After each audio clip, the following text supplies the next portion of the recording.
A good evening, everyone. What is up? It is so good to see you. Jess, welcome in. Miss Badger, great to see you. Jerry, what's up? Samurai, wonderful to see you again as well. And Ankibara, welcome in. I'm almost tied the all-time high for Guild Wars 2 on Steam today. Awesome. That's very hype. Love to hear that. Rept, wonderful to see you as well. We are back again today with a bunch more Guild Wars 2 lined up. And the plan today.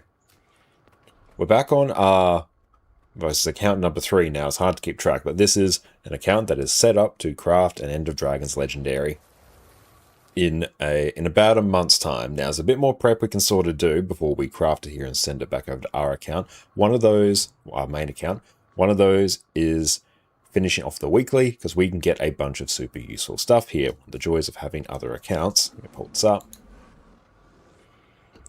We can still get Mystic Coins. This account really wants Mystic Clovers because crafting 2 legendaries. Going to craft a Generation 1, sell it. Craft a Gen 3, send it back to EU. That's the plan. That is the scheme we have going. But even despite that, the Wizard's Vault offers an immense amount of value. Gossek, welcome in. Great to see you. And KS, good morning for you. It's 10 a.m. there. Nice. Welcome in, mate. And unspecified, welcome in, doing some nighttime packing while it's cool. I thought you'd listen, hope you're doing well. I'm going very, very well. Thank you for asking. Good luck with the packing. I hope it goes nice and smoothly, especially while it's a little bit cooler. But awesome. We've got all the weeklies I want to do sort of highlighted. So now I'm just going to salvage everything there. That will tick off one of them. Oh, it's 5 p.m. there. Nice.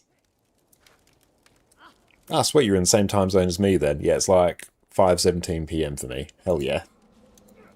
Beautiful. Now there is that one taken care of. I do need to... Silk scraps. I have like no material storage on this account. Now completing 10 events, there's a few ways we can do that. I think actually doing 5 fractals will kind of tick off on a bunch of everything here. Hey, thank you so much, Samurai, for the sub. I really appreciate that. Thank you. Enjoy no more ads and your wonderful, wonderful ad emotes. Thank you. Okay, so now what we're going to do, Central Tier Squads, Tribulation Caverns. Can I join that? Or can I join this one? Yes, okay, we can join that one. Perfect. Dredgehorn Cliffs, there we go. I really appreciate that. Thank you.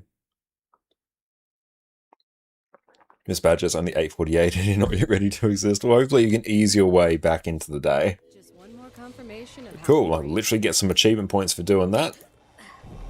So that ticks off 2 of the weeklies very quick, and it also actually counts as another event, so that's fun. Now, a lot of these will actually just be taken care of if I do fractals, but the tricky part is, it's very hard for me to remember which character actually has ascended gear. And Blau, thank you so much for the sub as well. Really appreciate that. Thank you. Thank you. And thank you for kicking up a hype train, my friend. That is awesome. Okay, so for this one, we might actually need to check Guild Wars 2 efficiency. Okay, so maybe if I go characters, if I can just click on each character and see what gear they have. So let's maybe do, yeah, Control click. Let's just check everything. One of them will have ascended gear. One of them will be set up to do fractals, because I literally used to do fractals on this account. That's not helpful. Quickness Firebrand. That's all exotic. Heal Firebrand. Aha. I clearly have Heal Firebrand set up with a boatload of Agni resistance. I have to say thanks somehow for all the info that's been coming your way. You're most welcome, mate. I really appreciate that. Thank you all so much. And this one, all exotic, that can go. This one, exotic, not relevant. Exotic, not relevant. If it's orange, it's exotic and is not suitable for higher tier fractals for me. That can go. Isn't so... Oh, hello. This one, Fondi Scourge. Okay. I have 2 that are actually geared. Play the heal brand so you can watch how it's done. That sounds like a really good shout, honestly. Yeah, but we do have a Condi Scourge available. It's good to know what we have access to at least. This one literally doesn't even have a full set of gear, so no. And this one, that's level up gear. And that's no gear. It's level 80 and it literally has level up gear. Okay. But yeah, we can lock that in. So that means we will head over to this character. Look how handsome he is. Whoop, almost just knocked over my coffee. Thank you. Clamp on cup holder. That would have been unfortunate. Okay, let's see what we have. It's going to need probably a relic. This account... Oh, actually, hang on. Yeah, this account existed before relics were a thing. What's that? That's like a bunch of celestial gear. Only that spill beans. True, yes. I refresh your stressed brain. What do you do in a brief reminder so you don't take too much of your time here? And what is it you use that Guild Wars 2 efficiency thing for? Be careful. I'll do my best to be careful. Sven, great to see you, mate. How you been? Okay, let's go. Make sure we give you a shout out. Everyone go check out Sven over on Twitch. How was your stream earlier today? Ablau, you made sure yesterday. Congrats, that's awesome. Well done. Glad to hear you're going good, Sven. Okay, so what I was doing there, I'll just ping the... Do I have the literally a command for Guild Wars 2 efficiency? I probably should somewhere. Oh, well, means I should probably just like type it. Guild Wars 2 efficiency. Got a guide on how to set it up there, but basically what Guild Wars 2 efficiency does is you can plug in your account API key, and then it just tells you everything about your account. How much gold you have, how much is in your material storage. I use it for the crafting calculator all the time to be able to go, okay, I'm crafting a legendary, here's what I have, here's what I need. In that case, I was looking across every character and then seeing, okay, which character has ascended gear, and so which character is ready for fractals. At least high tier fractals, because tier 4 fractals, you need basically full ascended gear. I knew for a fact that I had some at some point on this account, because this account was actually the subject of the very first YouTube video I made, where I talked about how to get a character from 0 up to full ascended. So I knew for a fact that there was some ascended gear, I just could not remember where. So what I was doing was just checking. Where was it? And let's just check the build. I don't play a lot of Hill Firebrands, so this is actually going to require just a little bit of a look. Raids, Guardian. I really just kind of want to see if those traits are right, and I can sort of infer the skills after that. Heal, Quickness, Firebrand. Yep, here we go. Okay, it's actually not. So that one we actually want to go Stoic Demeanor. Grant boons when you disable, immobilize, or slow. Yeah, do that. And we're taking virtues bottom line, and we keep honor. So we ditch valor. Heal Luminary is so much easier. I do not have Visions of Eternity on this account. So we are working off End of Dragons balance. Oh wow, these are like very different. Increased vitality healing is improved based on percentage of vitality. Or symbols heal allies. Yeah, that's good times.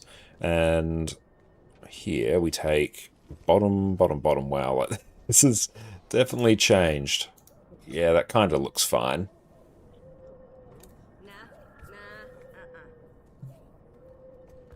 I don't think Luminary's been nuked to uselessness at all. I think Luminary is actually still insanely good. It has just obscene levels of stability access. I don't think any real build in the game kind of competes with it in terms of stability. Anyone that kind of comes close is Chrono, and even that's still quite a way behind it. Everything else there kind of looks fine. Okay, and I need a relic for it. It's probs. What relic do you want? A relic of the flock. Do I have that? It's not very aesthetic armor, but you know what? It will do. I've got a bunch of relic chests, actually. And use probs a support relic. Nope. Use it. Come on, use. Do we have a flock? It's literally right there. Equip. That build is kind of fine now. We actually have all the agony resistance we need. literally so much of it. I'm not Except sure. there, you need a bit more. But even it doesn't matter, because I still have more than 150. That's this stat here. Oh, I didn't see you there. That's alright. And honestly, I balanced... What? I've got to love fashion wars in, like, Guild Wars 2 at points, like...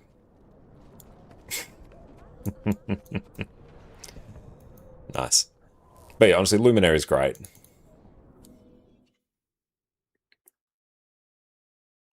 And I suspect that was probably an overreaction to it receiving some discount meals. Oh, nice. Okay, so now the plan is we're going to blast out some tier 4 fractals. These are actually... Oh no, there was a naked guy in like pink speedos swinging on a swing, just in the middle of Divinity's Reach, just as one does. T4s and Rex, yeah, we'll do this. Oh, CMs and T4s, I can literally do that. What's KE? Isn't it obvious? The lights are eyes. Quit pulling my tail. Nah. Let's go here. We'll go /P, sup, Q heal. It's also because their prob's going to want, like, fractal 100 CM, which I can do, but I don't particularly feel like it right now. Oh, Cryptus X's title. Okay. I assume that's like a title for 100 CM. Mess around with the Reaper you've made. Someone managed to get your chill duration to an additional 98%. Nice, that sounds fun. A thematic sort of chill Reaper can be quite good. I used something similar for map completion a while ago. Had a good time with that.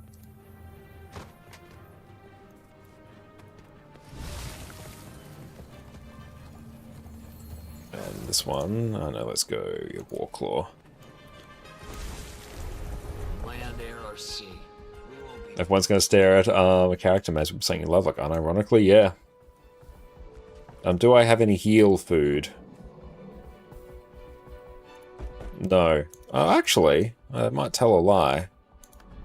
I've got one! I have one heal food that this one has access to. I need a bountiful maintenance oil.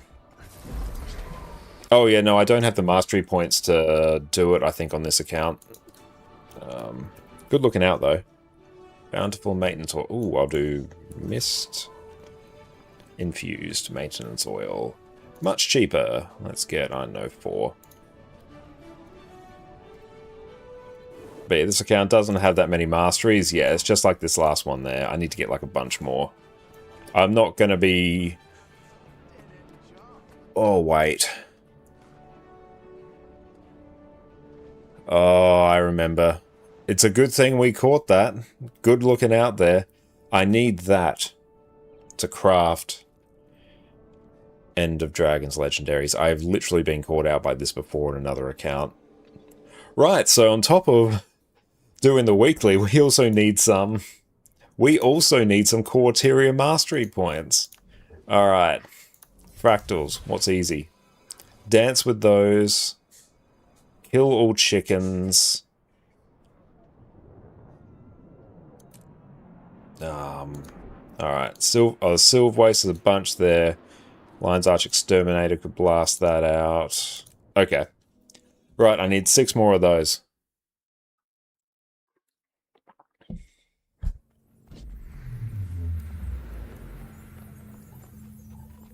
What even is the daily? Aether Blade? Yep.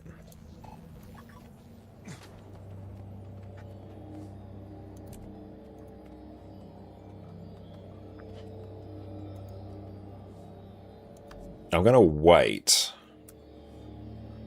to eat my food. Oh, I've got an axe there. Look at me go. Wouldn't expect me to have an axe. I actually have potions. Look at me. I'm actually prepared. I'm an experienced fractaler.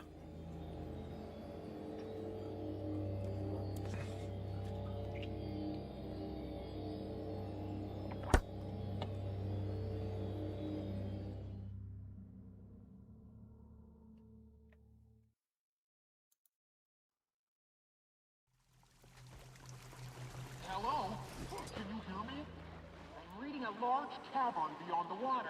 Can dodge through. That feels good. I don't have enough energy. Yeah, make sure you dodge them when they explode or else you insta-die. They will get cleared, so you can sort of just go through, clear the mines, and then go through if you need. What's happening in there?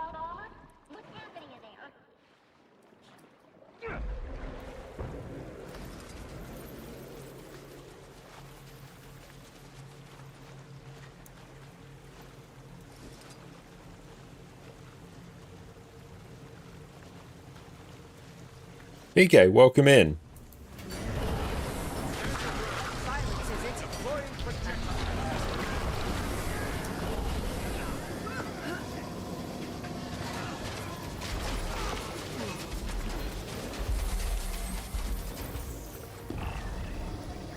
Which is stability.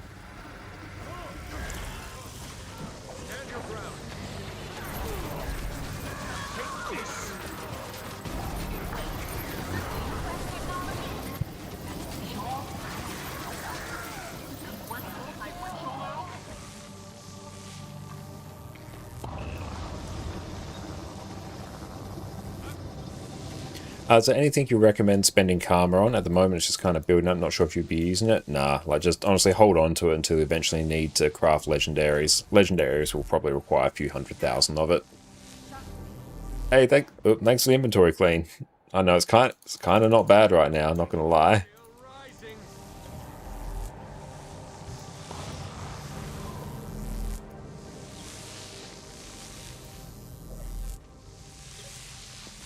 This is most remarkable. Yeah, it's kind of fine.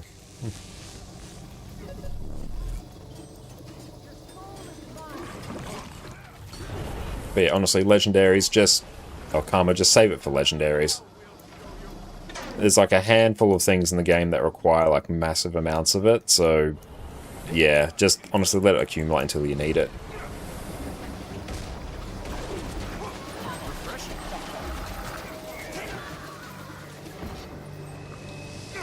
Ouch.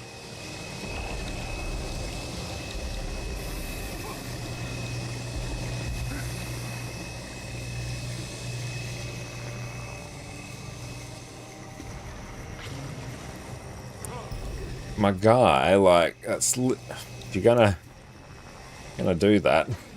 There we go.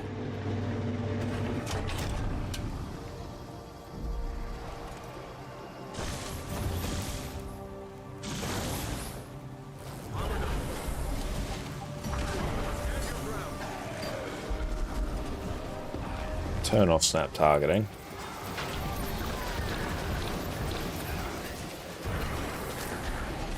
Gives healing and regen.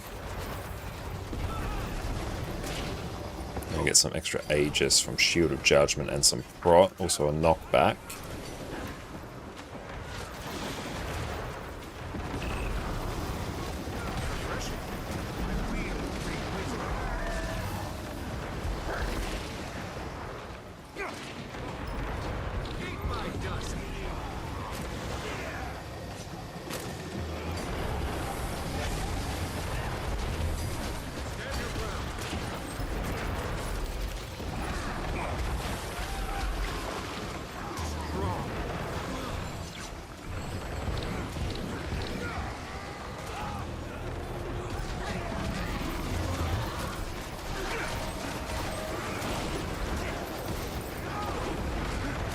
I should have actually done an achievement up there. I could have gotten another mastery point.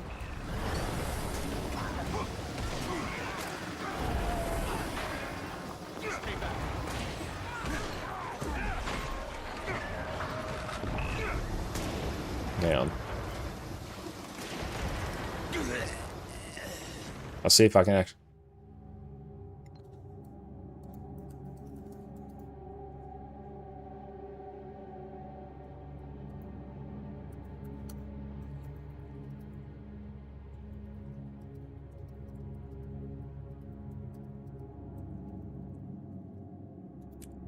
Rip. Citizen. Rip. That's fine. Doesn't really matter. Attack my target. This is a sterile research environment. Leave at once. Very well. We deal with evidence.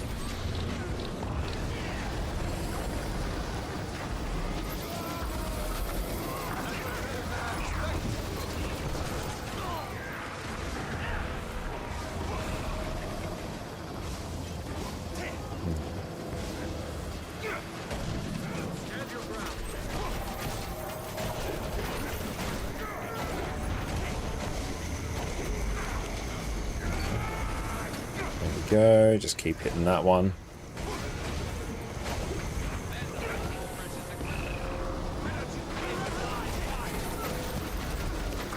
What's that one do?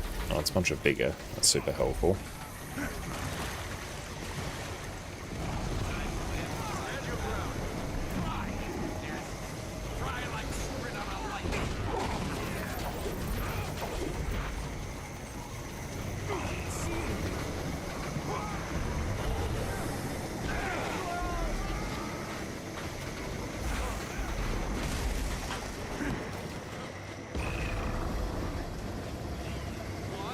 Okay, so how else are we going? Story journal. Oh yeah, I literally just have to blast a bunch of stuff in silver waste. To beat the Karka Queen. Oh, that's a free one. If I can keep an eye when that's up. Yeah, we'll keep an eye. Because when that's up, that's just completely free. Nice gear. How am I sitting in terms of... Oh, I can convert this to a bunch more shards.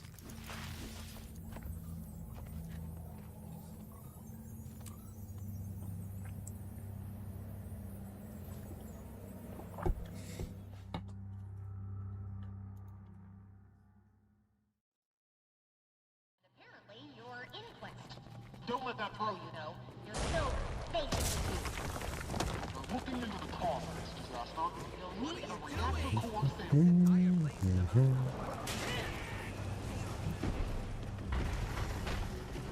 I'm glad I actually have the capability to do fractals on this character.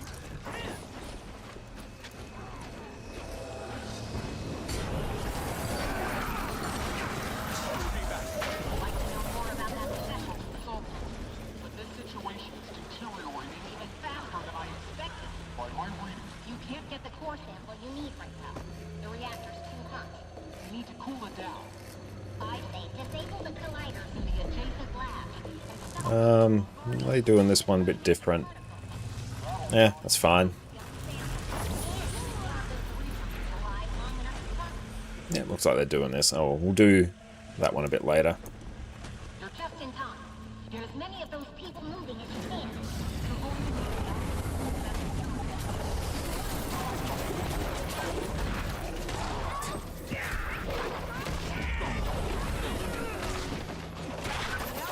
Still got to kill this one. Yeah, I definitely hope that not fractals, dungeons get a big rework in the coming year of quality of life improvements. I honestly think they will. I think dungeons are one of the biggest missed areas of endgame in Guild Wars 2, so I'd fully expect that to get a bit of love. Just when I thought things couldn't get any worse. The facility itself. Which way are we going? Doing other stuff? Started making recommendations.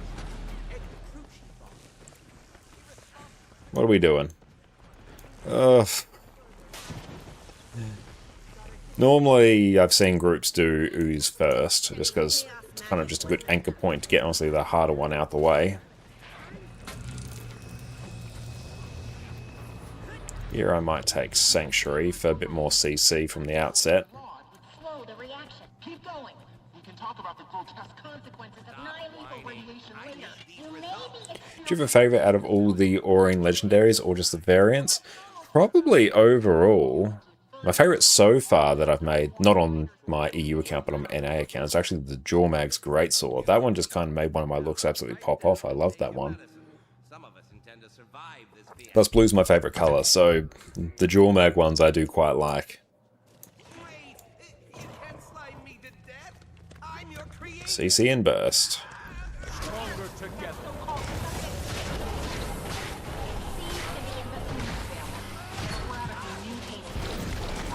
I don't think this is going to burst. Buckle up, I'm just going to heal. Heal and hope. I didn't get to max charges, then I can get a mastery. Yeah.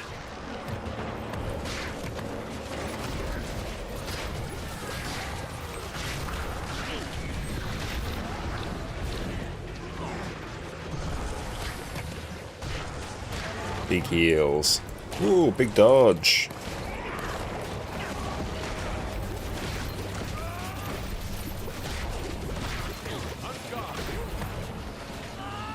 Oh, I've got to be getting a mastery if we get the kill on this. Come on, you can do it, team. I have complete conditional faith. Did that not get me the mastery? Oh well. That's fine. The good thing we looked, I need 6 more Corteria masteries to be able to craft Aurene legendaries. Yeah, that one looks awesome. I agree. Oh, you're whittling away at the Mordremoth hammer, mostly to use in your Untamed. Oh, that's a good look. Yeah, that sounds really hype. Yeah, the Mordremoth ones, especially if you've got like a Sylvari Untamed, like the Mordremoth ones would be super hype. Look for safety shields. Even the Inquest wouldn't conduct repulsor experiments with a bulk shield to report the report. Dodge. Just make sure to let it Block. Dodge. Dodge.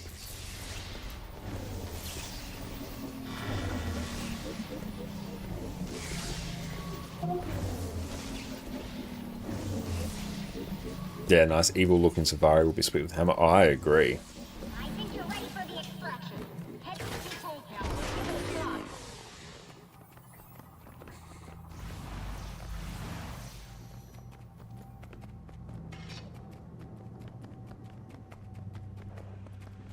I don't know how to say this, but the energies in that facility are becoming something. It's an anomaly. I Can't explain. So no one's got 4. So I suspect us to die on the 4th one. Yeah, well. Meltdown is moments away. You have to get by that thing and fast. If it doesn't kill you, the radiation will. Now I return the favor you did me. I'm going to overcharge the reactor to destabilize the console.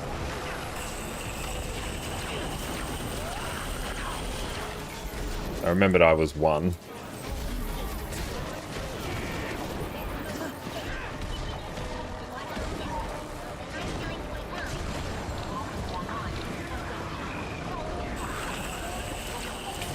That.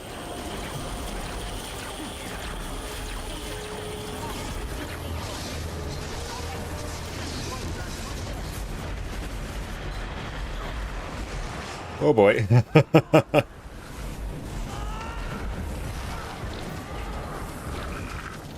Oh. He's overloading.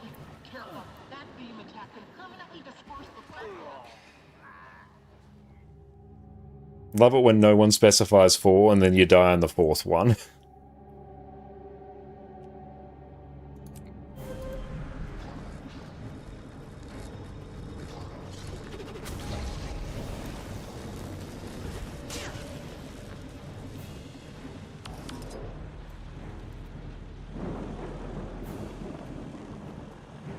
And yeah, personally I'm fine with the inspect cosmetic feature. Because yeah, it only makes it easier to copy looks. Which personally I don't really see that much of an issue with. But yeah, someone could simply zoom in your character, take a screenshot and reverse engineer it without too much difficulty, especially if they were very involved in the fashion community or aware of what the skins were. Okay. Adam, thank you for the follow.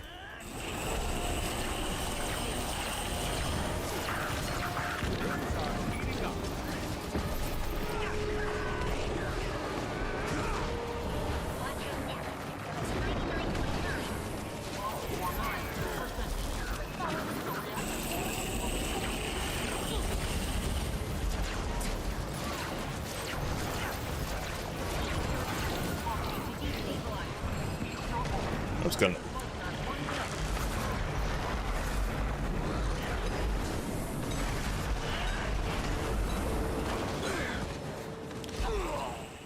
Bruh.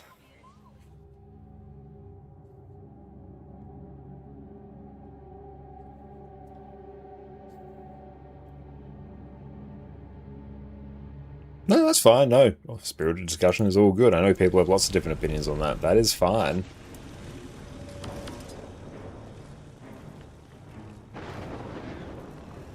Have a good rest of your day. And yeah, good luck with the packing.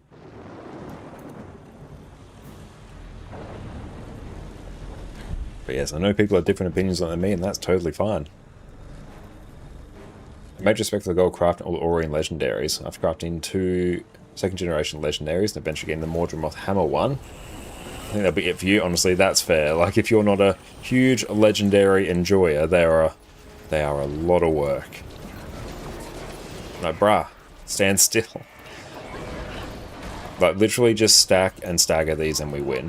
Afaro, good to see you, mate. Yeah, well, are you yourself, PK?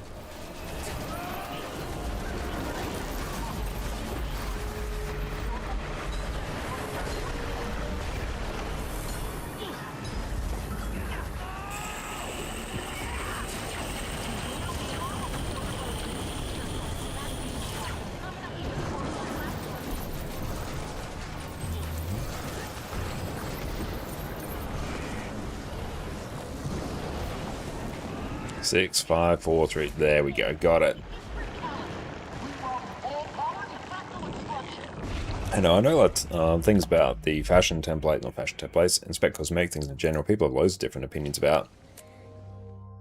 And that's totally fine. It's just a matter of like personal preference and what people would prefer. Which, yeah, when it comes to MMOs, there's all types of things that each of us will prefer, and we'll prefer different things. That's fine. In case V, how long would you say it takes a somewhat new player, mastery level 20, and beat Hot to make an Aurene legendary? You have EOD. I would probably say if you do a bit of a concerted effort, I'd say a month. Very important thing I'll show you in a moment, which I literally just caught on this account. You must do this mastery here, Scholar of Secrets. If you haven't done that, you won't be able to buy Mystic Runestones, which are a component for the Legendary. I literally just caught that today on this account. So make sure you do that. I need to go. Sorry. Yeah. Make sure you do that. Like honestly, the Imperial Favor can probably be farmed up across 2, maybe 3 play sessions. That's not really a problem. Kind of depends how much gold you have on hand, but yeah, I think the gold could be obtained over a month or so. So I'd probably say a month, but that's if you're fairly sort of concerted with your efforts. Yeah, I think it might actually be easy here just to kill these. Yeah, they haven't said anything about them reworking core dungeons, but they are doing a massive revamp of, like, core tier and a big coat of paint. And dungeons are one of the biggest areas that I think warrants that. Set Alf, great to see you.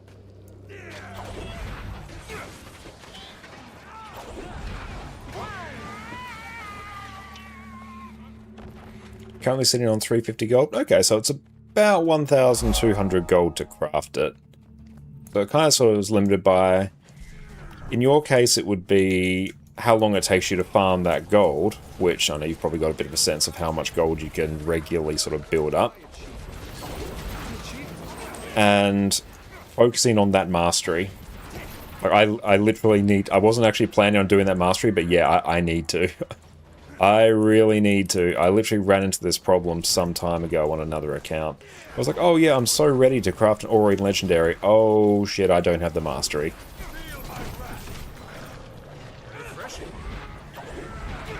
Aurene never touched the dungeon code in almost 15 years due to how hacky it is. Don't think they'll do it now. I don't even think they necessarily need to touch much of the dungeon code. I think, honestly, just revamping the rewards and maybe giving you a better interface for it and maybe just rebalancing them somewhat. Yeah, dungeon knowledge is forbidden. Dungeon code is notoriously sketchy, but yeah, even just juice the rewards and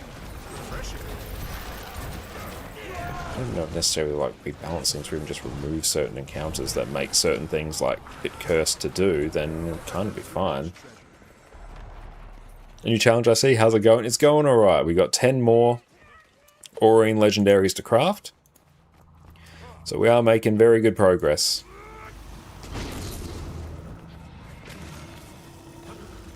That feels good.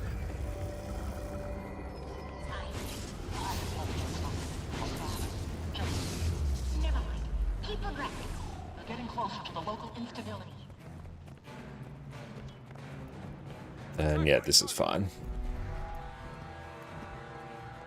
There are a lot of masteries like the look of, but you need to get the points to unlock them. Be sure to get them are fairly new. So just playing the story like you suggested. Yeah, the story is like a huge help for doing it. Like, I haven't done Living World Season 2 on this account, and that is very much gating me for a lot of things. So honestly, if I just do that, I'll kind of get everything I need. How long it takes for one Aurene? For me, trying to work it out on average, like, I'd probably say about 2 weeks with my play patterns and the amount of gold that I make. Like, over, this last round of drops, I did 3 legendaries in 3 days, but that was because a lot of things sort of fell into place. Like, we crafted a bunch of Gen 1 legendaries to get the gold for it. We utilized other accounts which already had the Imperial Favor farmed, and a bunch of Spirit Shards as well. To be honest, I think we might even just clear these. What's next festival after Dragon Bash? I think it's Festival of the Four Winds. Don't quote me on that though. Or we can GG that. There we go.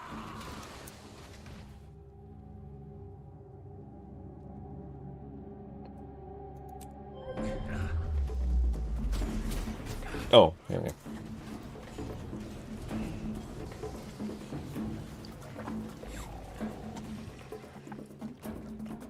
How much gold per hour do you think you get from dungeons right now, and how much do you think it should be? That's a real good question. In terms of how much I think it is now, if you like fully optimize it, I think it's probably somewhere around 25 to 30. That's just kind of my gut feel of where it is, but that will require a bunch of material conversions as well. It's not even so much like the gold per hour that I think is the problem. It's probably the thing that kind of slows you down is the need to really coordinate for certain dungeons. Like, in a lot of ways, I think a lot of dungeons for new players would actually be harder than raids. Like, I'm looking at Corticus's Manor. You get raw gold for completing 5 different dungeons, yeah, and like you can complete them insanely quick. So I think pushing like 30 gold per hour is actually not unreasonable. When can you start doing dungeons? Core dungeons actually take place as part of the personal story. You can start your first dungeon at level 30. It's kind of where it's intended for you to do it. So the way it works, there are story mode dungeons, which are relevant to your personal story. They're tuned to be quite easy, and if you're a decent-ish player, you can actually solo them, but they are sort of designed around having a group of people. I've gone through and I've soloed all of them way back in the days before I started streaming, but the explorable ones, basically, they're harder versions of it that actually give you the rewards. The story ones don't give you many rewards, but like the story one, it's kind of intended that you do it at the level of the dungeon, so it's like 30, 40, 50, 60, 70, 80, depending on the dungeon.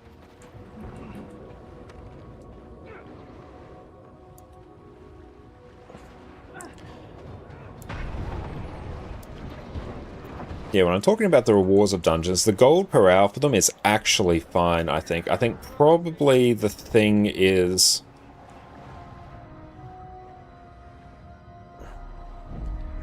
I'm trying to think. Making the rewards more just directly useful. Because, like, the dungeon currency in particular, outside of the skins and legendary crafting components, it's just not useful. You should probably be careful. You can buy rares, salvage the rares, and get ectos from it. It's one of the ways you sort of make gold from it, but it's not really a useful currency in the same way that magnetite shards. And so even I think giving Tales of Dungeon Delving a bigger use, like maybe putting a Mystic Clover exchange there for them, that would probably do a lot. Giving you options for more ascended gear or refine the stats on the existing pieces of ascended gear that you get, or just make them stat selectable. Actually give some incentive into actually using them. I think that would probably go a long way towards doing it. Just make the reward structure a bit more similar to raids. The raid reward structure I think is fantastic actually. Dungeons are actually just a really good source of gold in general, surprisingly slept on version. But also making it so forming a group of them is easier. And honestly, I think probably actually nerfing a lot of them. Nerfing a lot of them so you don't require as much like stealth and stuff to get through them. Because getting through quite a few dungeons without stealth is absolutely cursed. How expensive is Living World Season 2? Not that expensive. You can actually buy it with gems. If you were to do gems to gold, I'd have to check the wiki, honestly, or else I'm just sort of like pulling numbers out of my bum, but I'd probably say, I don't know, in the realm of like $15, $20, depends on where you are. 1,200 gems? Okay, so that much. Is this garden? Yeah, we're playing Heal Firebrand.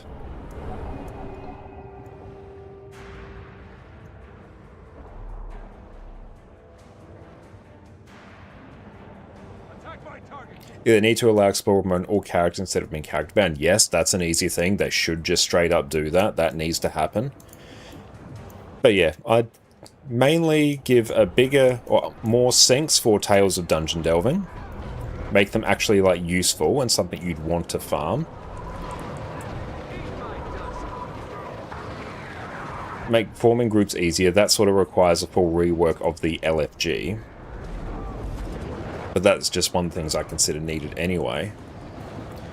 And make some of the dungeons quicker. Like, there are some dungeon paths that you don't run because they take like 3 times as long as the others. If they sort of standardized that and just made it so each one was a similar investment, because core dungeons are actually very fun.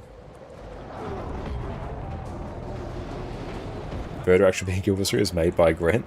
Nice.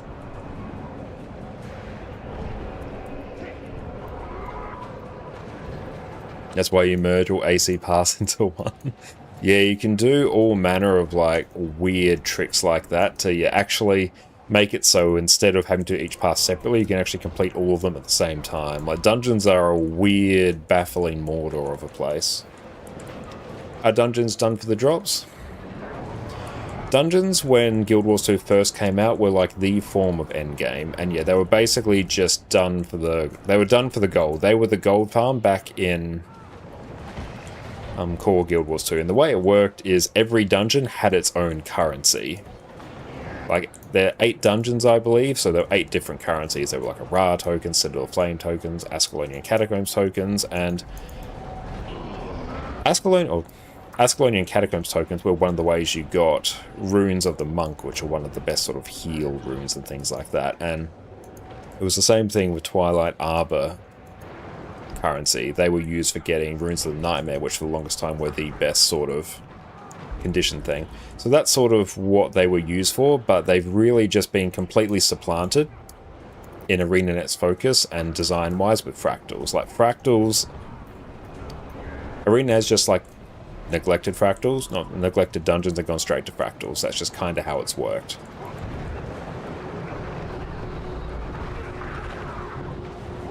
I'll think of the Hydrate. But yeah, so now dungeons or dungeon currencies have been merged, so there are now just Tales of Dungeon Delving, so there is one currency across every dungeon. There's no longer split currencies, which that needed to happen.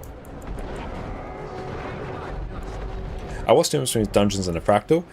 Fractals are an increasing, basically higher and higher tier fractals. Each tier fractal has a different fractal assigned to it, and higher tiers give better rewards.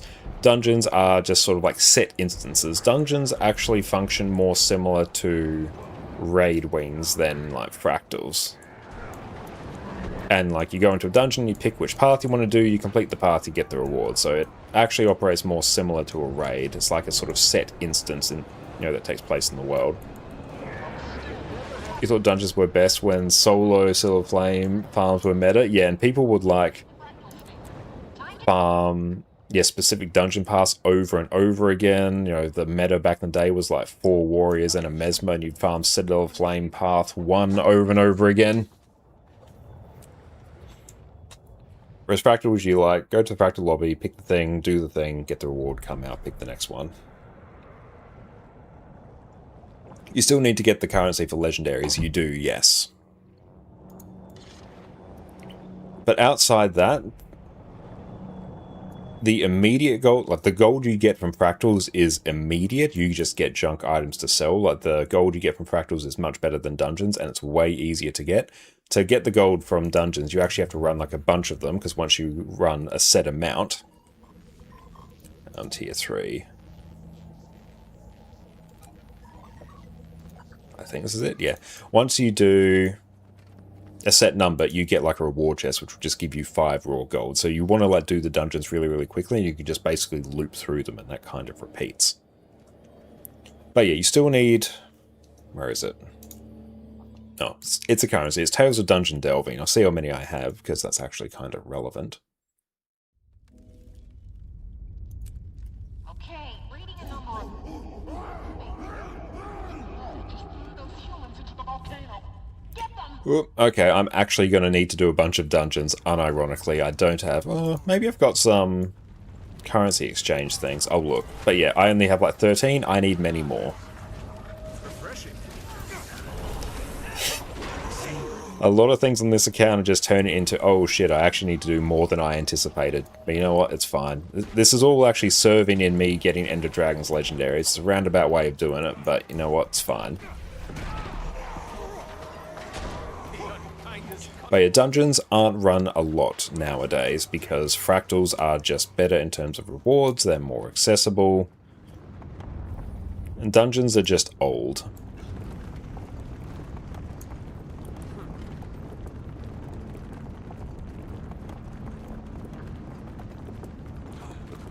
That feels good.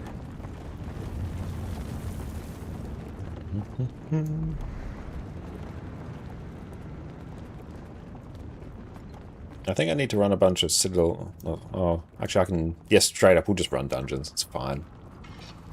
And dungeons have been massively power crept. If you come in with like quickness, alacrity, DPS, just skip out on a heal, you don't need it. Oh, they melt. It is spectacular.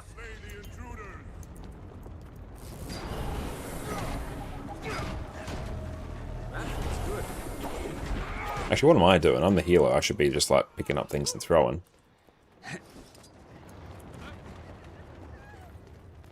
Yeah, I'd love to see what they do with the Zaitan fight.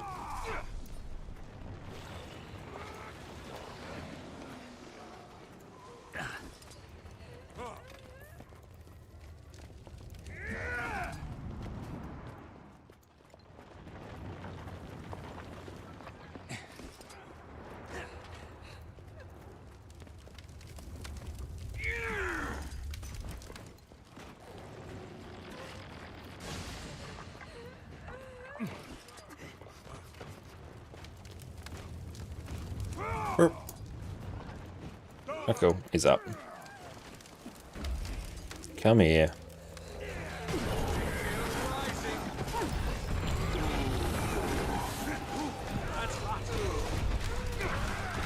History is mine.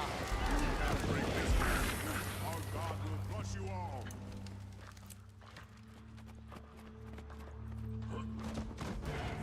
There, that's shot. Now, wait. Need a new fractal destroyer. Blow up into to kill rising. What we actually do there is we just GG. But we dodge down, try and survive, make the run GG. Then it means everyone ports to the boss without having to do the full run.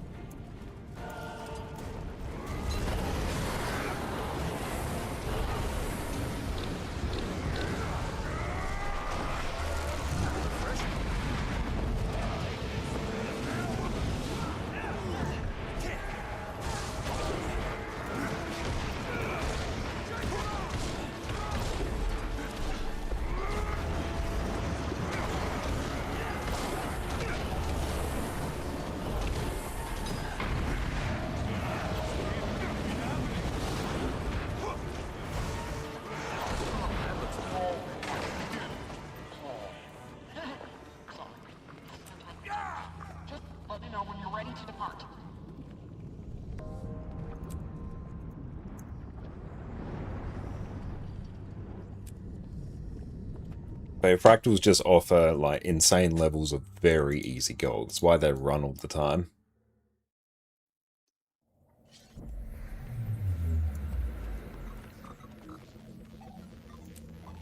Cliffside.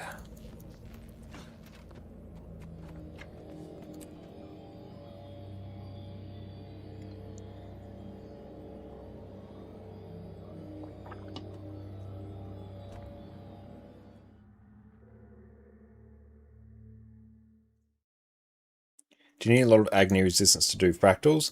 Starting out, no. But it's basically an increasing scale up to fractal level 100, where you need 150. Unless they change their wrong reason. But for like the first couple, you don't. So the idea is you start doing fractals, and as you go up, you get more and more agni resistance from there. Locate a method to liberate him. So fractals are like the only area of the game where you actually need ascended gear. So the more ascended gear you get, you start with like your trinkets, then get armor, weapons, anything with infusion slots. And then yeah, just put like +9s in there, like +9 agony infusions. And then yeah, you'll eventually just be at 150.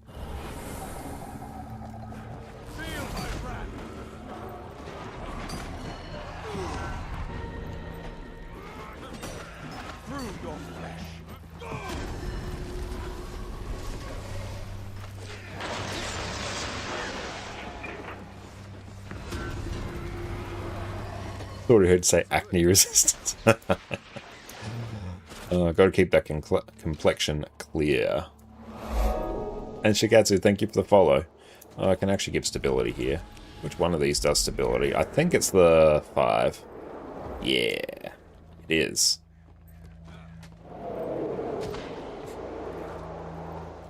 One of these is also a Condi cleanse. Oh. That feels good.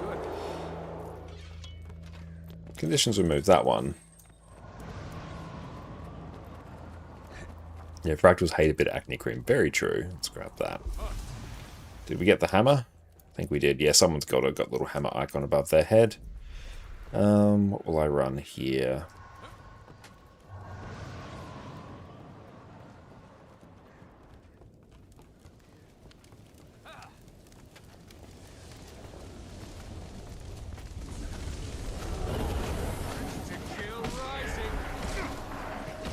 Eventually they came about gold farms as dungeon carrities bought exotic and cosmetics. Ascended came out for fractals as a way to slot agony. Eventually fractals became about gold. Yeah, once you were like done with, gearing up your characters Ascended gear, fractals are just about gold. Fractals are also a really good way to get like Ascended gear in general, so they're a super valuable area of the game to do.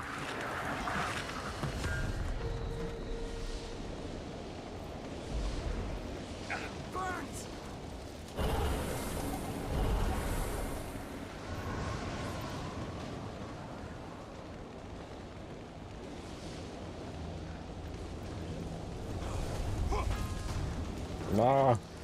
Did I get a hit? I did. Nice.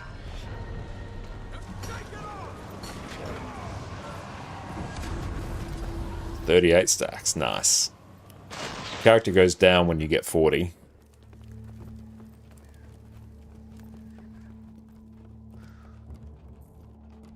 And then you drop the hammer, they decrease. The idea is you pass the hammer between your teammates.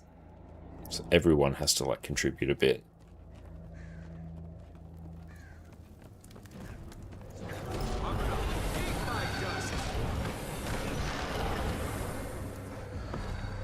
So you mainly just keep an eye, like when that hammer icon goes red, that means they're probably getting ready to drop it. So just sort of be ready to pick it up. We'll see them drop it in a little bit. There we go. See? Now we pick it up. That feels good. Oh good, we've got a charge. So then yeah, we hit that, run back. You can actually get this hammer skin from the trading post. Can't remember the name of it, but it's a relatively cheap one actually. Thought that was the coolest thing at the time.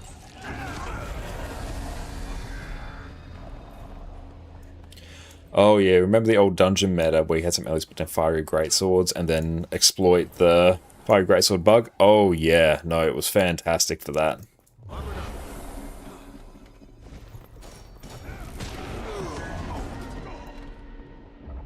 Yeah, so what you'd basically do Ellie's had a skill on their fiery greatsword, one of their conjure weapons, where you put down a big line of fire, you'd use it into a wall. Your entropy, that's the one.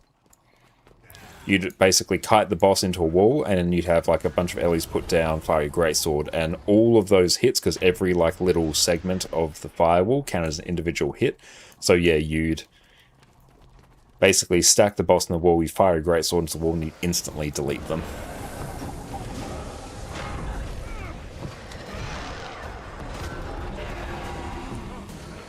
And there are also fun tricks with line casting, with Frostbow from Elementalist, where, like, if you had a, like, Ice Barrage skill that would come down AoE, if you, like, cast it at maxed range and dodged back just as you cast it, the mechanics were very fiddly. But instead of making it so it all landed in the AoE, it would actually convert to just casting in a line. So if you could place that line on the boss, you'd also instantly delete them. Many fun tricks. The fractals do look really interesting. I recommend getting into them. These aren't all the same. There's a variety of them, but they are set at each level. Like fractal level 1 is a set 1, fractal level 2 is a set 1, all the way up to fractal 100.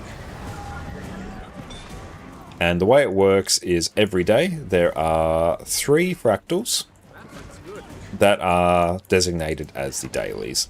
And what happens is, if you do the tier 4 fractals, the tier 4 daily fractals, I'll show it in a moment once we go on the actual like fractal selection box, you get all the reward chests for doing tier 3, tier 2, and tier 1.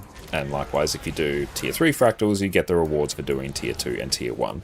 So you want to do the tier 4 dailies because you just get like an absolute boatload of reward chests, which give you a reasonable chance to send a gear and a bunch of gold. Oh, first line, how are you going? I'm going very, very well. Thank you for asking. How about you? There we go. So they are done. So we'll just leave. But yeah, so doing the tier 4 fractals gives you a bunch of chests. I'll show you, like we'll open them, and you can sort of see how much gold we get for, what's that, about an hour's work.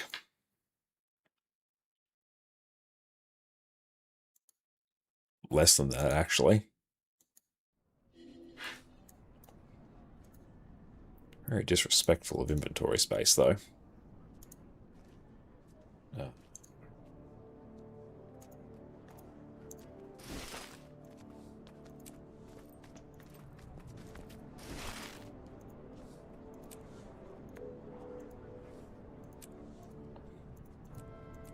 But yeah, we got like, you know, these chests here.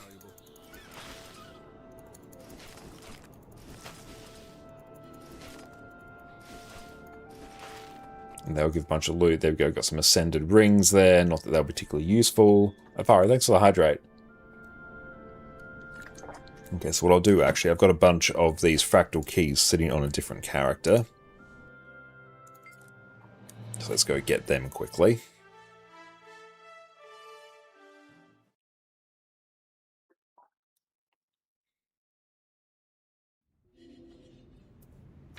Okay. Good, at least we got the Arborstone Portal Scroll, which I can sort of use as a hub. At least for the bank. Can't believe I forgot I need to do all the masteries on this account. Can you mail between characters or need to transfer via the bank? Not sure if you can mail to yourself. Never tried it. I always just use the bank because it's like way less convoluted. Never actually tried. But yeah, honestly, it's easier just literally to use the bank. There we go, done. Cannot mail to yourself? Yeah, I've never heard of anyone doing it, and if I haven't heard of it by this point, I'd have assumed it couldn't be done. Just use bank. Yeah, or shared inventory slots. Like, a bank is literally just easier in every way.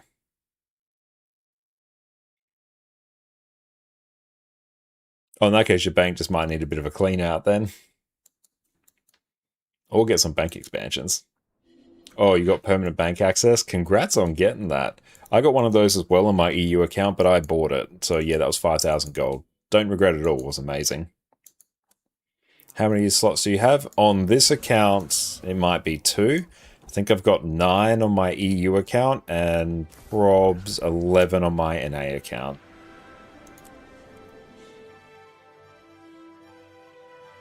Yeah, the instance of where you'd want to do that, Samurai, is if your bank's like full. But then it's probably better just to clean your bank.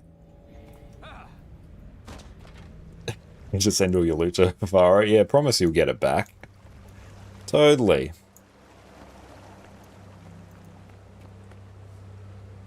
Yeah, trust me, bruh. Okay, so there we go. We've got fractal keys. We will then consume all these. That opens these chests.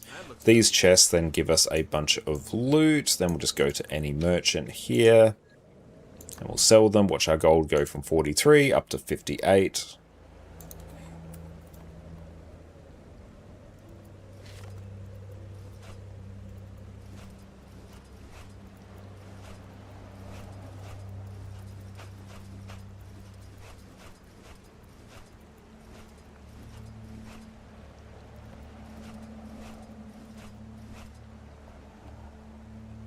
Let's sell these.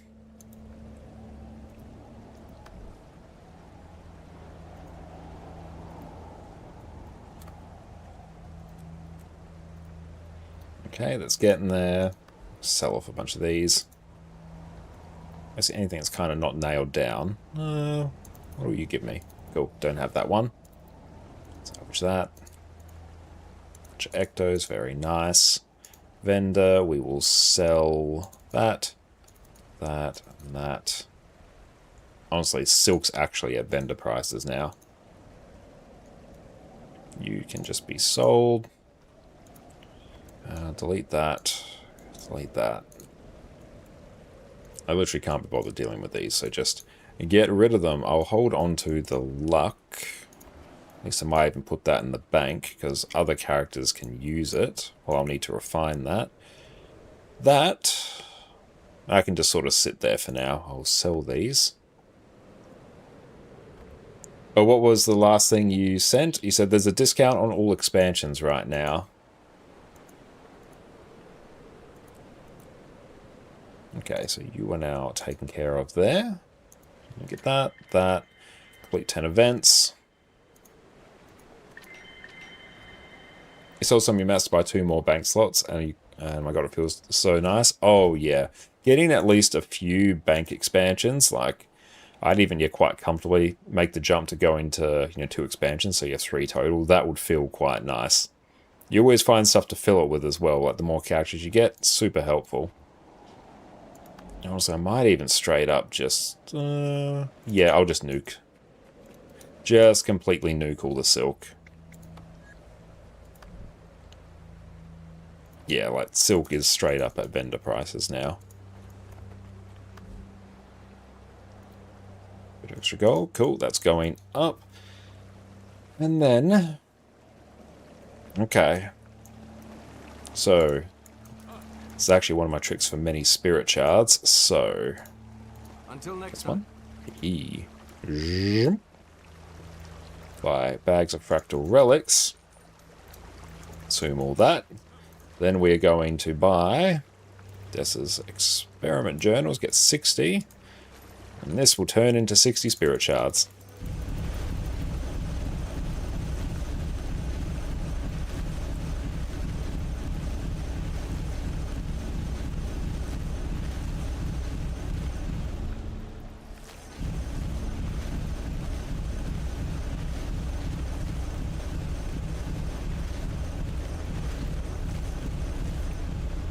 Excellent. So next we will do bounty events in Desert Highlands, or group events, and then we'll also complete 10 events. These will naturally sort of cross over. I'm going to take a break now and stretch my legs. We'll see everyone in a few minutes. Sit tight.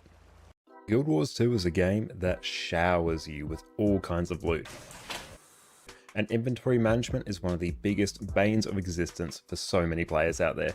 So today we are going to go and clean my inventory, the messiest inventory you have ever seen. We're going to talk about my process, the best ways to process your loot, what you should keep and what you shouldn't, and how to make your inventory management issues just wash away. This is the moment that got away from me, man.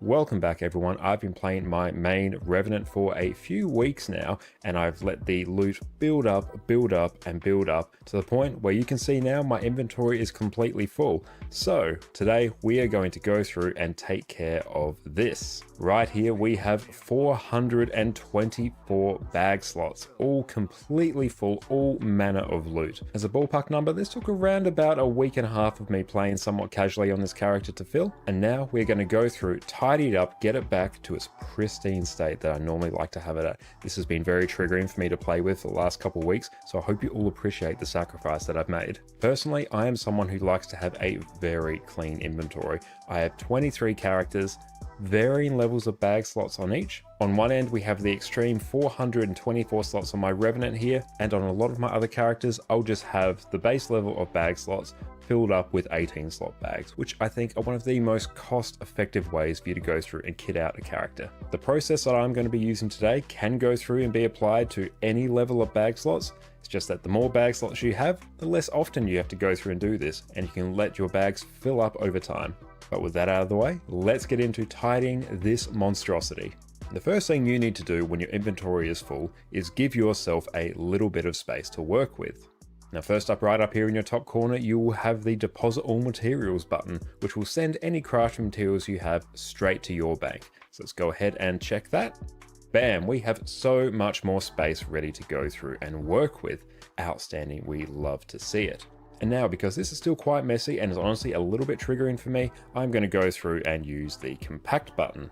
There we go, everything is all set up nicely there. We do have some rares sitting here at the bottom of our inventory here, but that's because we have the 20 slot fractal rare equipment box there. So any rares that end up in our inventory will fill up this bag slot first. I just grabbed this because it was a very cheap way for me to get some extra inventory space after I purchased some extra bag slots on this character. Excellent, now that we have some space to work with, the next thing I'm going to go through and do is figure out what items I can go through and consume. Whoa, man, what are you doing in here? That's my ramen.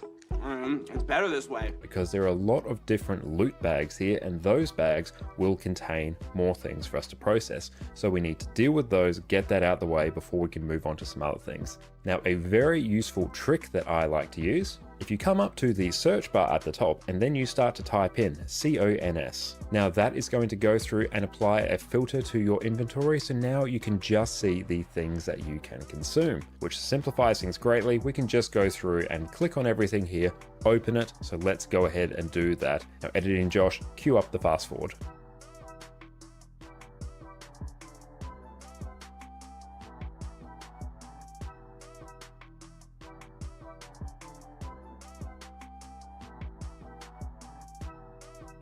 Excellent, that should all be taken care of, at least for the time being. So let's go through and clear this filter. There we go, our inventory is now slightly messier than it was before, but let's go through, deposit all our materials again. Compact it once more, and bam, we have a bit more space to work with.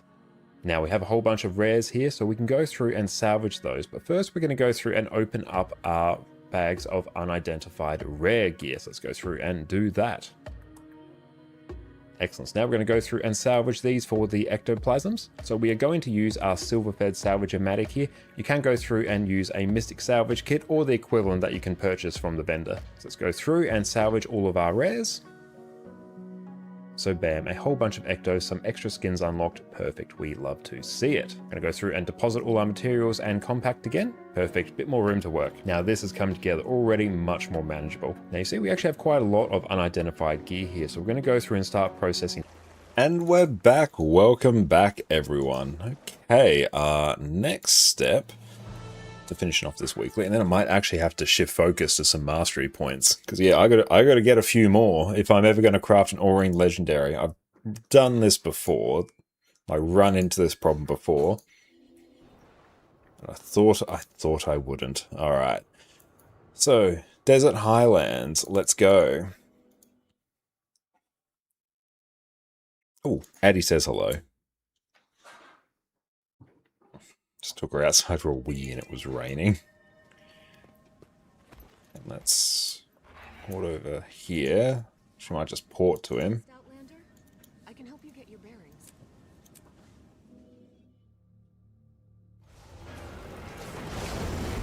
Oh good, cancel a group event.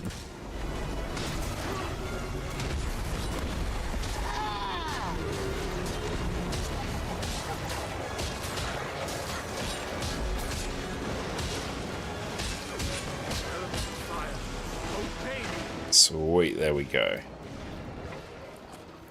So literally completing 3 of these will also do it. Hang on, so I will actually create squad. I'll go over here. You're a Revenant main? Yeah, I'm a Revenant main. Across all my accounts.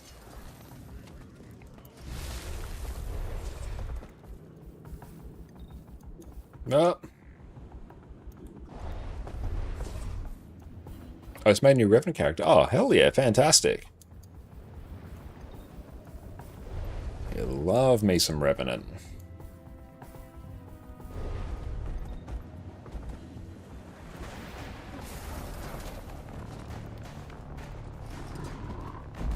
Alright, there we go.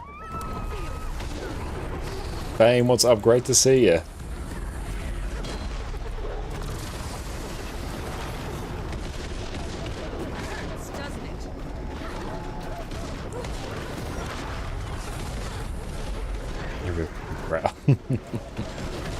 Especially given we got our Char Revenant on EU.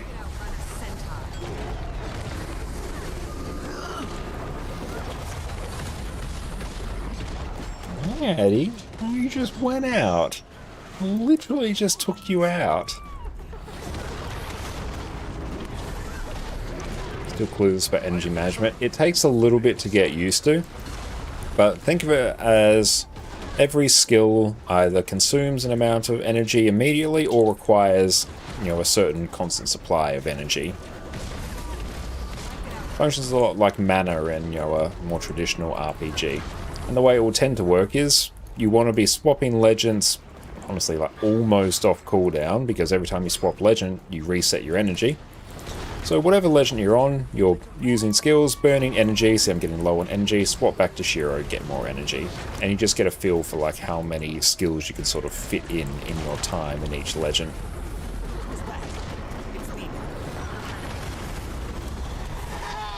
And a lot of Revenant builds, it's kind of like, yeah, you really want to be swapping off cooldown. Oh, thank you, Samurai. I really appreciate that. Thank you so much. It's so kind of you. And I really hope you enjoy those expansions you bought as well.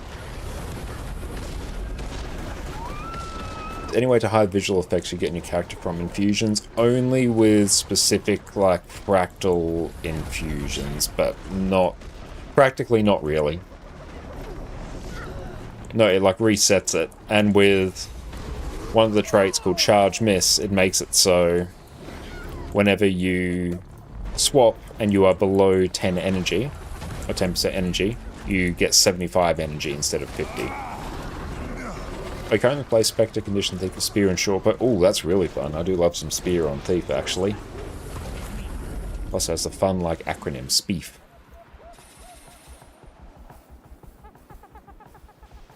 Let's get out of combat.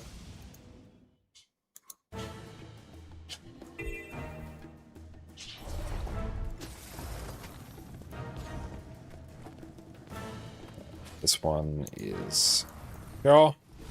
Let's double check traits. Yeah, we'll run that. Yeah, I've got to climb over that.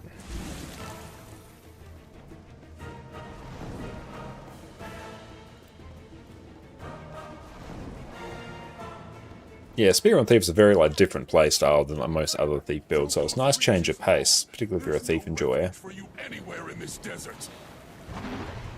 Bury those corpses once and for all.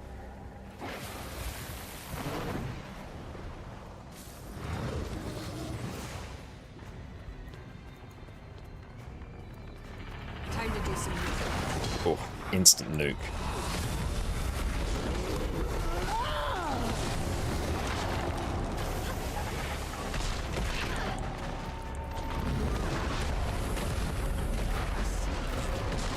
Oh, Rifle Thief main. Nice. Rifle on Thief is very fun.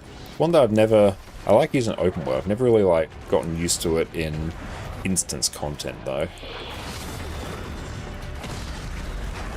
Oh, it literally just knocks back constantly.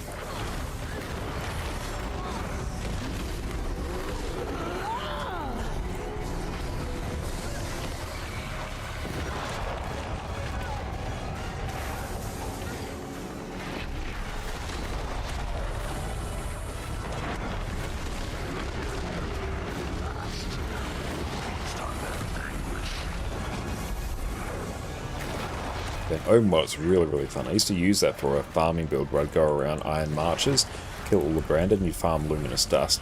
Thoughts on Antiquary? Very cool class. I've only played it a little bit. The initial like randomness between what relic you get whenever you use Scrit Swipe just never really clicked with me. It's one I have to go and spend a bit more time with. Love the elite skill though, like the Scrit Rave Party where you just like spam out, you know, loads and loads of relics. That's super fun. That's a peak skill.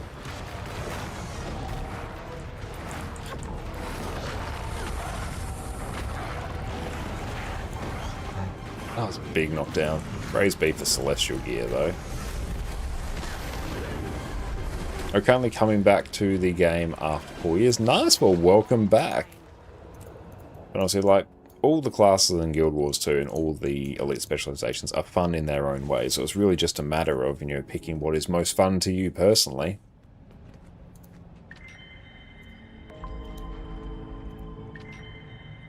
And complete 10 events, we can cheese this. Yeah, 100% give Antiquary a shot and just see how it feels for you.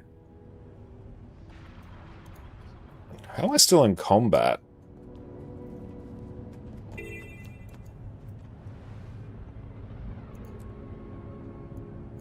And Tenril, you're most welcome, mate. That's really kind of you to say. Thank you. And glad you can be here as well. And thank you, Luca, for the follow. Well, I'm glad you really enjoyed Antiquary. Like, I need to spend more time with it. The time I spent with it, I'm like, oh yeah, this is fun. This is fun, but it's the kind of thing I didn't really see myself using in, like, endgame content and the like.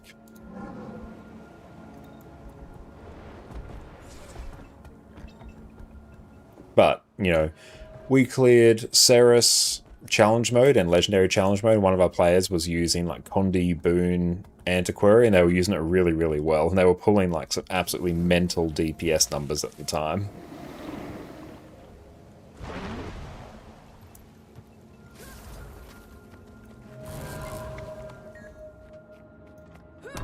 It's actually a way where you can cheese getting all events done, because you clear subsequent rooms of voids, of like void risen, void enemies, whatever they're called.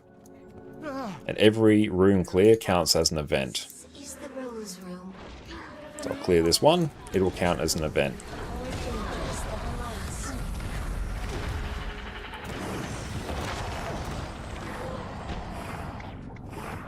The Phoenix Room. See how Void has made a mockery of our ancient trial.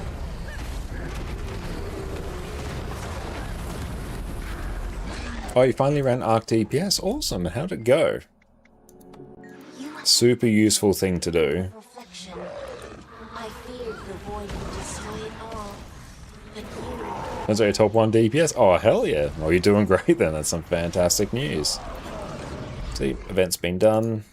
Now you are in the room of spirits. Halfway to the anthem. Please, keep putting this sacred place.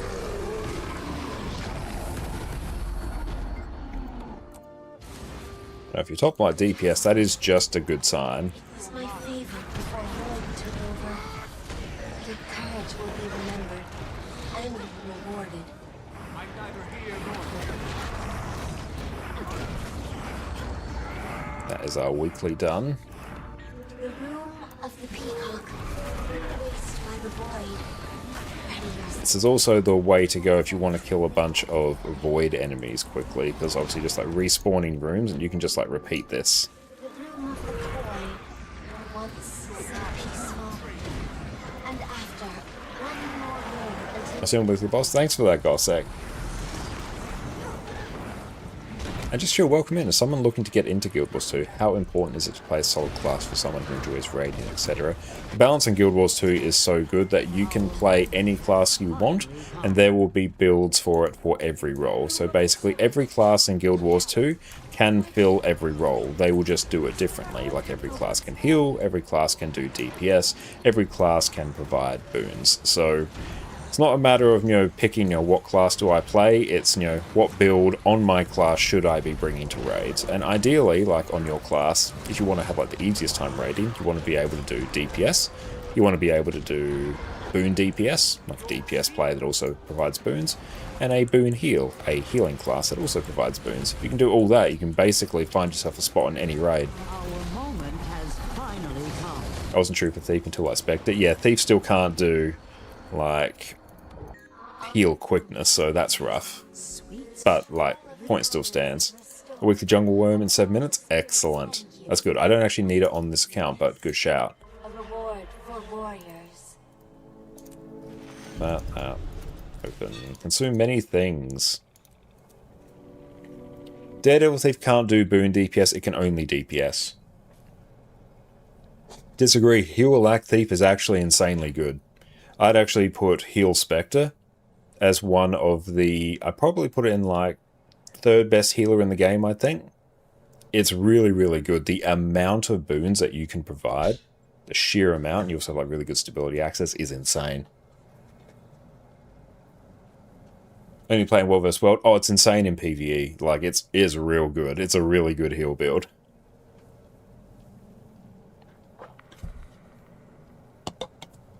Monumental barrier access, easy might and prot. Great resistance, which is quite an uncommon boon as well. Okay, so now we've done that. Let's grab these. Oh, thank you so much, Jess. Jess is absolutely wonderful and has made us some cheese toasties on Turkish bread. Thank you. Dragon Hunter looks sick. Yeah, Dragon Hunter is like really, really cool. So yeah, if you want to play it, just do it. Like, pick up a Guardian. Dragon Hunter is a really good DPS build. And in terms of boon builds on Firebrand, you have Quickness. Quickness makes skills cast faster. People do more damage. And on Luminary, and also Willbender, you do Alacrity. Skills recharge quicker. Quickness and Alacrity, the two sort of key boons. So when a boon DPS pops up, it must provide one of those boons, and the healer will provide the other.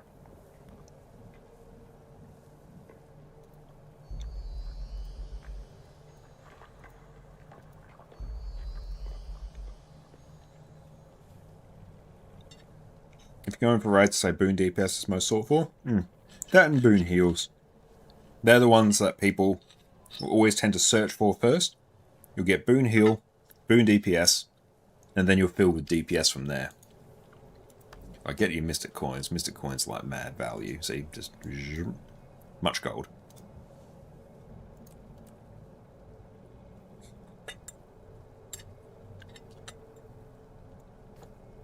Quite often the commander will heal. That kind of just depends on the commander. Quite often if I'm raiding, I can't be bothered healing. Even though honestly healing's a surprisingly easy role for the most part. Thank you for the tip there. That's alright, I'll focus more. Ulterior Masteries on this account. I forgot I needed this.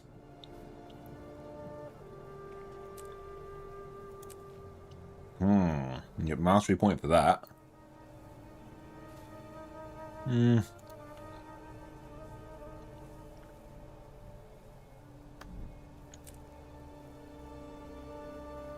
Oh, literally compete kinfall on any tier. So I literally just need to do the kinfall factor. Or can I do... Can that be done with quick play? If so, that's a free mastery.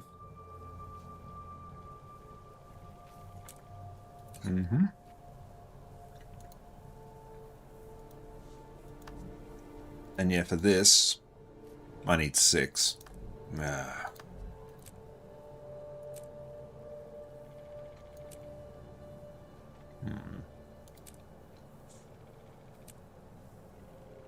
Don't know about that. General, bosses to quaddle, triple trouble. Fashion. Nah, it's going to be too expensive. Explorer, Dive Master. That might actually be pretty quick. God, like, have to do all the dungeons. Go for gold. That's good. Yeah, literally spend any time in Silver Waste and we'll kind of get these done.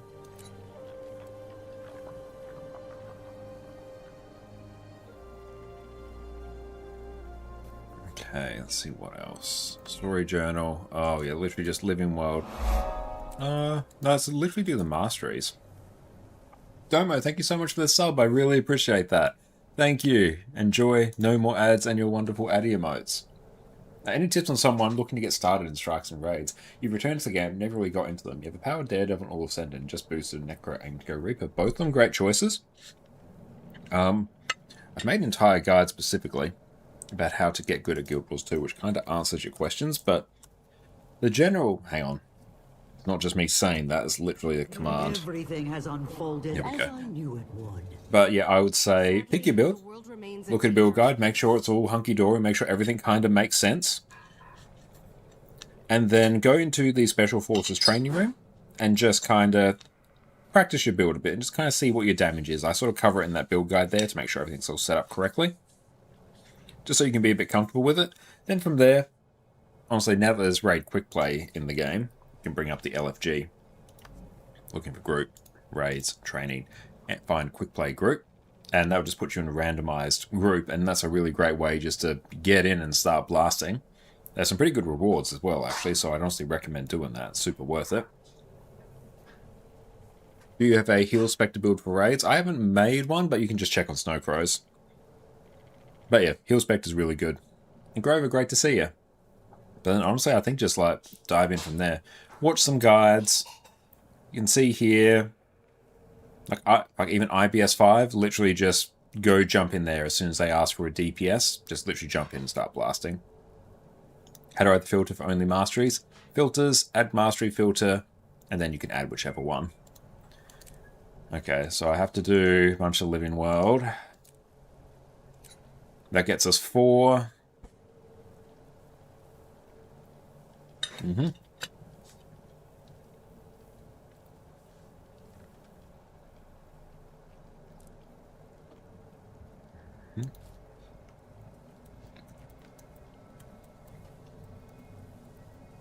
Just going to check this on the wiki. See if the quick play one does it.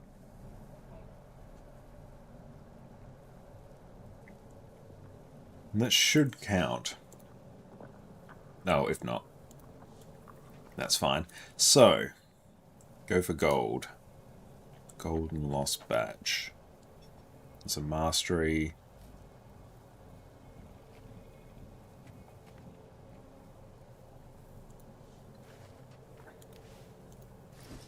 Yeah, definitely. I have to chip away at this. Okay. What are you? That's Vindicator. Guess you're happy to be Vindicator. Excellent. No, you're all set with that now. Let's go Story Journal. Come on, Season 2.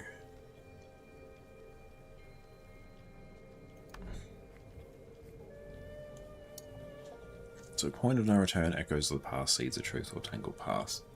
Just got the bear skin. Nice. Echoes of the past is one. Yep.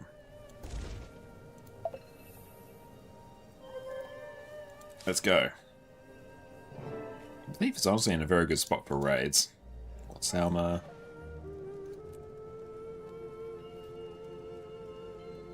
The quickest way to get there, probs Queensdale. No. No, it's not. I'm just contemplating, do I do this on this character? Screw it, I'll just do it on this character. Don't overthink. It literally doesn't take me long to move through the world.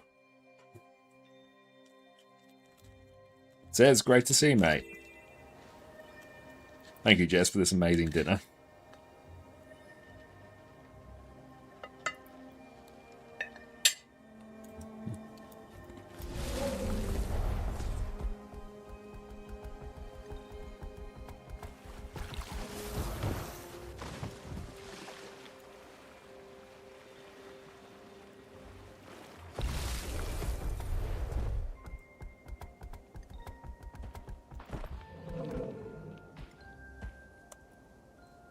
But even if you're struggling a bit for DPS, you can also join on a Pistol Thief. You won't do amazing DPS, but you will do entirely acceptable DPS. Uber easy to play. Okay, so where is... I think we go, it's down... actually out this way. Now we'll just follow it. Let's go get the waypoint at least. It's right there.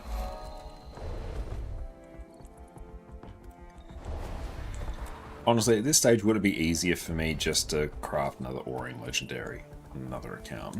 An account that doesn't have to do the mastery? I almost think it would be, actually, but you know what? Let's just do. Can't think too much about it. We must simply progress.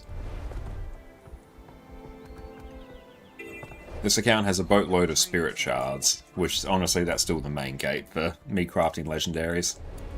So yeah, we may as well utilize that. Yep, that should be enough for... That should be enough for 2 legendaries. Factoring in all the Mystic Clovers I already have.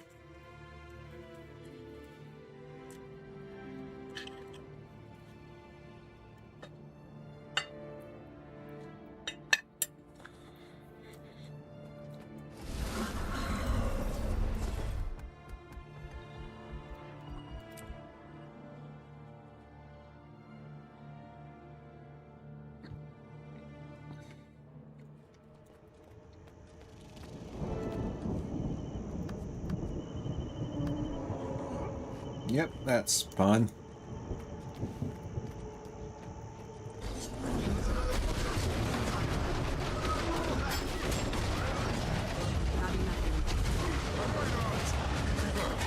It's my turn.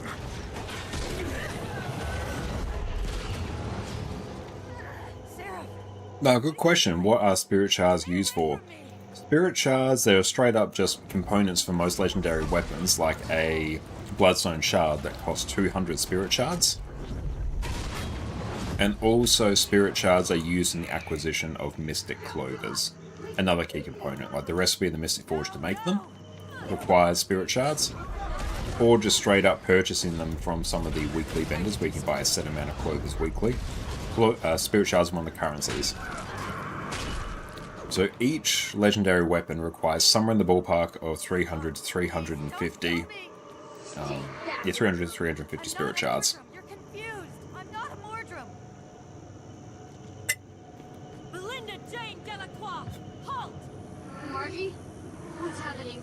Belinda, I'm here. It's okay. Okay. You did good, Margie. You brought my sword. I promise I'll care for it. It is a sizable amount. Spirit shards are a bit of an odd currency where you just accumulate them passively by playing Guild Wars 2 every time you level up. Post level 80, you get a spirit shard. If you haven't been crafting a lot of legendaries and you've been playing Guild Wars 2 a while, people will regularly say, oh, I've got like 9,000 spirit shards. And I'm like, cool. I have like 10 because I'm crafting legendaries all the time.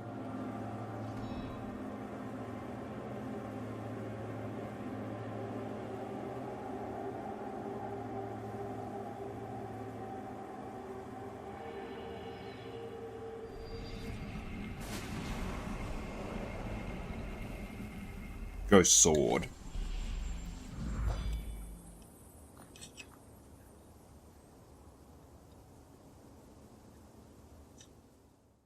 It's a huge reveal back in the day for Necromancer's Bounty's greatsword. Yeah, that was really cool back in the day. Her spirit. She fused herself with the sword. Are you okay? I think so. We're here for you. Just say the word. She thought I was a Mordrum. She was going to kill me. I was investigating the ruins when the spirits of fallen Seraph overwhelmed me. I'd be dead. Guys, like, do you have 490? Thank you for saving my life. I'm heading to the Silver Waste to do some research for Magister McKay. Come find me if you're ever there. Yeah, so doing Living World Season 2. Boatload of mastery points.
May Balthazar strengthen you.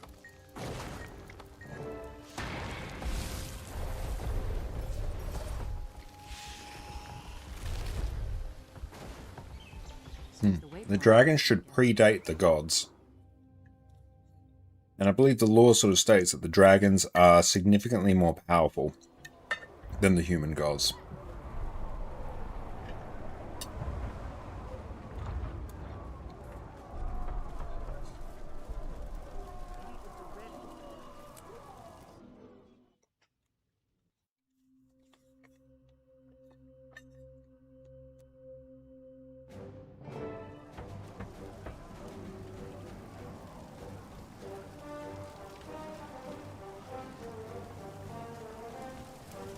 Find a place to lay those maps out and get me a couple of charcoal. And with human gods aren't the creators of Tyria. They're sort of beings that came to Tyria. So at some point in Tyria's history, human gods arrived and they brought humans with them. That's the one who took down Zaitan. Counselor Flint asked that I convey his regards. Did think the same while watching Wooden Potatoes video earlier. What about harpies? Could it be before they're falling out with Dwayne? That could be a cool bit of lore to touch on. Yeah, dragons existed before humans came to Tyria too. Yeah, dragons are very old. Yeah, we don't know where humans have actually come from themselves. It's an honor. Let's zoom in.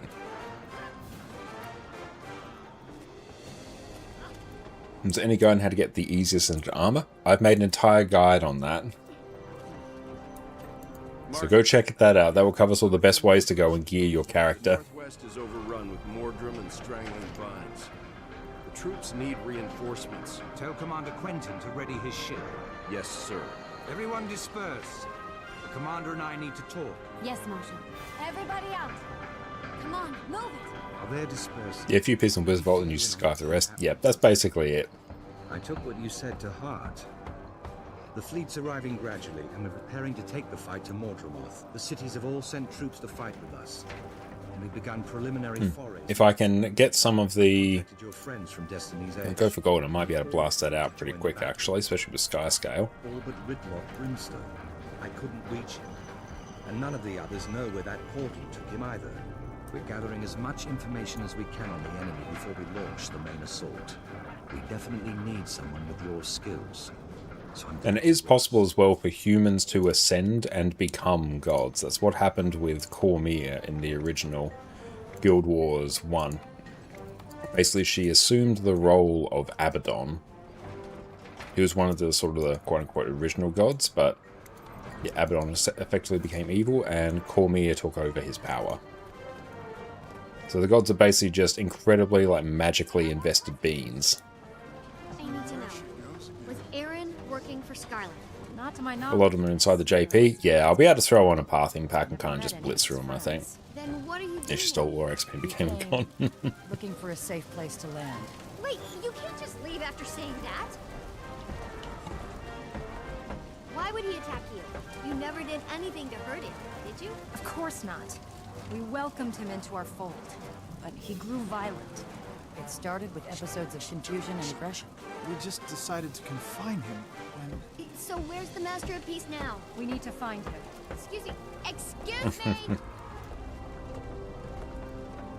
No, wait!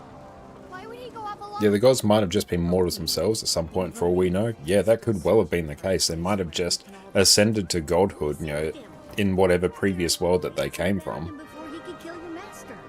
If that was you, huh? You found Aaron's corpse and assumed the Master had killed him. Nope, it was the boss and me and the others too. We trapped him inside Spurbend Canyon. Okay, so I need 6 more mastery points. To all of you. But we really must go now. And there should be one for the Janthea chest, that wouldn't surprise me.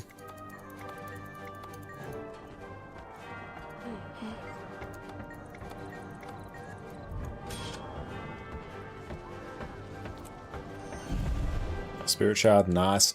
Okay. Let's get Bliss Shard going.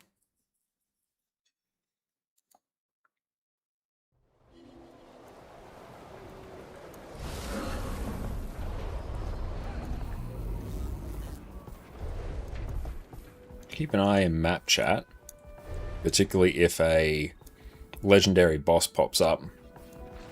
So if a legendary boss pops up, that's a mastery point.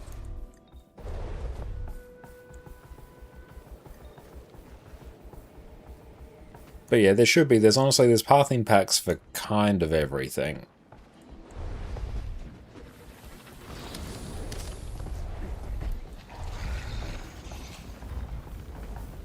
But usually people will call out in map chat if a legendary boss spawns, because people usually need them.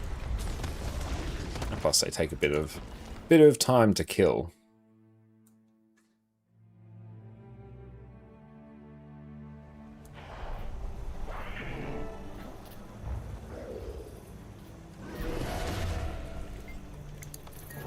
Oh, people still do this meta. It's still like a very easy farm. It's weak to explode. Unless you wish to be vaporized into a fine mist, I advise you to step away. Oh, if the Karka Queen pops up, they'll pop up at 8. I should do that, because that's also a mastery point. Despite our efforts to remain bold here, if we're slow, bypass them around the sea.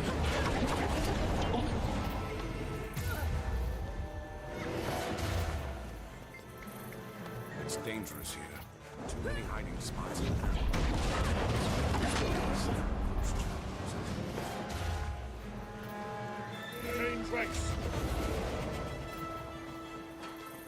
Yeah, it's really the only meta that really gets done for base Tyria.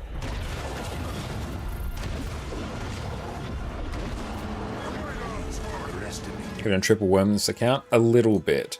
I've still got some achievements for that. But yeah, might have to keep an eye for when that one pops up. There's the squad. Let's go. What build are you running? Running Power Vindicator right now.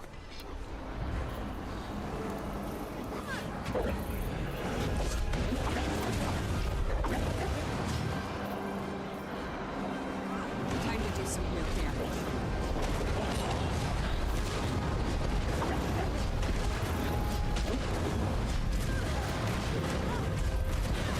Yeah, I just need core Tyria mastery points.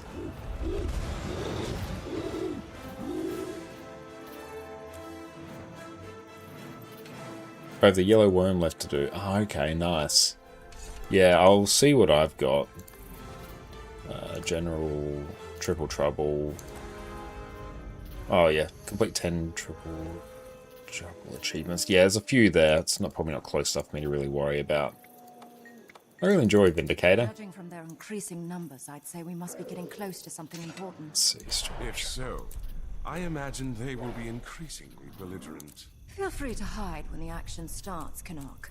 So we've done a little bit of that. Show you up, Keith. Silver waste, we've got a bunch there. Where are we going? Have to do like all the core dungeons. The Mordrum are Charge through!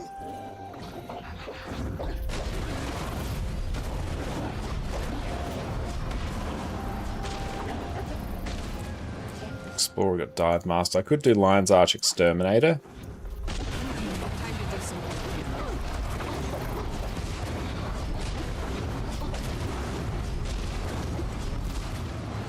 What's the best way to get Tyria mastery points? Use most of mine in the fractal line. Now want to get auto loot. It's kind of difficult to mastery points.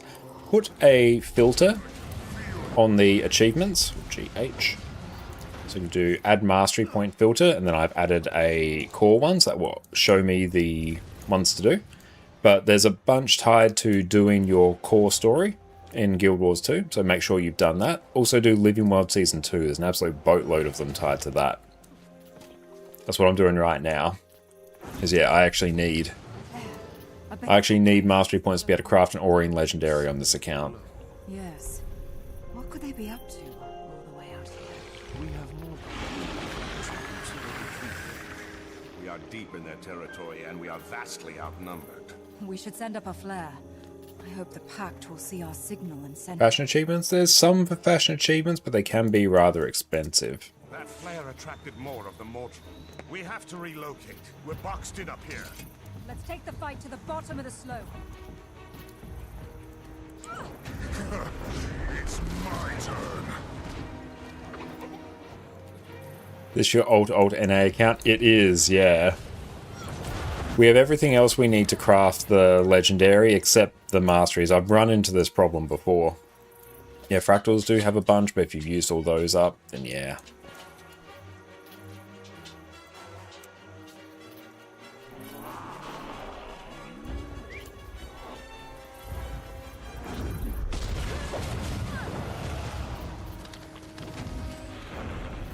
Tazbang, thank you for the follow.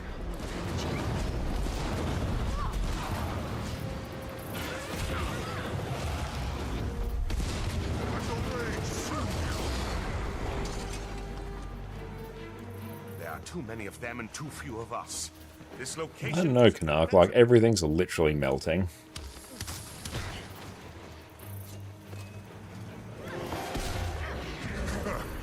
It's my turn.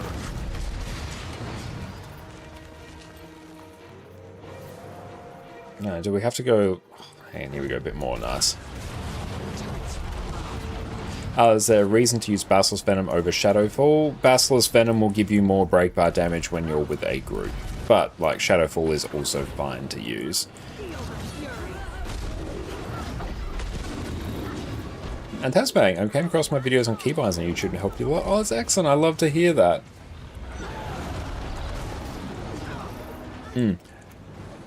Basilisk Venom also applies to your team, so it's not just you. So like if you're by yourself, Shadowfall will have more, but if you're with a group, Bassi Venom should have more. But if you're running particularly the trait that gives you, resistance and stuff when you use wells, it offers a different benefit.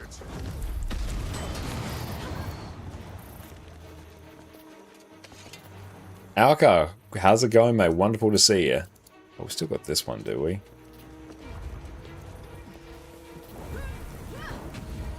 Yeah, so Venoms don't just get applied to you, they get applied to your team as well. That's why a lot of Conditioned Thief builds only hit their maximum damage when you're with a group of people.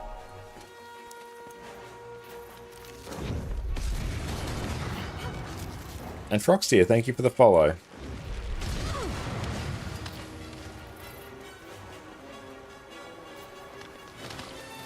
I've been a clicker for the longest time in WoW, but Guild Wars 2 is a different beast. Oh, 100%, yeah. Moving away from physically like clicking your skills in Guild Wars 2 and having like good keybinds is like game changing. They do a terrible job at conveying that. Like, yeah, there's a lot of information in the tooltips of Guild Wars 2 that isn't the most, upfront, so you're not wrong about that. Survive the Mordrum Assault, I mean, like, if you could like bring it to us at a reasonable pace.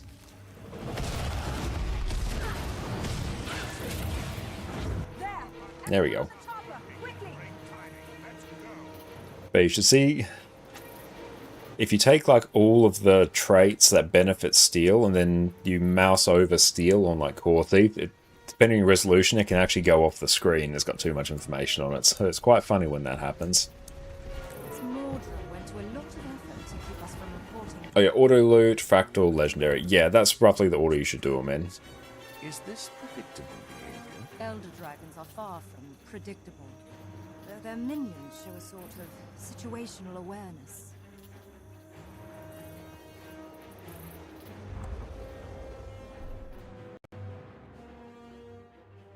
Thanks for the hydrated, Faro.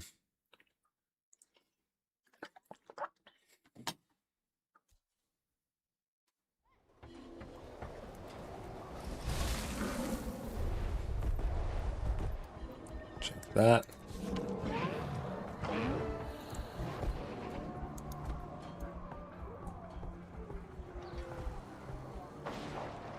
Yeah, definitely check whether you've done Living World Season 2. And it looks like, yeah, Summer Game Fest is still going on by the looks. It's going for another 8 days.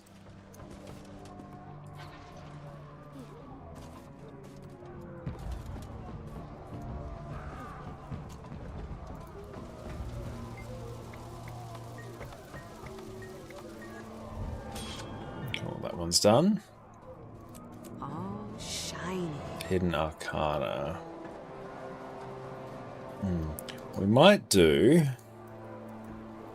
because there'll be a super chill one to do in here. What's your least enjoyable class? Generally Warrior for me. That's one that's just never really gelled with me.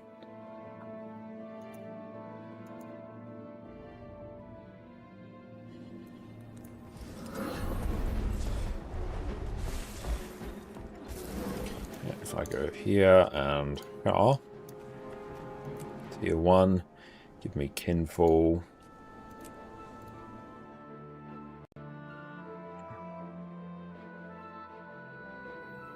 And then we'll get us in the LFG. I might even be able to solo. Now, Fractals. Hang on. Fractals T1. Advertise your group. Kinfall. For Mastery Point.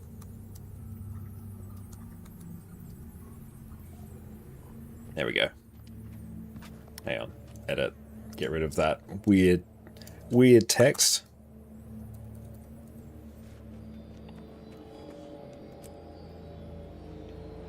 Will I even be able to solo this? I'm pretty sure this requires gates. Oh, well, let's find out together. You're carrying some kind of natural energy. I can't determine its origin, but it feels warm. Well, it should be. I'm picking up a massive Elder Dragon energy signature. It's not real, but I definitely sense it that. Wait. Don't leave her behind. She cried out for you. Oh, hang on, I might actually need to make this more survivable. Even I could barely hear her now in the dark.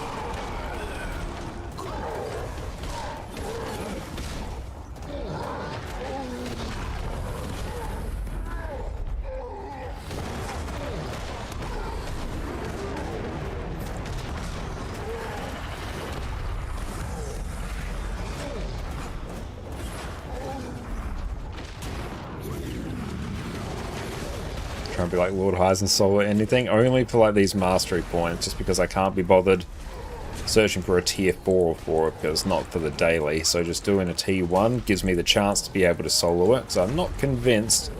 Oh sweet, we got someone. Cool, I am now no longer soloing.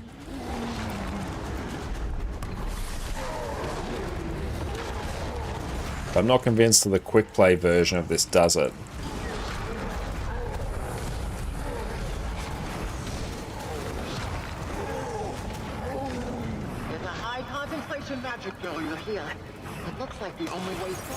Oh cool, it doesn't actually remove the thing. I actually can potentially solo. Let's go Salvation. Unyielding Devotion. There we go. Oh, thank you, Artemis. I appreciate that. Yeah, come on in.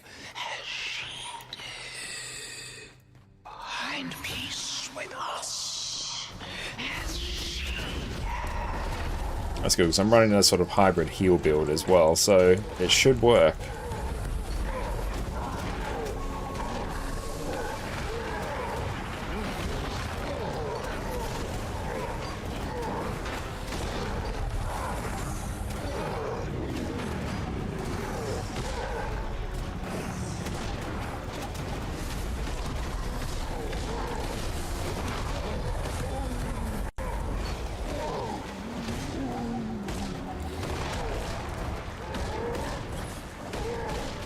You're doing Zealots?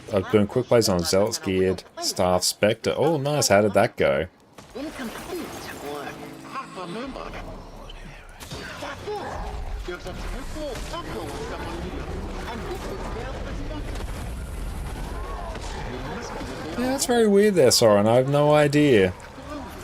Might be a weird little bug.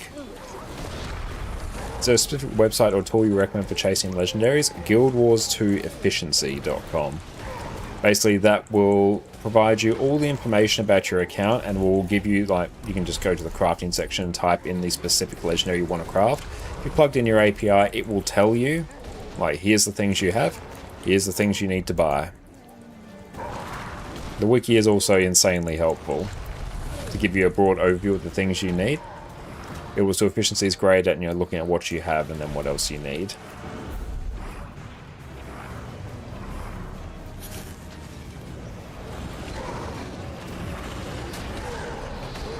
And yeah, there's the Blish HUD module, Mystic Crafting as well, it's also great. Sakurisa, thank you for the follow.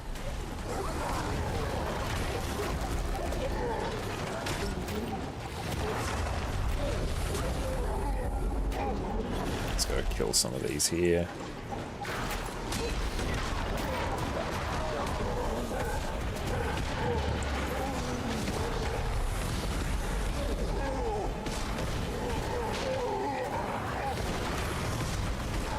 Oh, you've been low-key converted? I blame you entirely.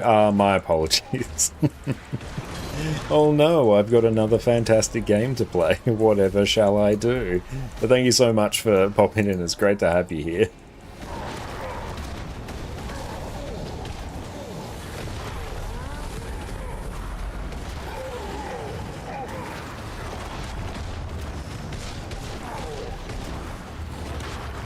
Download just finished, originally bought on release way back in the day. Oh, nice. If you were lucky enough to have made some characters, you have got, like, so many birthday gifts to open. So that's fun. Enough, it will be. Don't poison your bear gift against me. I understand your rage. I just run past these. Just run past.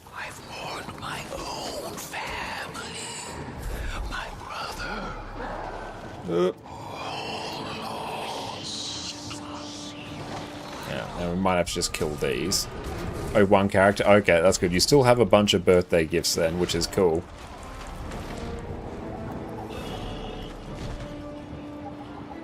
There we go. Yeah, gotta... And someone's gotta interact with this.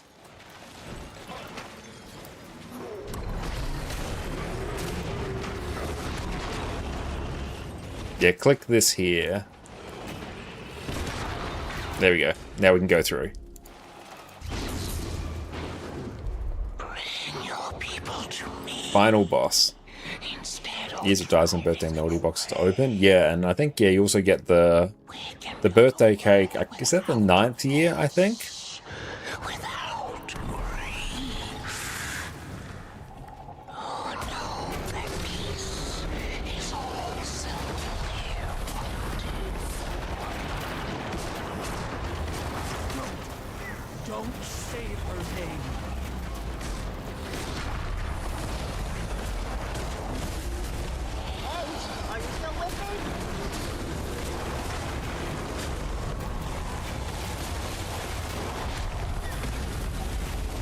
And like teleport to friends, you get spirit shards as well. Good stuff. You might have a bit of inventory management to get cracking on. But fortunately, I've got a guide just for that.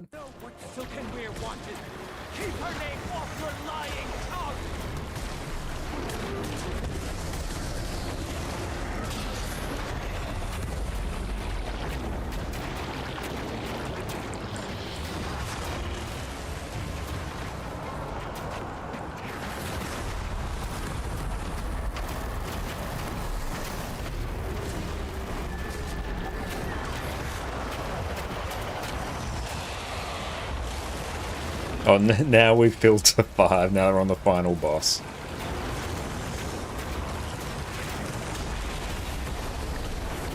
She wanted to go home to her family. She wanted to feel the sun again.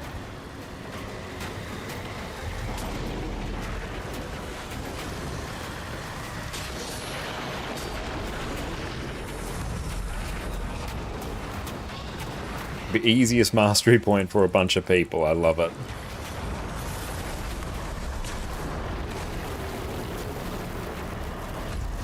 And Crisis, welcome in. Great to see you. I've been going very well. How about you?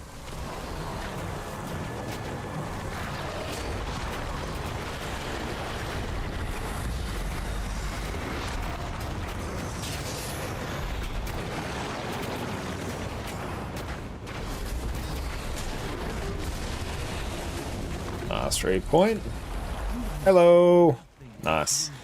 Or of sacrifice. You feel no need Easy. and have none to give. Empty you are. Very good.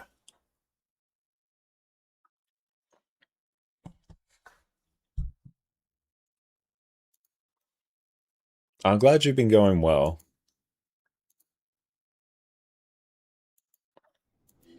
Okay, so we can tick that one off at least. Oh, new to Guild Wars. Oh, nice. Well, welcome in. And thank you for coming to that, Artemis. You're a massive help. Thank you.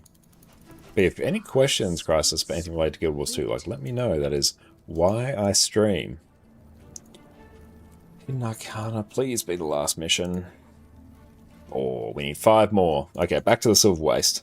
Go, go, go. And Master Moment was doing daily fractals? No, it was for doing that specific fractal. Oh, started a few days back? Nice. But no, there's a mastery point for doing the Kinfall fractal on just any tier, so we just did the tier 1 version there. It's good because I couldn't actually solo that. I couldn't actually open the doors at the end. So glad more people joined. Pixelpunk, welcome in.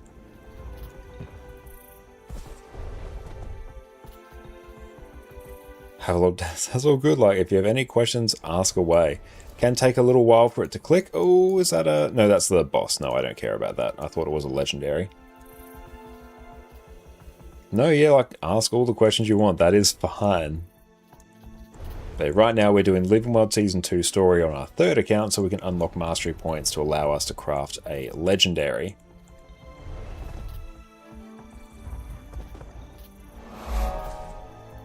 Bitchkit, thank you for the follow.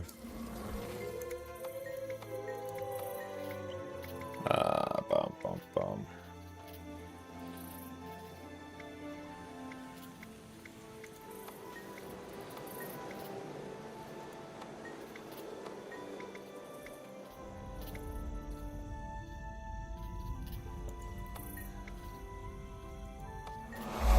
Retrieve the cipher.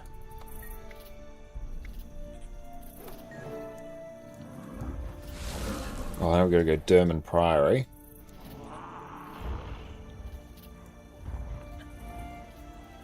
What expansion is needed? And Joba, think of the follow.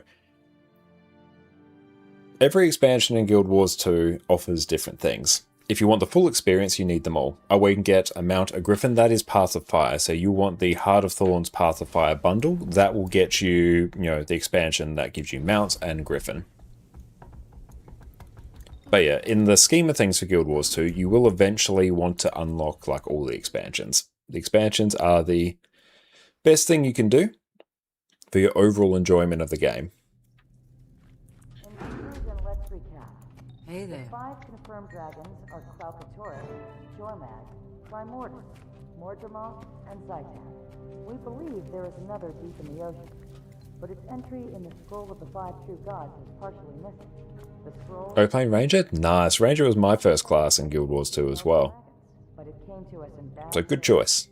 But every class in Guild Wars 2 is great. We're still attempting to decipher the damaged portions. Each dragon has 2 spheres of influence. For Mordremoth, that's mind and plan. And yeah, we now have like multi-chat for Twitch and YouTube as well, so everyone on Twitch can also see what's said over on YouTube. Many theories about the different spheres of influence. Choose one and defend it. If you have I think you've versed with Necromancer. Oh, nice. That's true, there would be extra achievements here as well.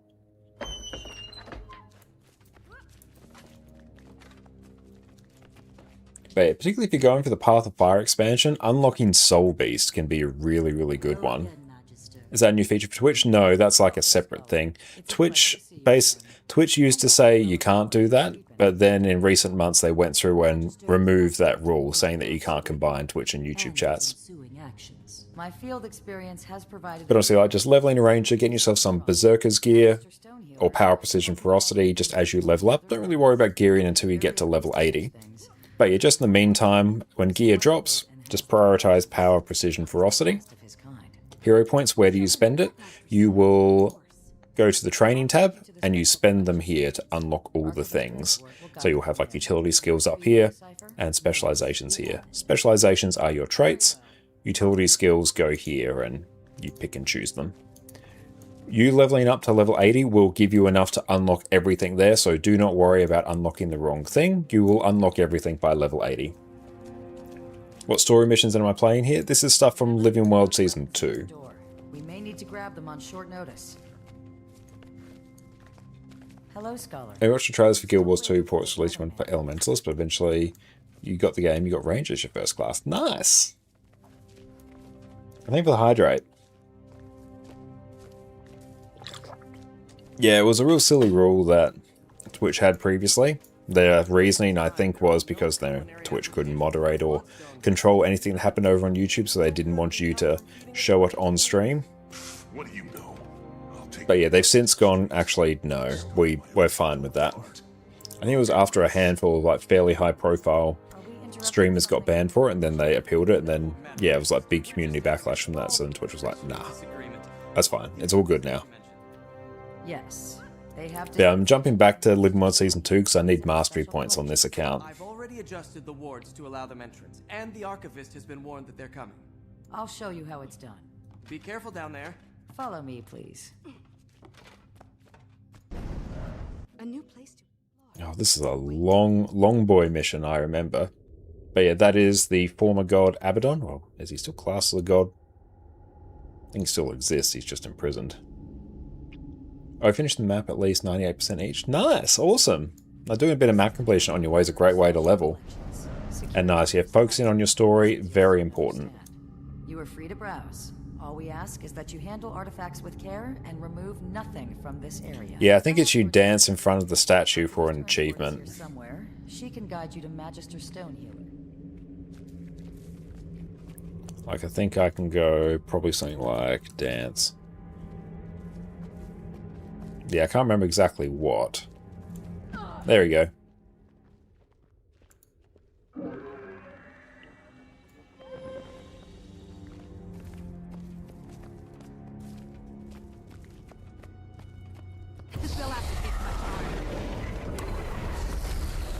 Alright, now you're at level 80. Ah, excellent, that's great. And yeah, for your other hero points, you'll start unlocking more and more elite specializations there, which are basically subclasses for your particular class. For Ranger, it's Druid, Soul Beast, Untamed, and Gale Shot.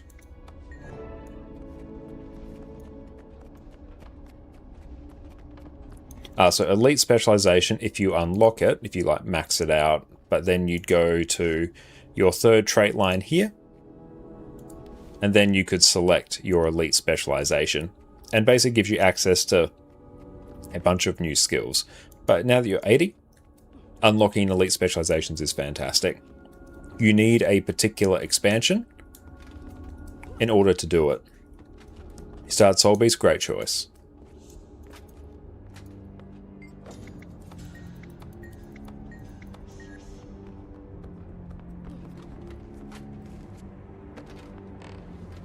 It's good to eventually unlock them all, but yeah, Soul Beast is a good one. Yeah, Soul Beast is a really good DPS build. I've got a guide on my YouTube channel for Power Soul Beast in particular. It's really good.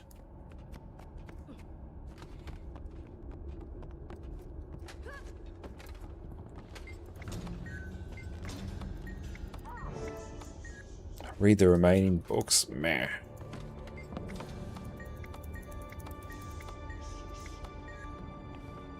But we're just entirely trying to speedrun this. Cool.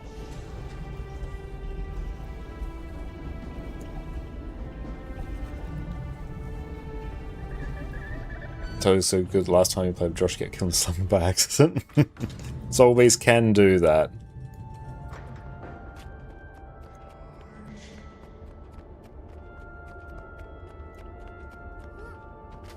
But yeah, unlocking Soul Beast is a really good shout. And eventually, unlocking all the elite specs is also good.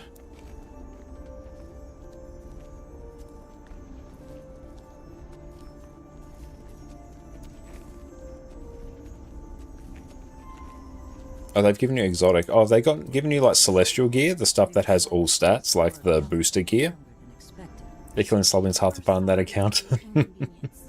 What about your weapon? On Soul Beast, you'll typically want, like if you don't have the expansions, you'll probably want like Axe, or 2 axes, and then probably longbow on swap. I feel like that should be fine.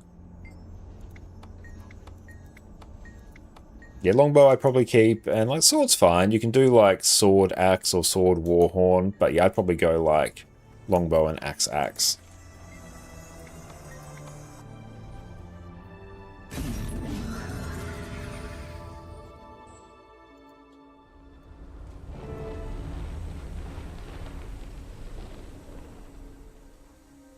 Oh yeah, you using like blood as power to inflict condies on yourself. The intent is you transfer them to your target. I'm not going to bother with challenge mode because I just kind of want to blitz this. No, but my legs feel like side taffy.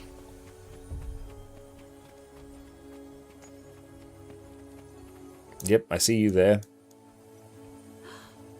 Is this? It must be. Glint's lair. It's even more beautiful than I imagined. And eerie. Doesn't look like we'll be leaving the same way we came in. I never thought I'd see this. Where's the boss? Hello? And Jaffo, thank you so much for the follow. Place to meet. All right. Oh. We'll see you in a bit, boss. Stay safe. Keep your And only welcome in. I've been going very, very well. How about yourself? I start playing Guild Wars 2. You can't make up which expansion you should go for. Like, all the expansions are fantastic. They all offer different things. At the end of the day, I recommend getting them all, but also just going in like chronological order is totally fine. In fact, that's the way I kind of recommend doing it. If you're looking for which one to get, just go for like, just do them in order. He said she was grand and noble, as noble as any other. She loved you, except when they Yeah, I remember doing the achievements for this as well. These were like really quite difficult. If you plan on playing the story, 100% recommend doing it chronologically. Yeah.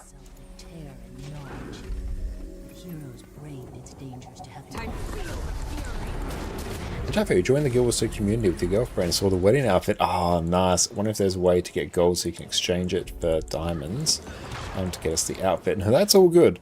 I've made a guide particularly on farming gold for new players.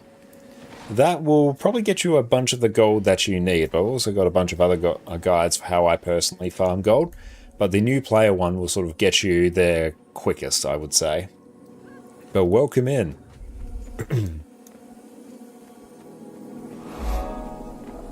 Oh lord, I barely remember how to do this. Let's just go stand here. Probs have to kill things in the light area. That seems logical. So thank you so much for the follow.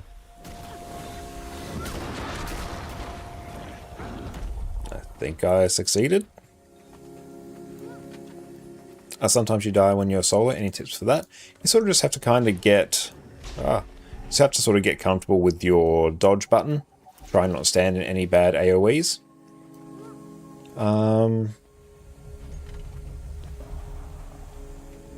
There's a bunch of things like potentially Relic of Zakros you can add to your build, but you can probably, that's obtained later, I think, through the Janthia Wilds expansion.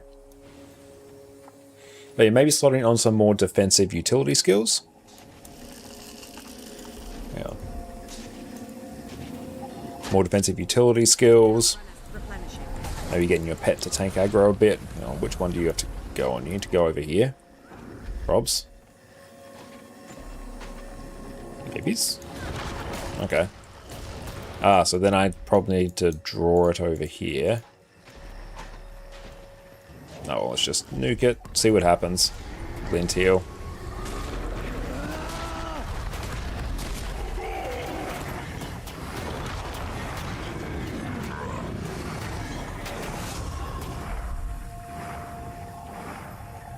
Another personal victory.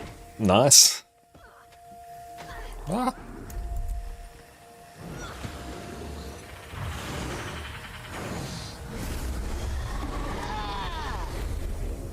Is a way to rotate the world map, not the mini map. No.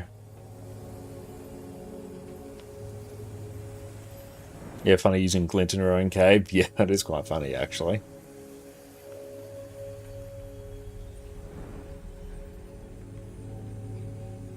No, that's all good. No issues whatsoever. Prophecies in school. Me too. I remember the stories about the fall of Ascalon, Prince... I used to pretend It's a very cool mission. It's a very long one. my sisters put on plays for our parents. I can just imagine it. Glint was ancient. Thousands of years old. Why wasn't she like the Elder Dragon? She was free from God's control and forgotten Can't remember what actually causes damage. We're just gonna run. Run. Oh, hang on.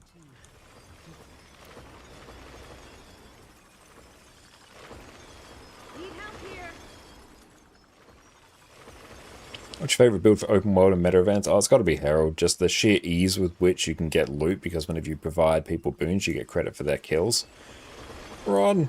No. Endurance running low. Oh, yeah, do I have to... Absorb damage nearby foes. Ah, yeah, I got to do the thing. Hang on.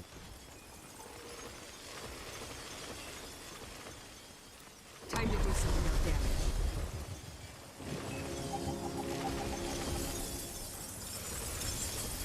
That's right, we'll give ourselves super speed and hobble along. Get that. Run! Hug the wall. Less chance for getting nuked. You explode. Run! Okay, so when they're that size, they explode. Oh. There we go. Did the thing. Does 4 million more XP for auto loot in your ult? Nice! Like, 4 million XP sounds like a lot, but it does go by really quick, actually. Might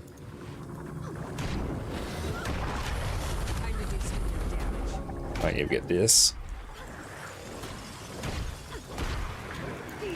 And then I think we can actually nuke it. Oh, we've got to do more, I think, actually. Yeah, hang on.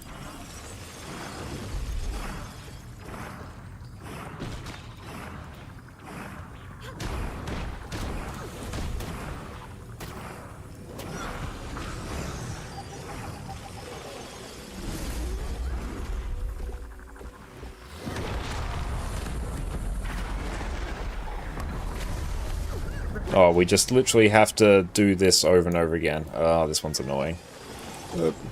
Time to do some real damage.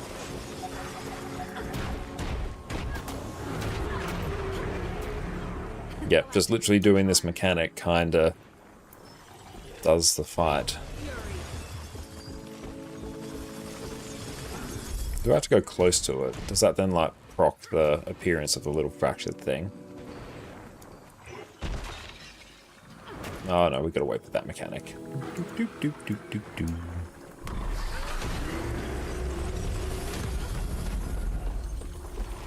Oh yeah, no, we just like vibe out. Just wait. When he does like his big slam attack, that's when the thing pops up. When do you start PvP? You can start PvP by clicking on the PvP tab there, and then go into the PvP lobby, and then like into the ranked arena, or in your case probably unranked arena, and then just start. But yeah, PvP has its own like separate gearing system where you don't actually have to have gear. You just select your stats that you want, and then yeah, your build will just kind of pre-populate. So just keep that in mind. It will probably pre-populate with something reasonable for you, but then yeah, you can just like go in and start blasting. You can actually do it immediately after tutorial. When you enter the PvP arena, you're instantly boosted to level 80. And PvP can be quite rough, especially for new players, because there's a lot going on in like Guild Wars 2 PvP. Oh, hang on. Damn it. I forgot I had the thing. Rip. Okay, let's grab that. There we go. Just keep going with this encounter.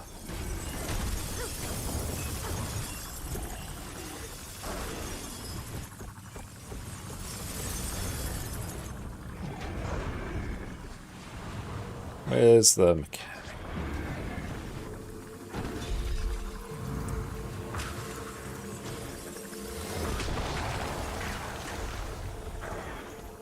And yeah, Thief is definitely the stealth and teleport class. You do get used to dealing with them after a while. Like, There's a lot of sort of build knowledge, and you kind of have to, look at, what class people are playing to get an idea of what they can do, and that just comes with time. Like, as a new player, there's a lot of different builds. So it can honestly just take a bit. Oh, man, did that nice. Tayo, thanks for the follow.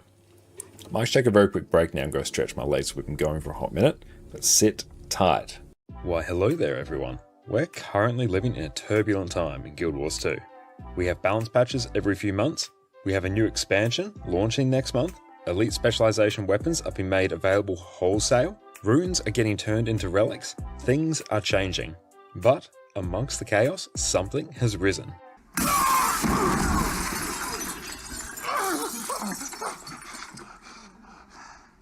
God bless us, everyone.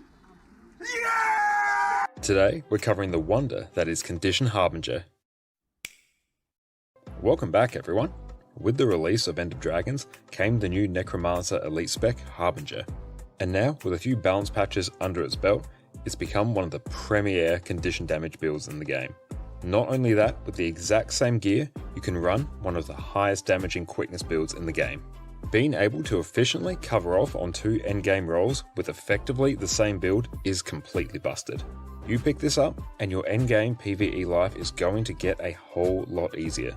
It's time, my friends, for Condition Damage and Quickness Harbinger. Once you equip the Harbinger specialization, you'll get access to Pistol as a new main hand weapon, new Elixir utility skills, as well as having your Death Shroud replaced by Harbinger Shroud. Unlike core Necromancer and Reaper, Harbinger Shroud doesn't act like a second health bar. Here, it doesn't protect you from incoming attacks, and instead gives you access to powerful ranged attacks and mobility skills. With your Grandmaster trait choices, you'll either pulse strike damage, conditions, or quickness to allies while you're in Harbinger Shroud. You'll also inflict yourself with Blight by staying in Shroud or using your new Elixir skills. Blight is a bit of a double-edged sword in that it reduces your overall HP the more of it you have. In exchange, several of your skills get more powerful the more stacks of Blight you have. You'll regenerate health based on your total Blight, and various traits will increase your overall damage. So, one focus of your rotation is going to be building up Blight, consuming it to juice up your skills, and then building up your stacks again. In terms of your Harbinger Shroud skills, you have access to Tainted Bolts, which will simply fire bolts of energy that explode on impact and will inflict torment on enemies near your target.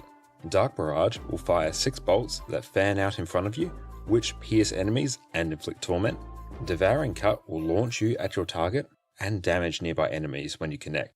If you use this when you're at or above 5 stacks of Blight, you'll double the damage and inflict torment. Always make sure you use the skill when you're above 5 stacks of Blight. Voracious Arc will cause you to leap to your target and daze enemies near your landing point.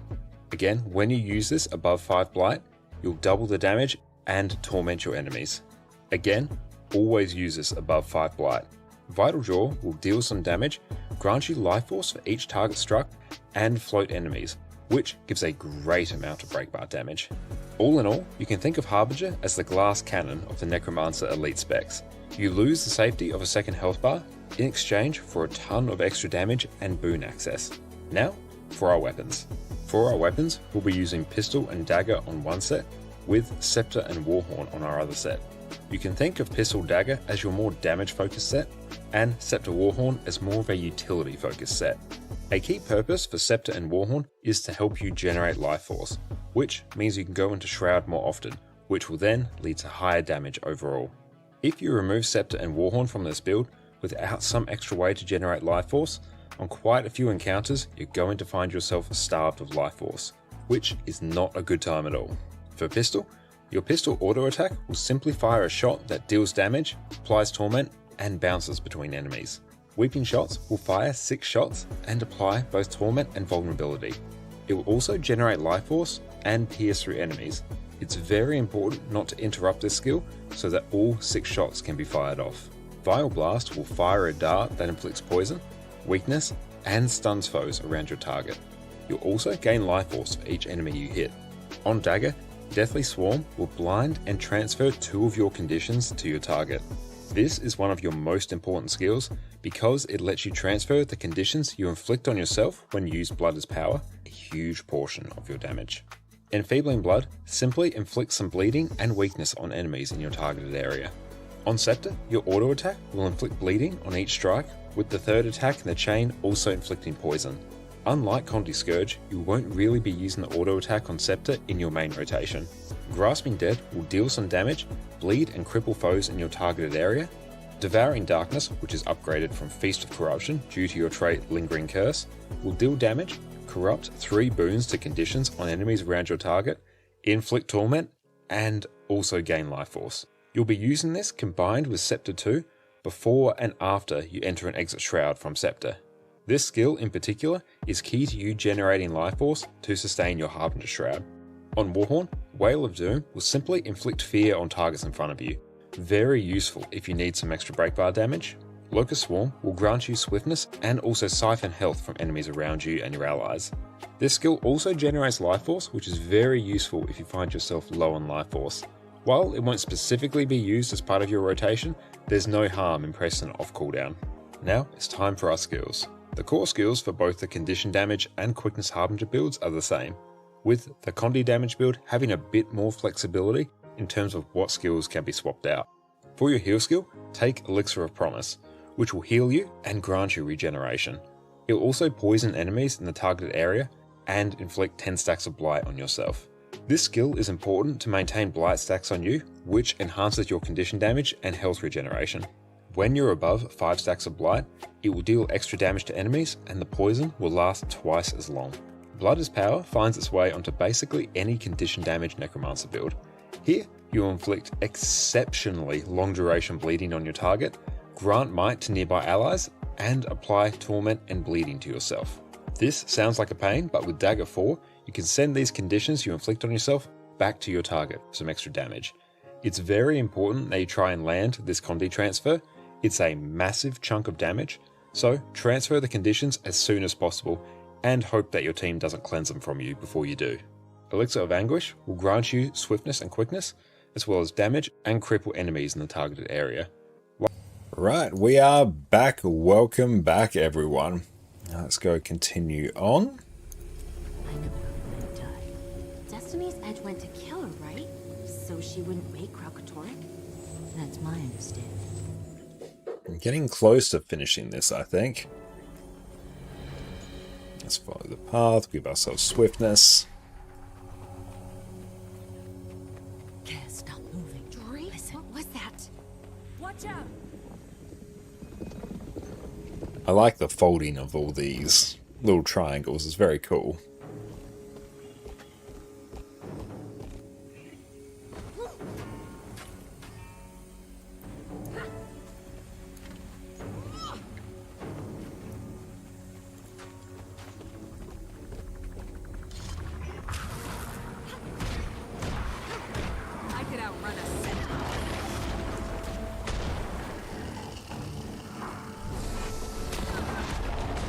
Okay, so I gotta just do the mechanic over and over. Let's wait until one of those orbs pops up. Vortex Crystal. Of course it spawns right on there. Thanks, Marjorie.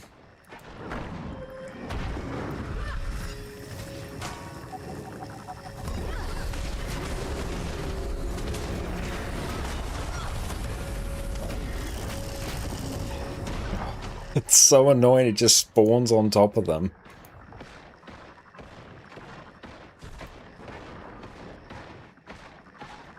Thank you, Marjorie. God, this is an annoying fight.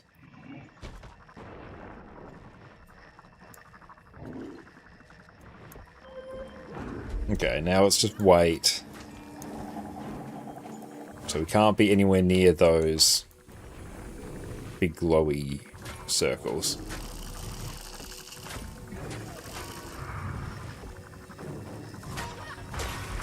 There we go. Now we can go. Not enough energy.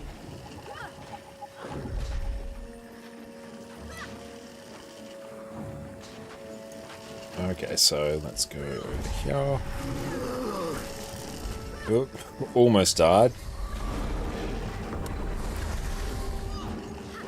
Time to do some real damage.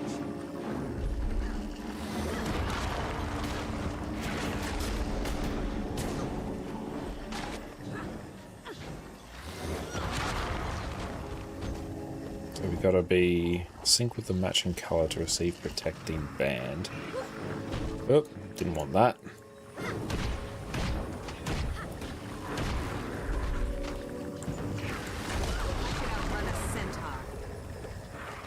Oh great. Now we are fragile because it just spawned on top of us.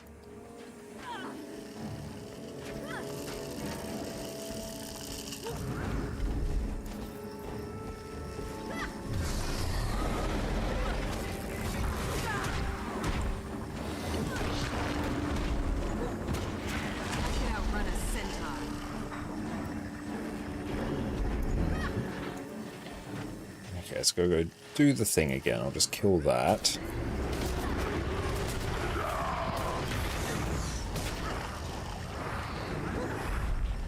Big leap.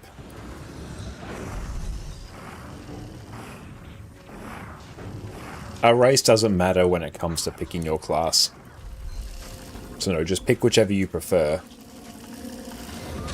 Good question though.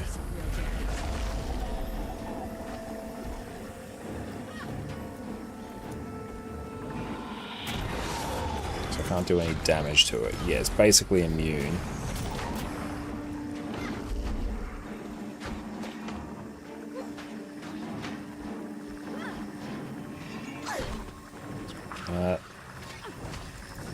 There we go.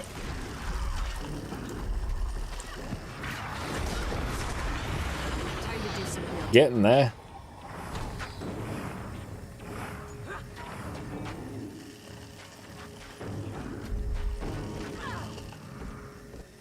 So just wait until we see when the crystal pops up, because then I can grab the fragility thing.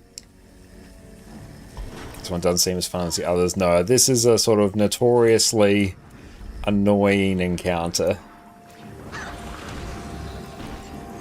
Doing the achievements for this to try and, you know, complete like all the masteries for it is like real tedious. I remember doing this years ago and I was like, I'm good with not doing it again. I am well good.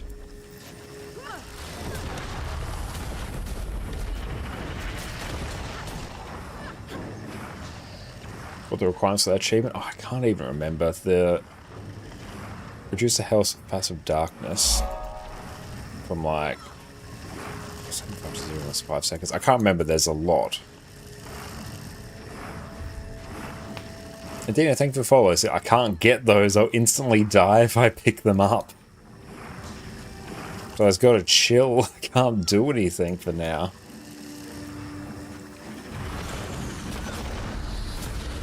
I might be able to just grab that one. Yeah.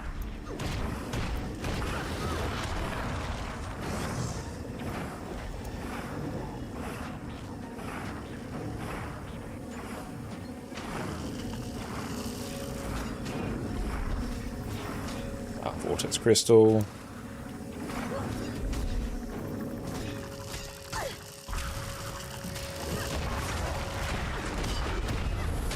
Oh, we're almost there. Oh no, I'm fragile. Run. But you got 1 HP. Oh, that's not it. No, I don't think the Ventari bubble would probably reflect me. It's not even so much the projectiles, it's the AoE at their feet. Well, that goes there. Oh, I was going to say there's one that spawned right there.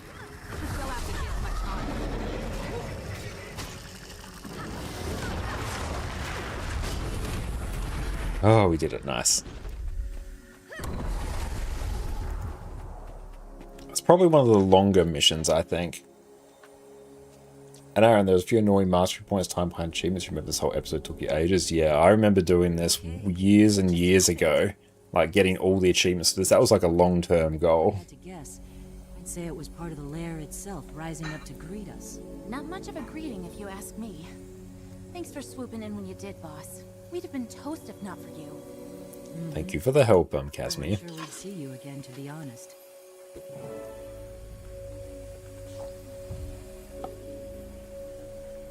It's for Central Tier Masteries. Yeah, I need more Central Tier Masteries on this account to craft a legendary to send back to EU. I forgot once again that I needed them. Yeah, that's Casimir and Marjorie, yeah. Can't decide which one is more cursed, this or the Kaith one. If you're doing... I feel like if you're doing the achievements, I feel like the Kaith one. This one, if you're just trying to get through it normally, I feel like it's more cursed. Find a way out of here.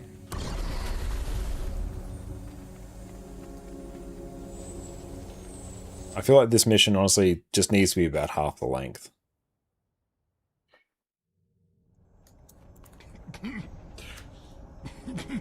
The looks on your face. Oh, for achievement hunting? Yeah, oh. Nope. Probably this one, then. That would have sapped the fun right out of it. So Actually, I think I probably will have to do the Kaith one at some point, so I might actually be able to give like a far better judge of that.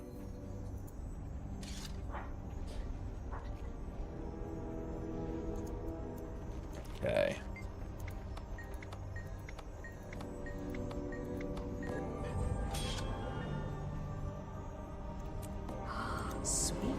Many rewards there.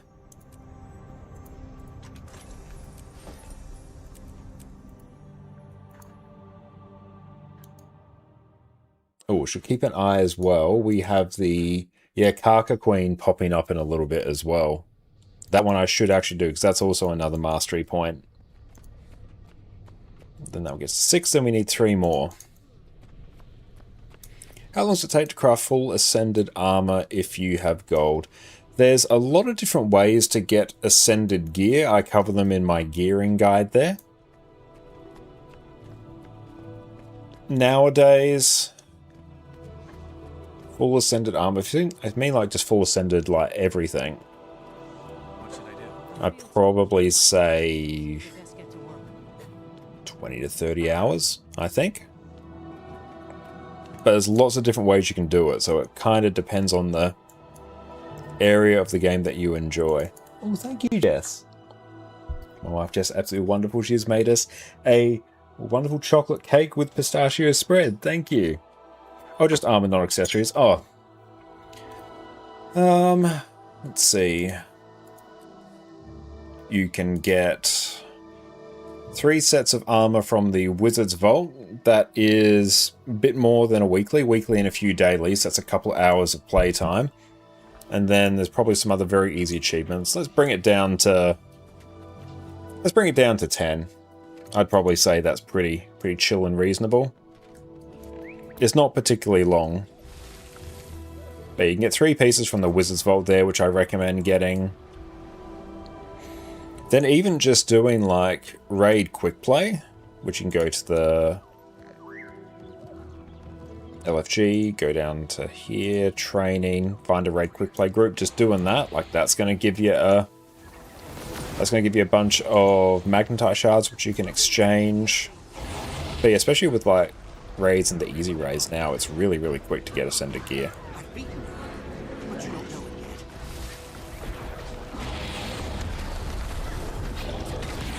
Easiest legendary now is Amulet from Seasons of Dragons and the Gloves from Fractals. Yeah, the Gloves from Fractals are by far and away the easiest. But yeah, the next one would be the Return to Amulet. And the Return to Amulet is easy, it's just a bit time consuming. The amount of mastery points you can get is quite generous from some expansions, so you can prioritize easy ones. Yeah, like there's ample mastery points across the game to just, you know, kind of get everything you want without any issues. But yeah, we haven't done Karka, so that will be another mastery point. Like everything I'm doing is very easy to get them. Like I'll do this world boss that will just kind of get done, and then do Living Mod Season 2 and I'll have everything I need. It is not difficult, it is simply a bit of time.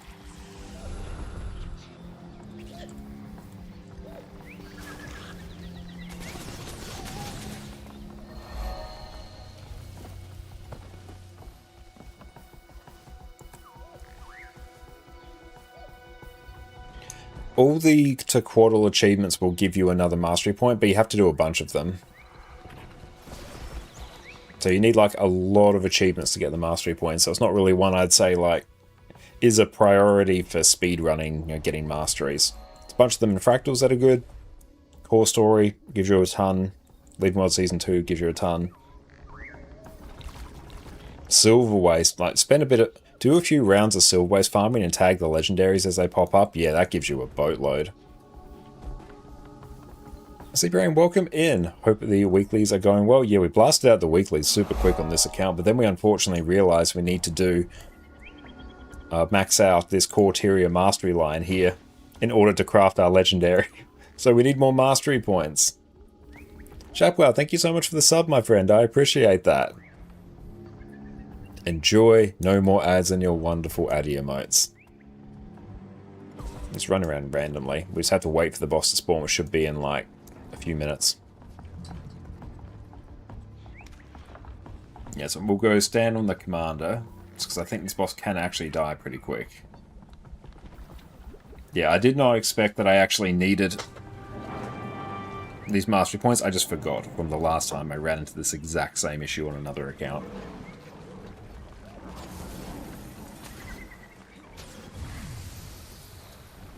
Oh well.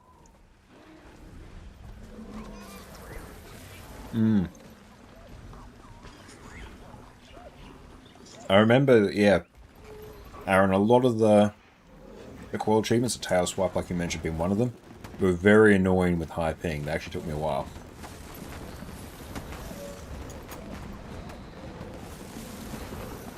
Yeah, we're having a chocolate cake there that Jess just made.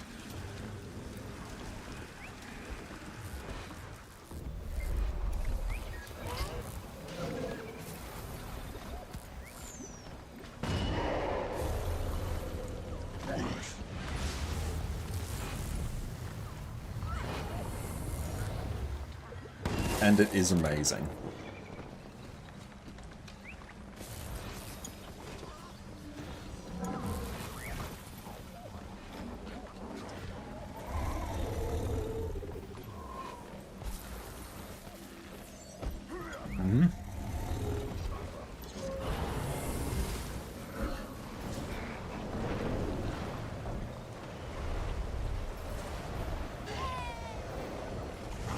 Yeah, chocolate cake vanilla ice cream is absolute peak.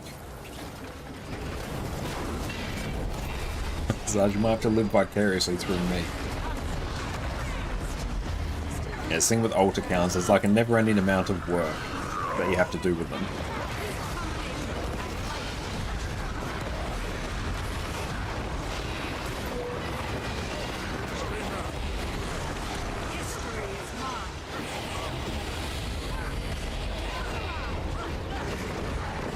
I'm still sad back when this boss was first introduced. It was actually like a once-off-world boss that spawned. And it had like an insanely good chance to drop precursors, like precursor weapons. And this is back around launch Guild Wars 2 where precursor weapons, mastery point, precursor weapons were actually like really, really valuable. Whereas now, like, a precursor weapon might be at best like 20 gold or the Gen 1 ones. But yeah, I remember I had to go to like university at the time when this boss was up.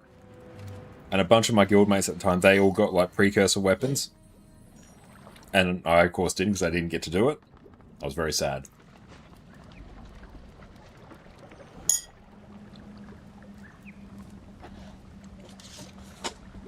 Don't know if I had a chance for infusion.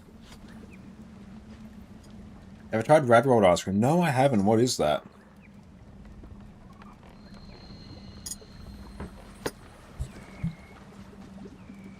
Three more.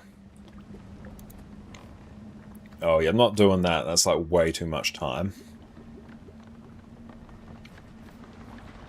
Pass. Like, we got so many that we can do here. Yeah, literally just me finishing any of the living world would do it. Best way to get precursors aside from legendary crafting is Mystic Forge gambling. I mean, honestly, now literally just buy them. Like even the most expensive one. Like Dusk, it's 142 gold. That one's pretty high, but if I went like Spark for Incinerator, that's like 30 gold. Dawn, I think for Sunrise, it's 45. Zap for Bolt, it's 24. Like, yeah, just buy them. If you want to get them quick, just buy them. It's so much. Unfortunately, not an option for free to play. Oh, okay. Yeah, well, in that case, yeah. You either do the collection or Mystic Forge. Mystic Forge them.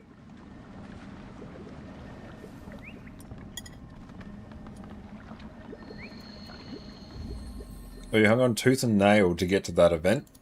And the final boss lagged and got DC'd? Oh, no. That was back when like temporary content was the big thing for Guild Wars 2.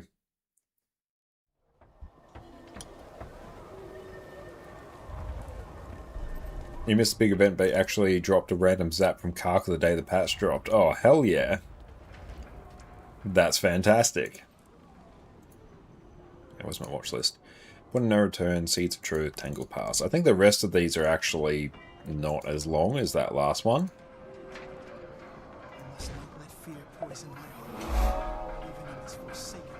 Film Trainer Gary, thank you for the follow.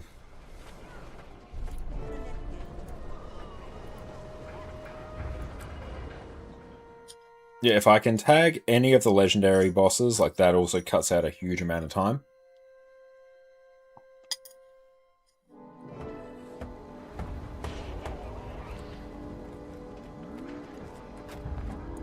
Oh, hello. I'm glad to see you. I might swap back to you. And here might go back to Herald.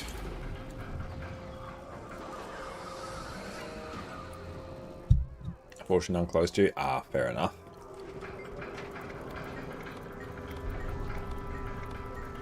Oh, but they won Queensland's best ice cream. Ah, very cool. Good dialogue.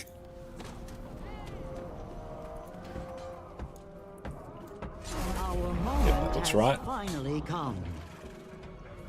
Yuri, thank you for the follow. It was beautiful. I wish you could have seen it. All crystal and rainbows. We saw echoes from when the Master of Peace was there. He took an egg from the nest. A dragon egg? It all makes sense now. The Master of Peace has been on the run with it since the crash. We need to find the Aspect Masters. It has something to do with the boss's... I could outrun a centaur. Okay.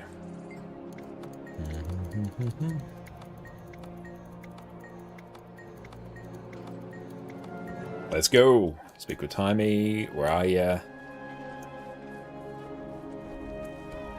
Still around, Commander. We're ready. Well, paint me orange and call me Rusty. You're getting it. You doubted me!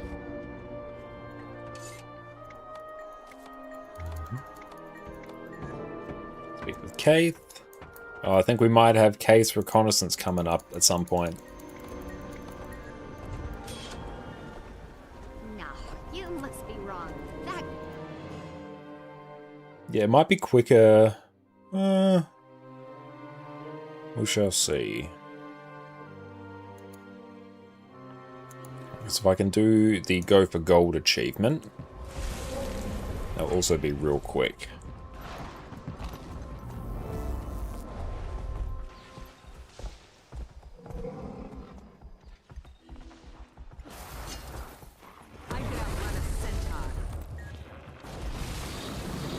Just get past everything.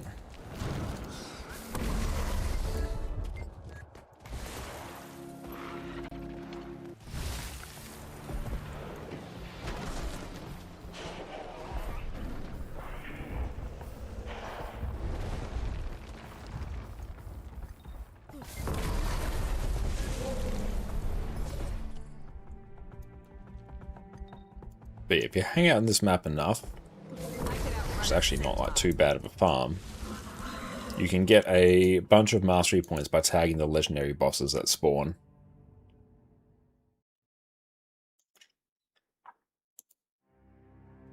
The Aspect Masters passed through here recently.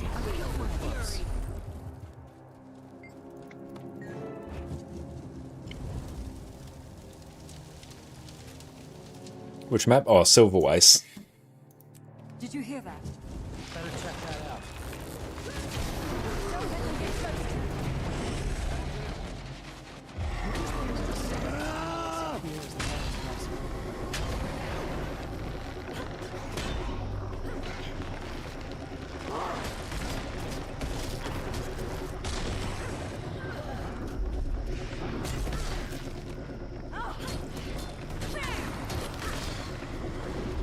I tried looking for group in Silverwaste, it's always empty. I find with Silverwaste, it's usually best just to hop straight in any map without going through the LFG, because yeah, there are more profitable farms in now, but I always find there's, for the most part, people doing it. So like, if you just go in the map and just progress the events, people will hang around and do it. But this was like the gold farm back in Core Guild Wars 2. I'll just take out the Mordrum. Okay, just more.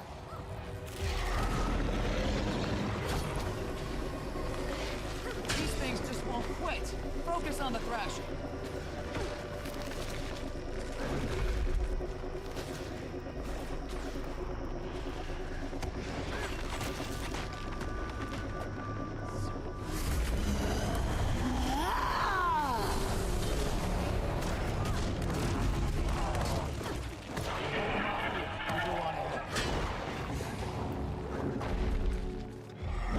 Yeah, still great gold early game. Yeah, still a really good farm.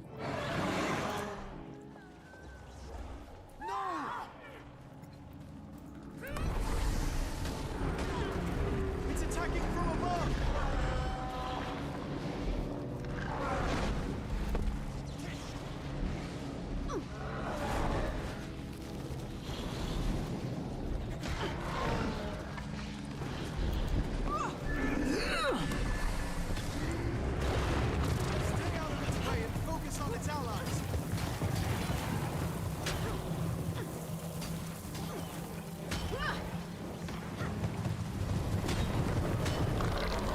Oh, Swordmaster completed, nice.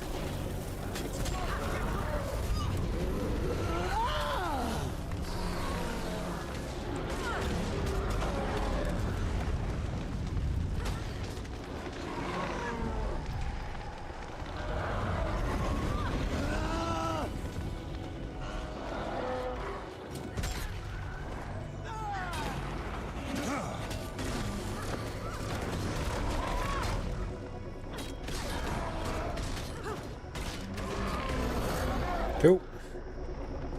It's over. Are you all right? The sun shines on you no more. May you be at peace, free of the sufferings of this world. May Glint find you in the darkness and lead you into her perfect light. Until we meet again. I'm no good to our master like this. Please, see it through for me. No. You've suffered enough losses. Taking you to the Pact camp. Please don't. Our master needs you. Hopefully, we can trust our friend. Oh, sweet. For safety.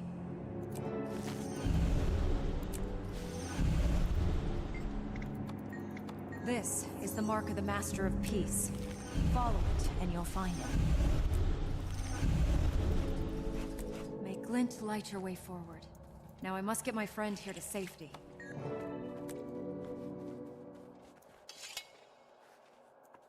Oh, Auric Basin, yeah, I completely agree, Aaron. Still my favorite meta event as well. Brotherhood of the Dragon. You know, keepers of Glint's legacy. We were with Glint when she fell in the Crystal Desert. Where do you think the Master of Peace is going? I don't know, but a lot of Zephyrite gave their lives protecting that egg.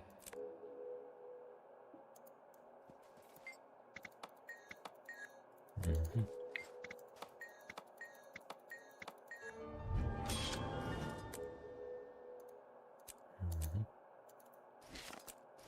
Mine. All mine. Into the labyrinth, yeah.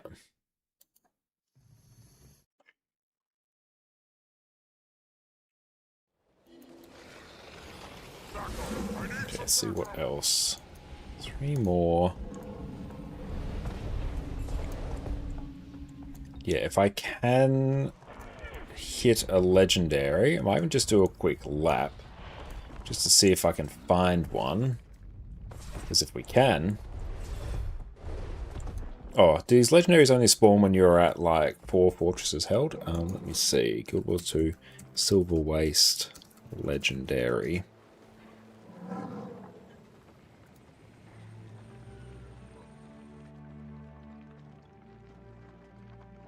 Let's bring this over here. I feel like these require a certain level of map readiness.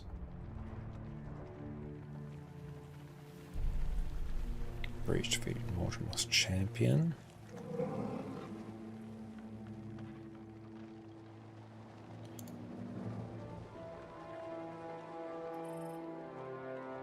Location. Anytime during a defense event. Okay, so it doesn't really matter. If chances go up depending on the individual level of the fortress. Okay, that's good. Because honestly, like, if I can tag 1 or 2 of them, if they do happen to pop up, I get excited because I saw that one, but no, that's not a legendary.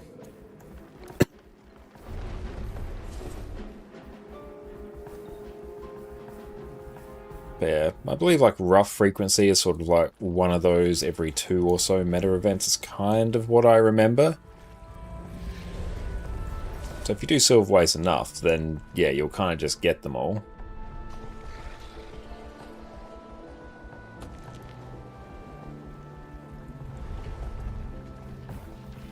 Oh well, onwards. Yeah, 4 out of 4 increases the chance of them to spawn. Ah, okay.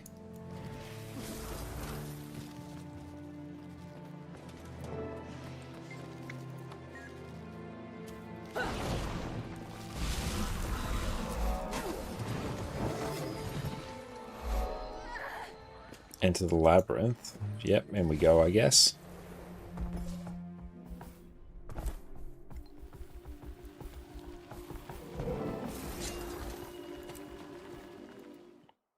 Cool art. You get 5 achievement, 5 master points. You do all 4. Yeah, doing all 4 though, it's just chance. But these vines separated us. Some were dragged off, and I lost them in the chaos. You should know that an especially large predator here with us too.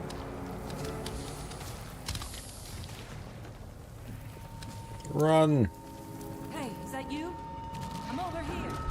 See if you can get around to me. You all just got like lost in here immediately.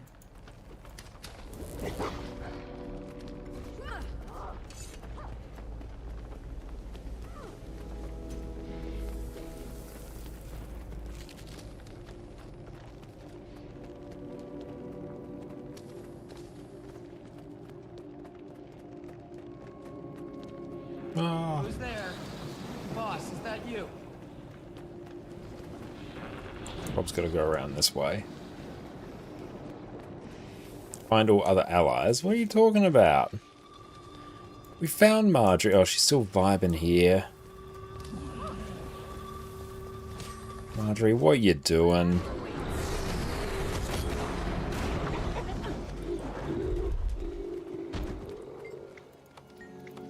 Okay, yeah, we actually have to talk to her. There you go, Keith. You keep that one entertained.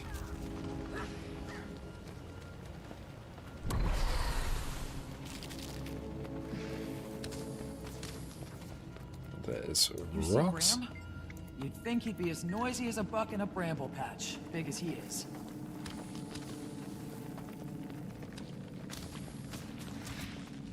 Yeah, she's definitely picking fights more than she should.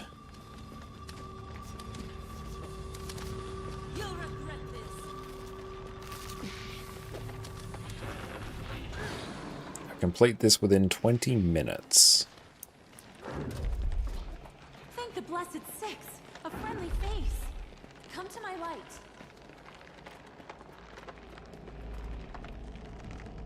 Can we get up this way? Nah, it's back this way. Maybe through here. Yeah, there we go. Jory? Jory, is that you? I'm here.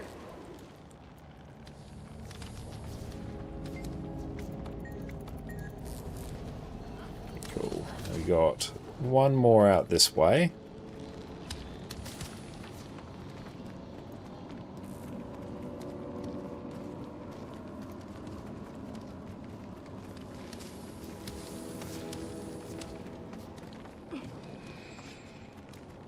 Oh, friend, you were just doing these stories last night for the amulet? Hell yeah.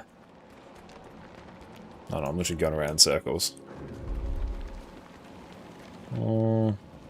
Wait, cheese this? Not really. Don't have sky scale. Just gonna have to be quick.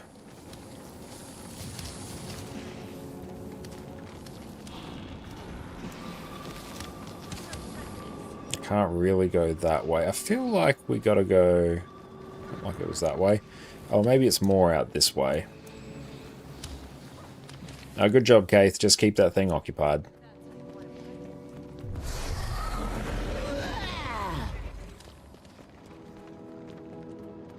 No?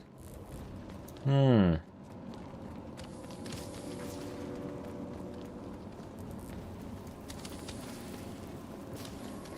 the minimap is actually not overly helpful here.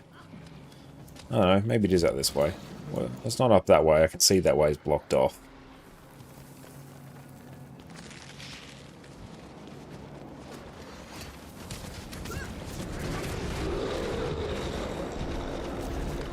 Yeah, usually someone will call it out. Yeah, I'm seeing them getting like constantly pinged on the map, so the game knows that I'm struggling.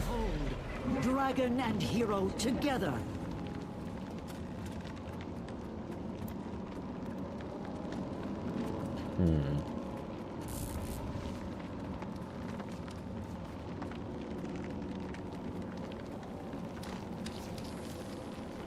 Maybe it does want us to go up this way.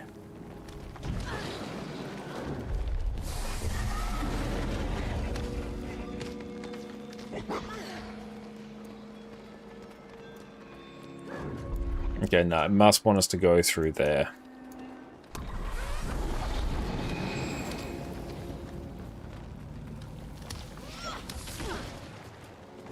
Oh no, Kate. Keep doing your thing.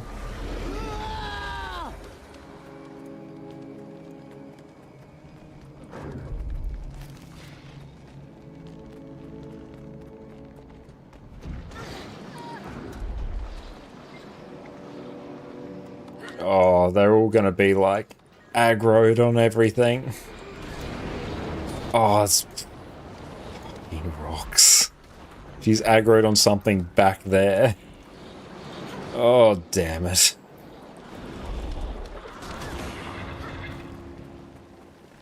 Right, well, we're just gonna clear everything because Rox is gonna be a bit of a pill about it.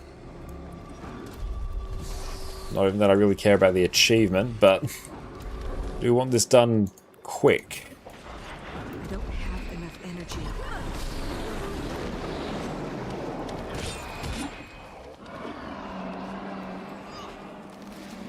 See what you doing there, Rox?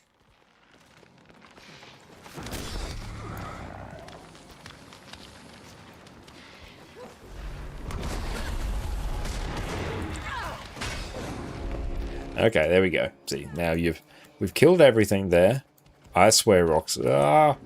If you aggro on something else,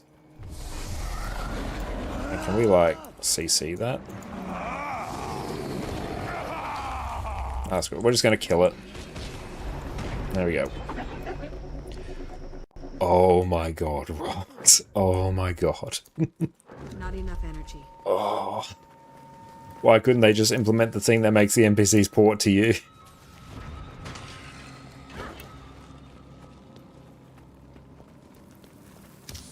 Like, one of those will aggro rocks, and then, yeah.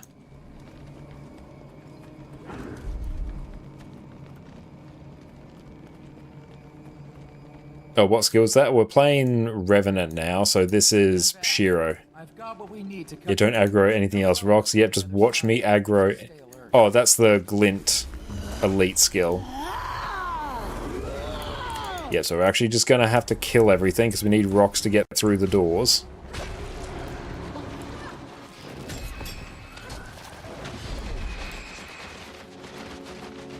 Even though, yeah, no one's told our team don't have to kill everything.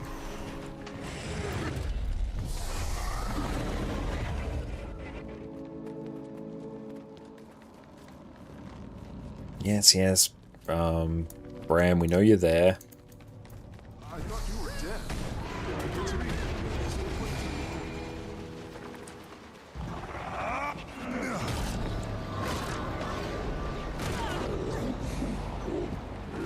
Garfield, welcome in, mate. Yep, Rox is not living her best life. Actually, no, Rox is fine. She's just been very inconsiderate to the speed at which we are trying to complete this story. Stand back. See, and she just ports over the other side of it. She could go get Bram. So stay alert. But no. glad you're here. Now we can really do some damage. Reach the center of the maze. Wonder if I can... What's the quickest way for me to do that? Might be... Maybe out this way?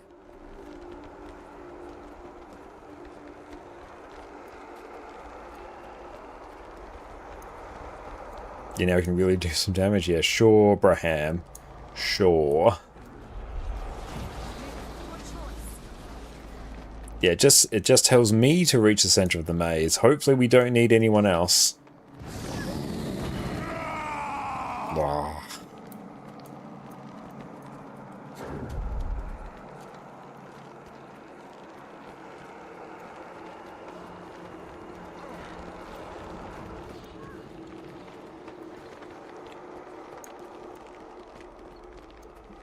And if I could... No valid path to target. Thought I could cheese it. Okay, if that's how you want to play it. Time to do something. What account stuff's going to be moved to Guild Wars 3? We don't know yet. We know there'll be a Hall of Monument style set of achievements where you can do certain things in Guild Wars 2 to unlock new bonuses in Guild Wars 3, things like cosmetic and presumably titles and the like. But we don't know anything beyond that.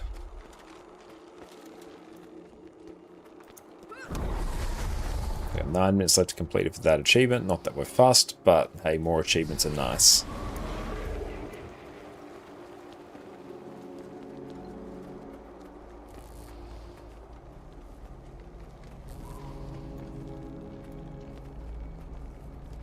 There we go. Beeline.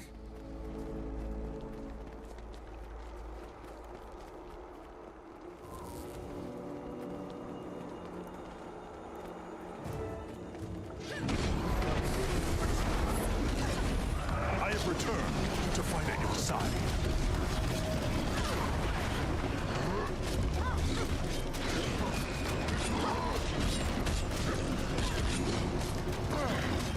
Our moment has finally come.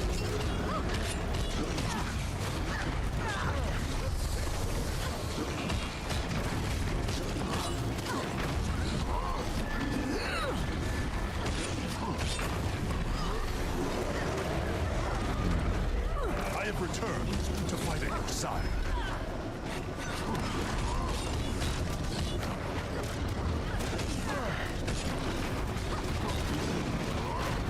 Dunskies. Quickly, kneel beside me. I have... But yeah, I honestly wouldn't expect, like, anything else aside from those titles and cosmetics that you get from Hall of Monuments to transfer over. Like any account upgrades, bag space, any of that, I would imagine it would be an entirely fresh slate for Guild Wars 3. That's how it was for Guild Wars 1 to 2. No time to explain. Kate, wait. What do you think you're doing? The Pale Tree? She's been in and out of consciousness ever since the Shadow of the Dragon attacked the summit. Who knows Kate better? Without consulting the Pale Tree, we can only guess if Kate smokes. I'll send word to the Grove and find out her condition. We should return the Master of Peace to his people. I'll prepare him for travel. Just one more confirmation of how great I am. Oh, a key. Sweet. Give us something good, please. don't actually have a thing. Have a black lion chest.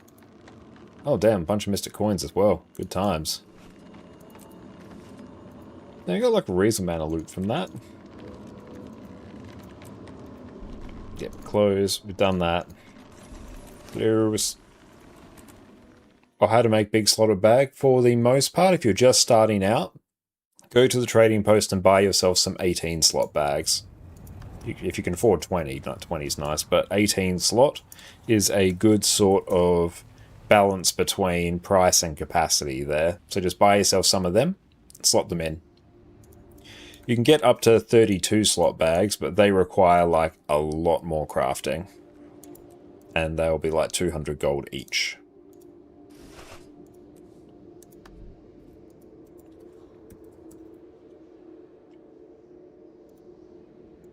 Okay, so we've done that. H. Story journal. Then on season 2, done that. Then we get...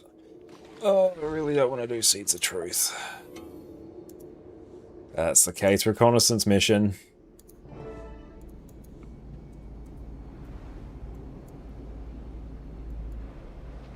Yeah, looking at season 1 and 2 are like very different.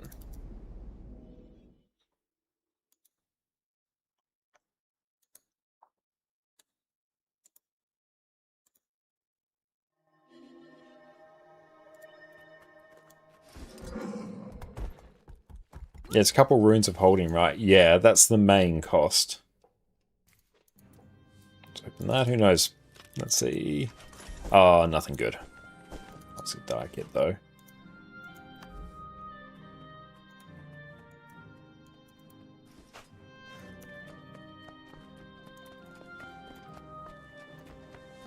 Just banking on the portable crafting station. Sell junk. Cool. Bit of real estate. Compact.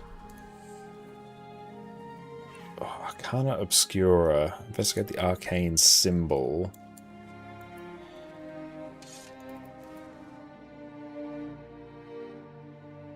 One friend gave you 3 20-slot bags for free. Oh, nice. That's great. Hell yeah.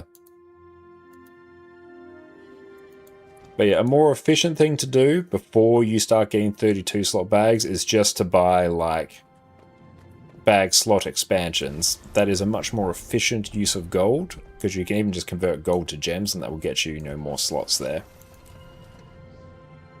Oh, you found yourself on an event train. Oh, nice. Whereabouts in the world are you?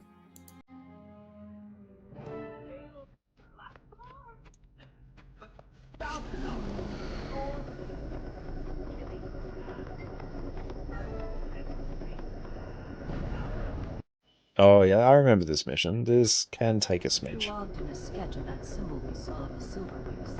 He thinks the prior may have something that can help us dispel the magic that's locking us out of the cave. If we're lucky, it'll lead us closer to Kate and Glint's egg. Ready? Oh, just a fire elemental. Now you're doing Mark II on a U. Oh, nice. Yeah, so like a normal Corteria World boss train. That's excellent. What do you think we'll find inside that cave? That vision was from years ago. We meet again.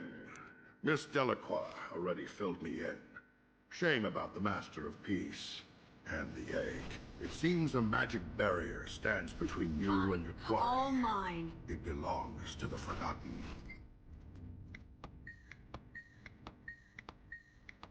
Bag slot expansion, how to get it? You can buy some from the Wizard's Vault. You can buy 1 per season from there. Else, it's with gems. And they're on sale at the moment. So you can convert gold to gems or buy gems with IRA or money. That's how you can do that. Search for a tome about the Divine Fire. So, the symbol that was used by the Forgotten. Nice find. I think we're near the section on Arcane Mountain.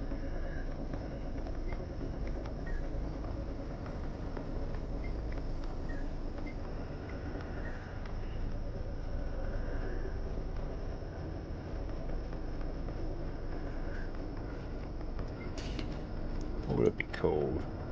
Let's keep searching.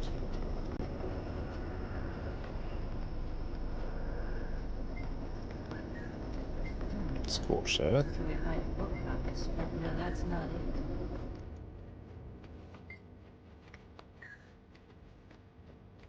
Do you have any friends who are playing the Europe server? I normally play on the EU servers. I'm just on NA for this account today. But yeah, I have a bunch of friends that play over there.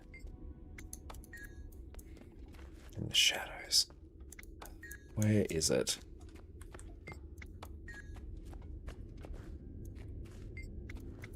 That's right, it's just going to be in the last place we look. That's not it.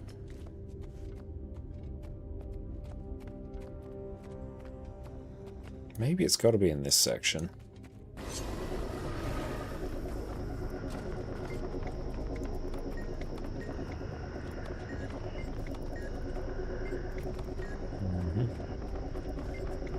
Nope. Search return back forgotten divine. No, that's not it.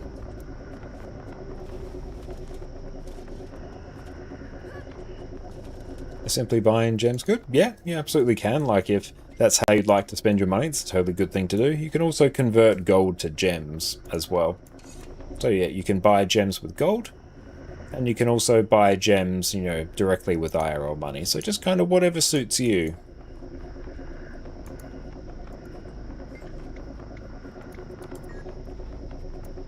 If you play low intensity builds, should you get offhand ascended weapon or get something else, any piece of gear that you can upgrade to ascended will just be a benefit to your build. So yes. In before it's like just not going to be in here. No, I'm actually just going to go check downstairs. Maybe it's like legit down there. Nope, there's nothing to interact with here. Okay, must be up here.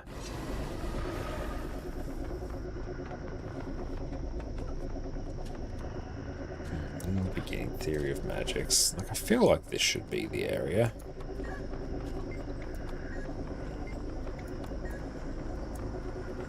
Let's keep searching.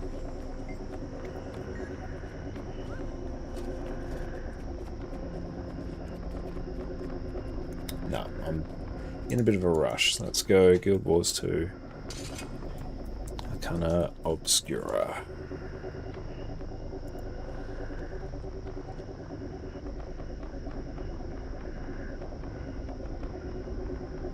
Lower left corner. It's the Fire of the Gods. Yep, that's it. That's right, we got it. Again, last place we looked.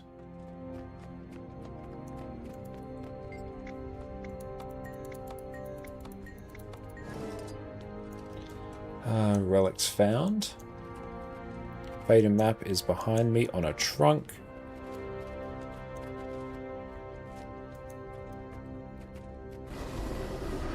Oh, you better check this out. Magical wards have been used throughout history to contain threats. Or lock intruders out.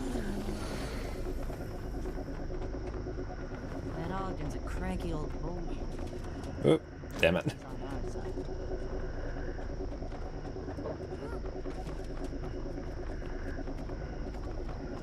So we're looking for Journal of Lord Valador.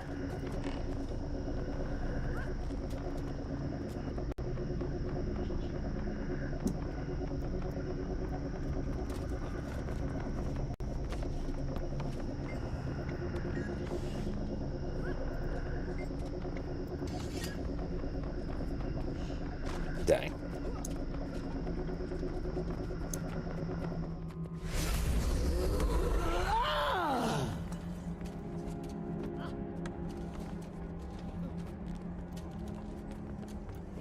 There it is. Then we're looking for the Elonian basket. Which might have pathings for the story. I've never actually used them for it though, but I could see it doing it. Ogden said we should check the crates. But yeah, fortunately the wiki is very very forthcoming with the information.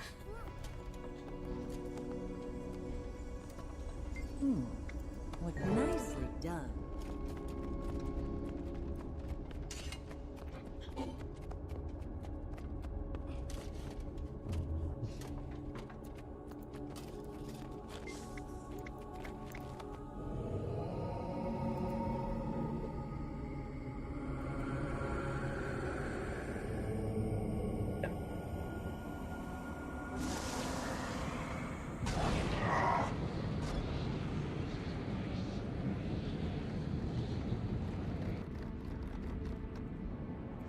Okay. Go upstairs. And eventually we can do something with a mirror.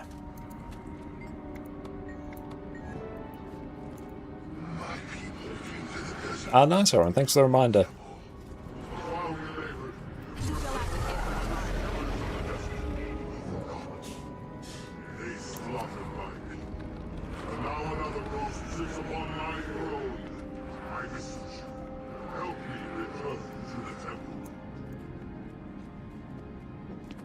We need to help the ghostly hero reclaim his throne. Are you ready? Here we go. I hope this works. Feel the fury! We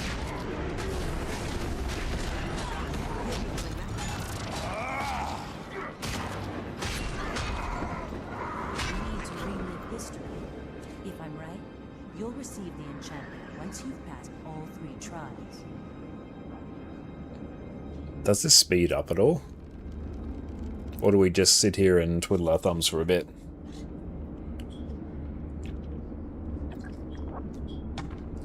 I think the... Oh, wait. I was going to say, at least it's given us something to do in the meantime. We've gotten so much stuff from both Guild Wars 1 and Guild Wars 2 lore, you don't remember 95% of the characters anymore. Yeah, understandable. There's a lot of lore to go around.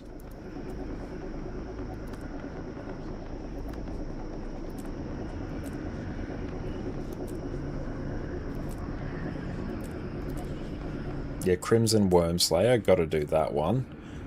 Which... yeah, Triple Trouble's not up for ages.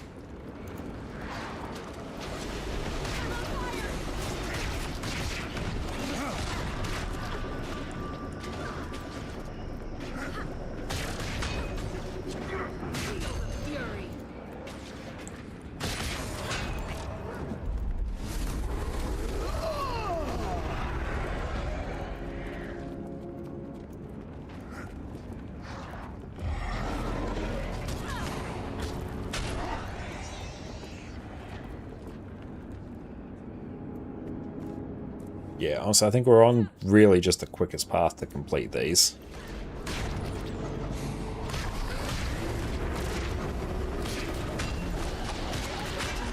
Standing. Barely.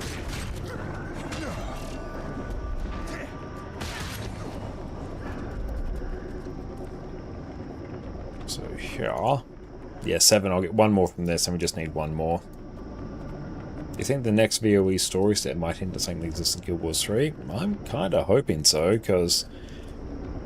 I won't spoil any of VOE, but yeah, it seems to be that big, maybe like cataclysmic world-changing things might be happening, so... I think there's a chance.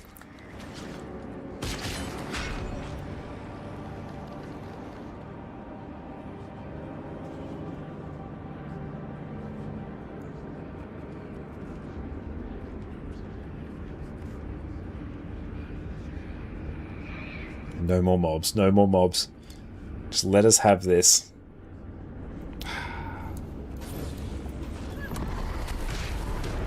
Yeah, I get the feeling that it will hint at something. Like, Aurene has done this with, like, the End of Living World Season 2, hinting at big things for Heart of Thorns.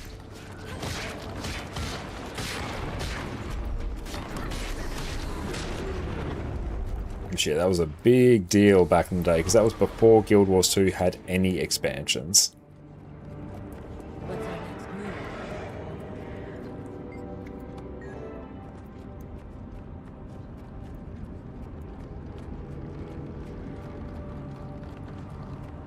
Lead me safely, and I will perform the ritual to burn away your earthly imperfections. This feels like we've taken a step back in time.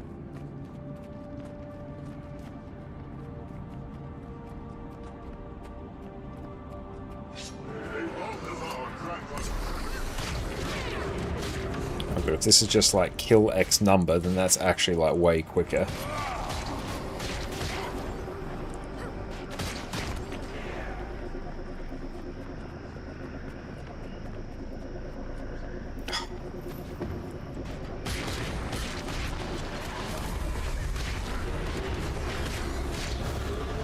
How long was the build up to hot? It took place over a couple months.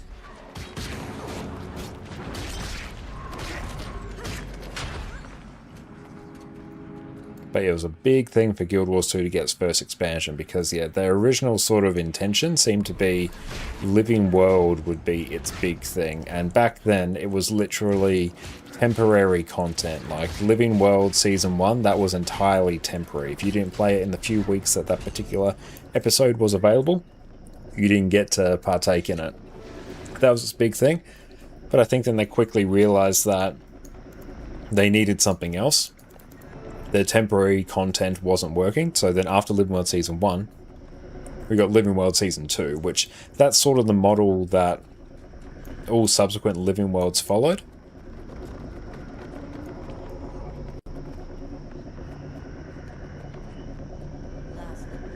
And yeah, I feel like if it is like a hint or anything, I feel like it would just be like, oh, this is a cool little tidbit, but you don't need to know anything about it in order to play Guild Wars 3. I feel like it might just be a nice little, you know, tip of the cap or something. It's kind of the vibes I get. Vision Shard crystals remaining. Oh, I can get one here.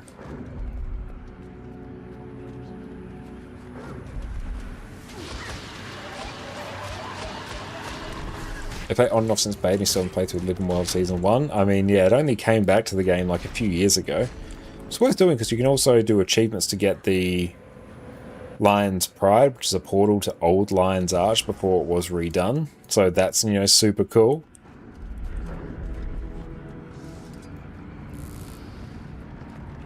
If that's just a fun achievement to get. You'll be feeling that one for days.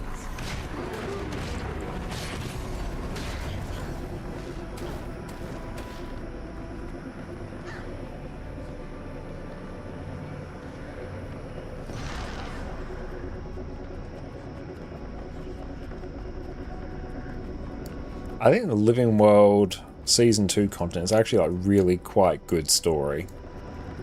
Overall, I think they did a really good job with it. It's mostly at the moment because I'm doing it not for the story, I'm doing it for the mastery points, so I'm sort of hoofing it a bit through it. But I remember at the time going, yeah, like this story is cool, we're getting good callbacks to Guild Wars 1 and events that took place before Guild Wars 2, bunch more lore about the Forgotten.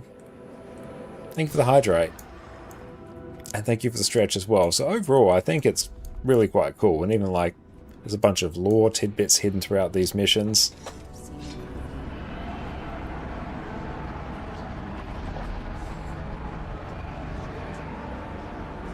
Plus, yeah, the final boss as a part of that Living World Season 2 I thought was quite enjoyable.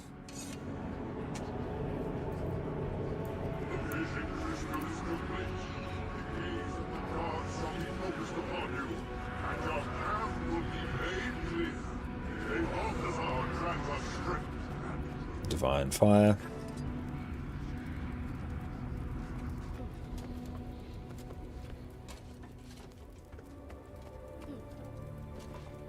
Let's go talk to the old mirror, because then we can just get an Achievo, I think.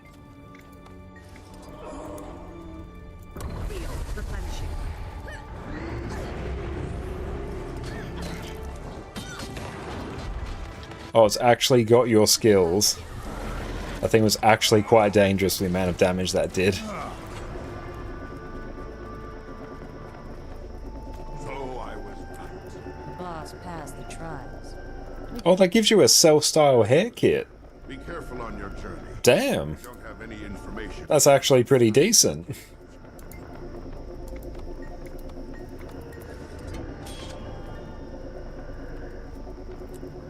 Mine. All mine.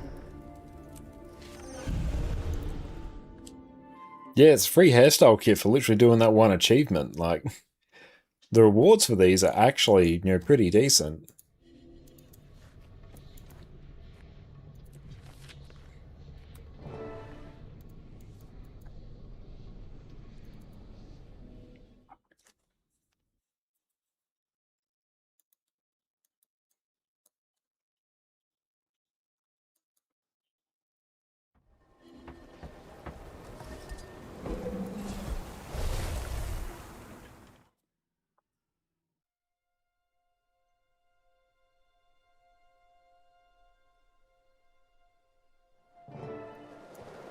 Hey, over here. Have at you. Good to see you. We healer commits story instance without dying or getting hit. Everyone, this is my son, Graham. What did you say? Yes, I remember. You love games that give gem things for free. Yeah, Guild Wars 2 actually does pretty well with that.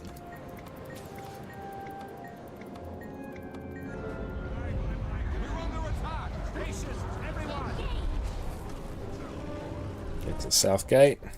Am I the only one surprised that her hair has secret progeny? Nope, didn't see that one coming.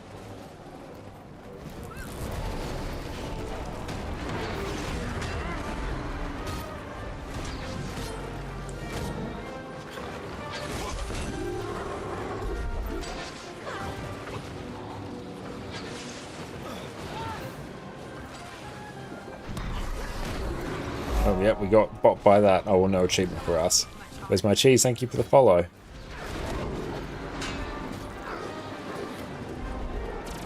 Ah.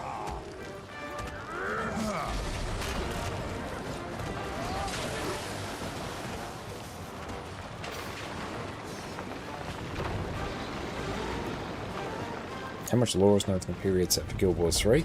I think very, very little.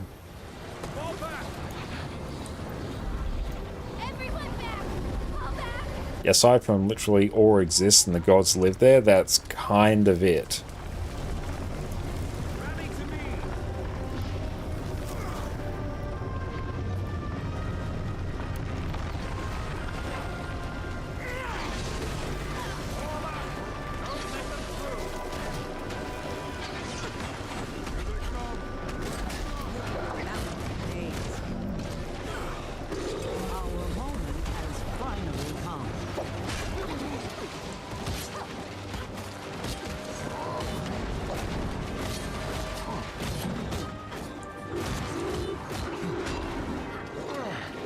Yeah, honestly, I think for how far removed, you know, the entire space of Guild Wars 3 will be from Guild Wars 2 and Guild Wars 1, they really have kind of completely free reign. Like, it's 1,200 years, at least, before Guild Wars 1.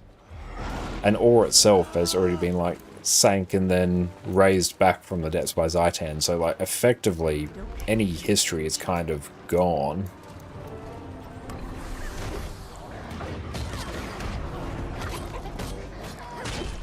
So I think it's a smart thing for them, because yeah, then they can really just kind of tell whatever stories they want.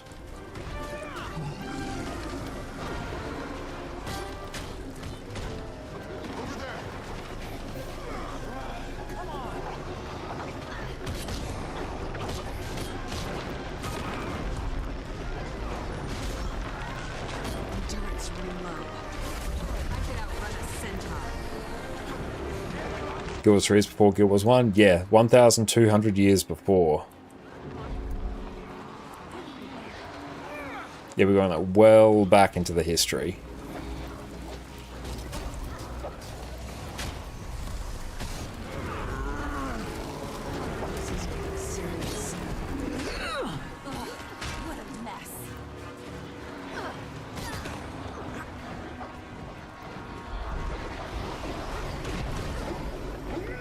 Most excited about the gods being present in ore, including Abaddon? Yeah, I'm really, really keen. I love all the lore surrounding the human gods, so I'm super interested in that.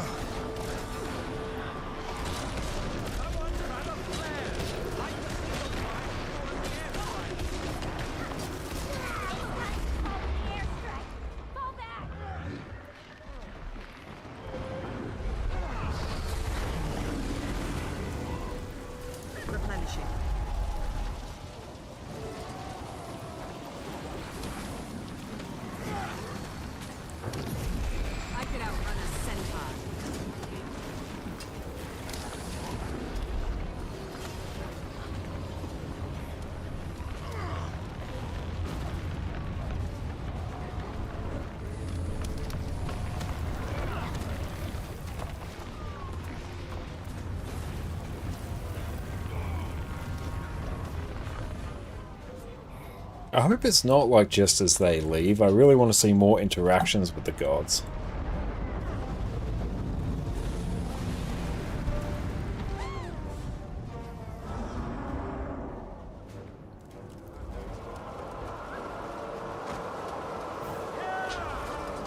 Hi, Eddie.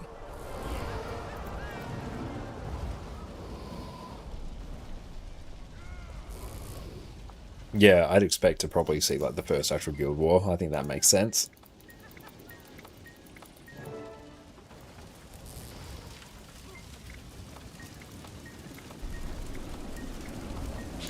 Hang on.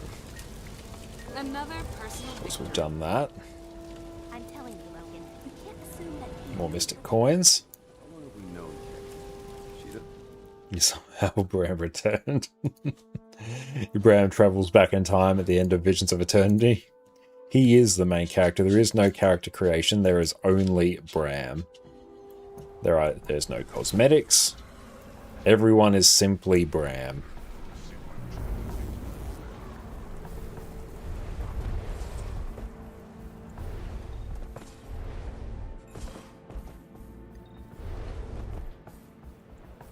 But actually, yeah, like Vlox, you know, fundamentally alters the fabric of creation. So every character, every NPC, every god is just Bram. Like, we are all just Bram.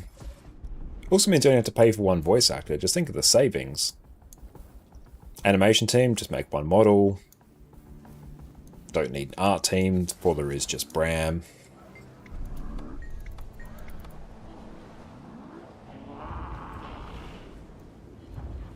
So I gotta go do the thing.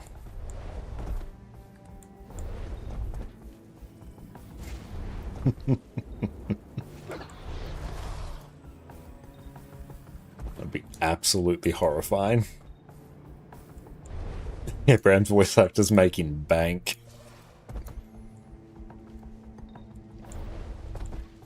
And just buy him a third, like, golden toilet.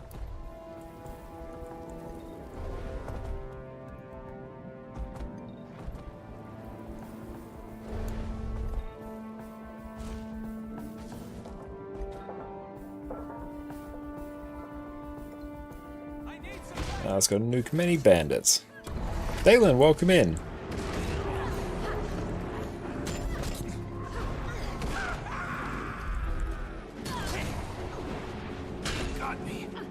Can all welcome in. See, it's just a good thing we didn't utter that phrase, you know, like 5 years ago, when they're still in early development. They could have realized how much money they would have saved just by having Bram.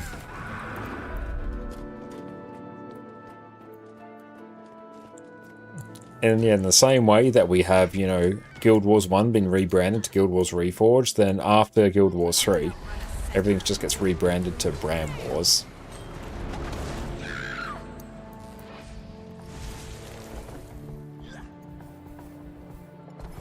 And we're going very, very well. How about you, Dalen?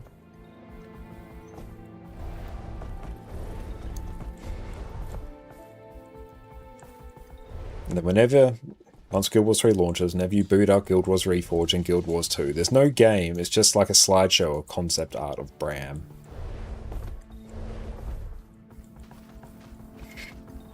All progress gone, all legendaries gone, everything is just concept art of Bram.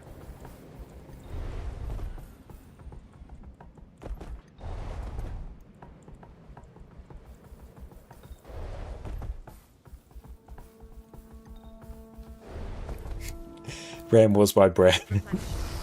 We just had the SpaceX IPO, but then we actually get the BramNet IPO. Aurene goes public, but as BramNet.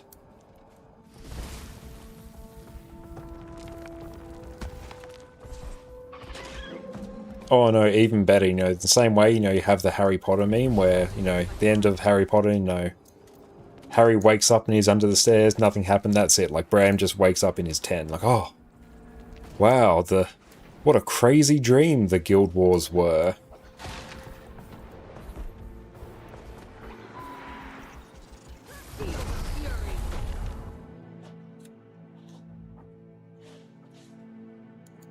Oh, fine, missing 50% of your core map for your legendary, but you're fine. So if you just keep chipping away at it, you will eventually get it done. So this is where we're having the last scene. Keith was in here years ago, so it's as good a place as any. The boss's last memory vision. You may remember me from such games as those things I was in. If this place is of any importance, maybe we'll find something that will lead us to her. Okay, boss. Would you like to do the honors? Do your thing. We'll watch your back. We finished your core map for your first time ever. What do you guys suggest next? I guess in that case, probably crafting the legendary that you can use that Gift of Exploration on is probably the next big thing. And congratulations, that's like a big accomplishment. We've got company. Yeah, do it again.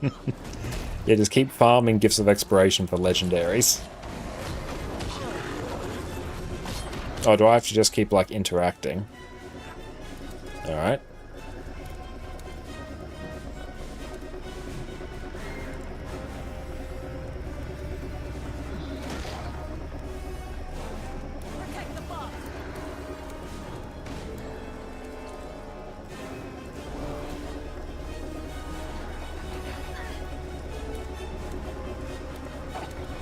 Yeah, stack a 250 and then you can finally play the game.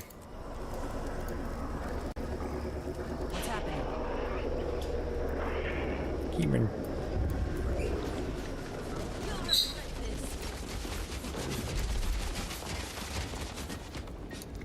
I guess some spells take longer than others. Thanks for opening the cave for us. Onwards, let's go. Oh, come on. They've literally toggled walk. Come on, boss. Let's see what's inside. Said that you made last night feels like the South Park episode now. Nice. No, what? That's like a phenomenal South Park episode. But yeah, honestly, now probably think about what legendary you want to craft. You can either like keep it for yourself, have the Omega skin, or sell it for like a boatload of gold. Yeah, the rarest legendary in the game is Bram's James. Specific, like, legendary armor set that's just Bram's pajamas. Good. Half the cave system knows we're here by now.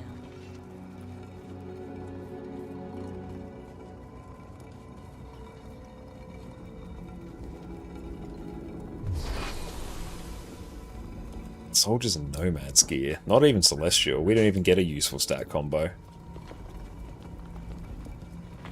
What are these things?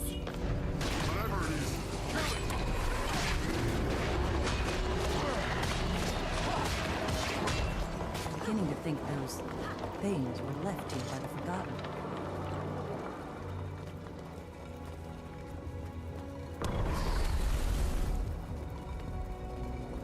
And at least for a lot of story sets, once you've done them, there are sort of checkpoints that you can like spawn into story at different points for specific achievements, at least in more recent stuff. It's been a long time since I looked at this. Why are you doing story again? I need to get some core Tyria mastery points on this account in order to craft End of Dragon's legendary to send back over to EU. We only realized that tonight. We had everything else like fully set, except for the Gift of Battle, but that will come with the World vs. World Rush next month. But yeah, once we finish the story, then I just need like one more mastery point. Which either next stream I can do like more story, or do any one of the collections. Is that for early stuff too? I'm not sure. I'd have to go back and like take a look. But also I haven't done achievements for these for quite some time.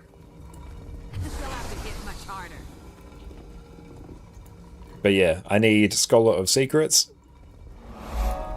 Like, just doing all of Living World Season 2. Like, after this, there's, like, one more episode. This was very nice to spawn into, like, just before Heart of Thorns launched. Ordinary, thank you for the follow. I don't know why it put me down there. Done the Weekland 2 account again? Nice. Good shout.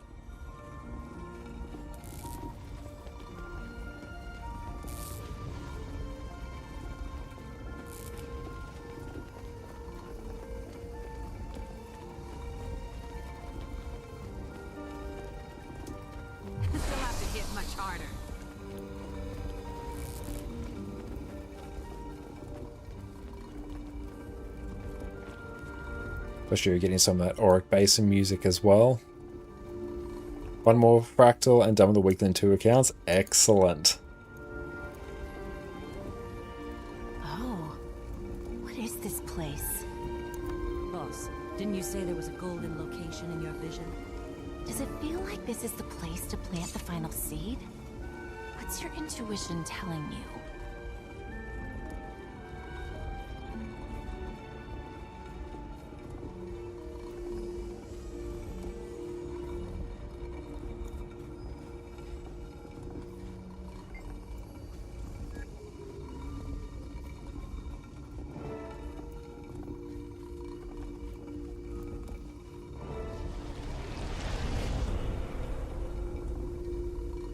You're not leaving until you tell me the truth. Why?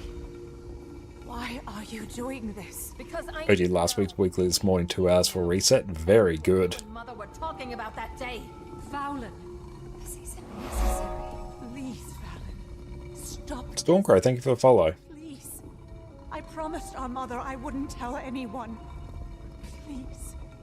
Let's go talk to her. I'll make you wish you'd never left the dream, traitor.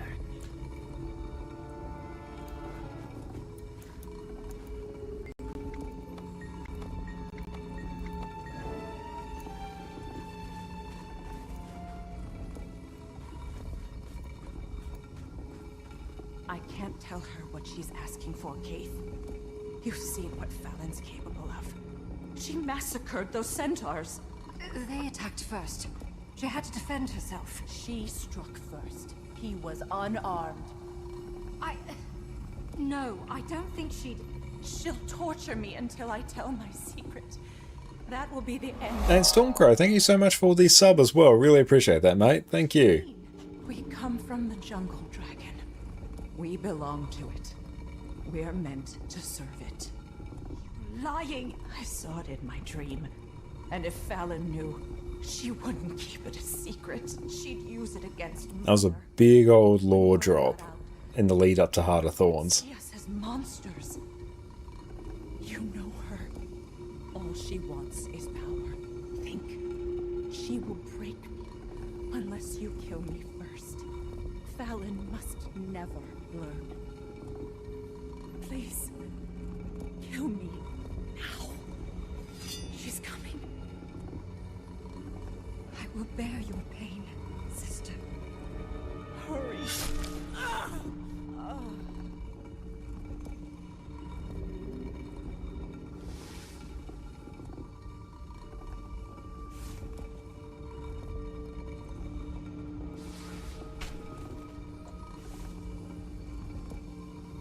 She just made salad. It's okay. Kate,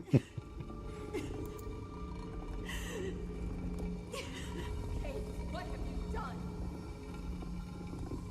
Did she talk? No. Nothing of consequence. Hey, boss. You back? Keith is here. That's good. After this story step, we just have one more mastery, which could be either the remaining Living World story, or I might do either like go for gold achievement or the Lion's Arch Exterminator. The egg must be protected. You and I are on the same side. Don't ever forget that, my friend. The dragon shadow is upon us.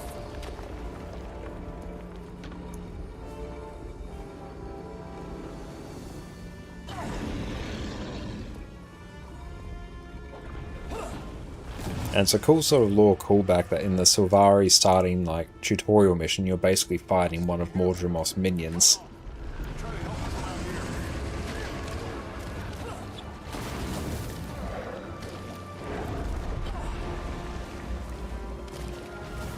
Yeah, same. I remember getting all the achievements here. It was brutal. Oh, Dragon's Tendrils. Oh, we gotta do that.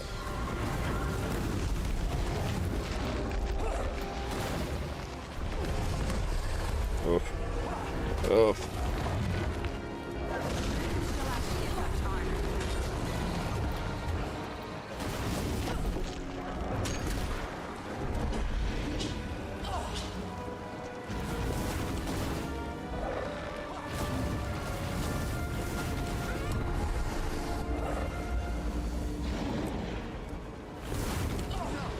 Dragon's headed straight for you.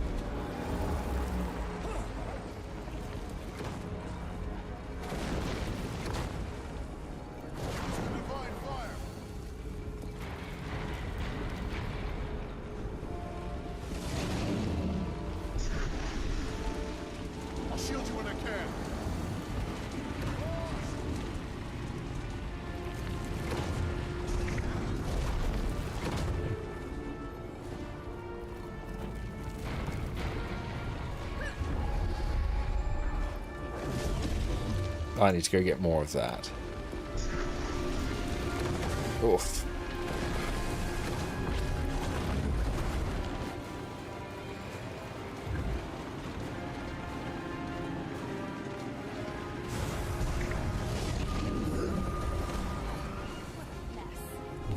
Yeah, try and do this for all the achievements is like horrible.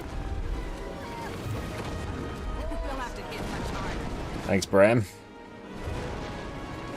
After I need it.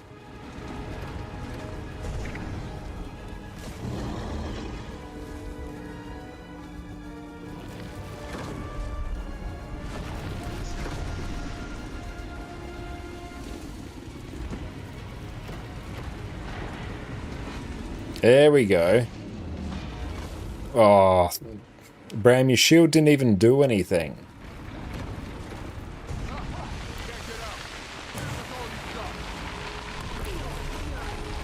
Yeah, try and do this for achievements. Oh, that was something.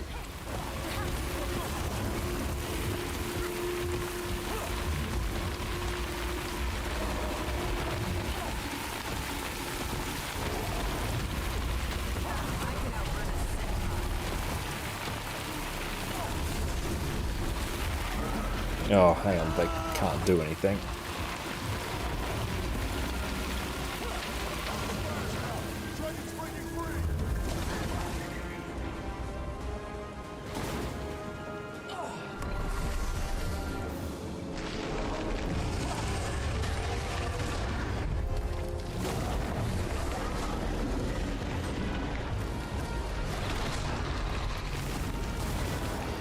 I have returned to fight at your side.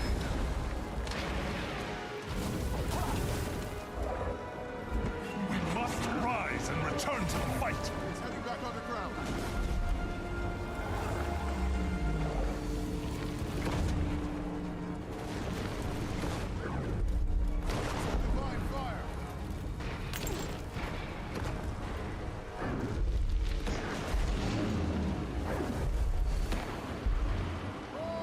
I'll shield you when I can.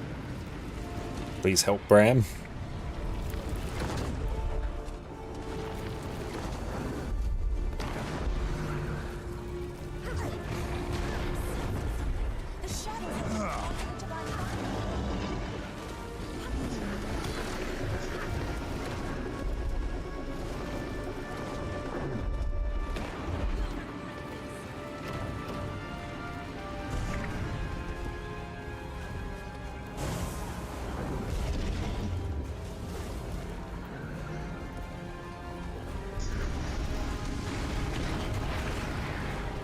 Time to do some real damage.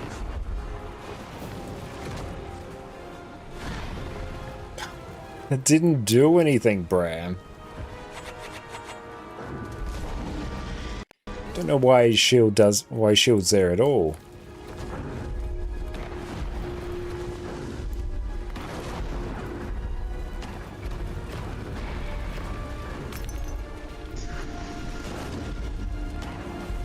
They'll have to hit much harder. Now it's just a big old target.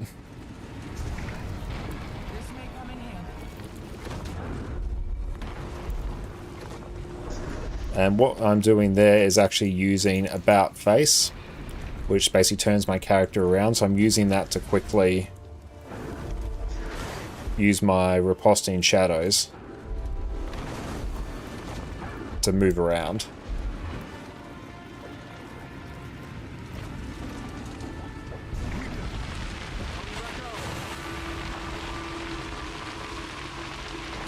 Yeah, my job is done, but you didn't do anything. Yep. That's Bram in a nutshell in this section.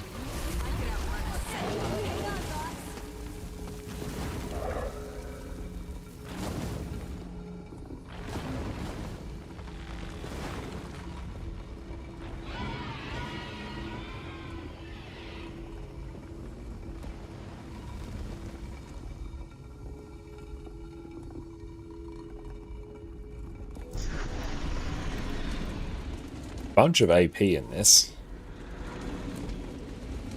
He did that with the Ranger Sword before Path of Fire. Oh yeah, that was like a really nice trick.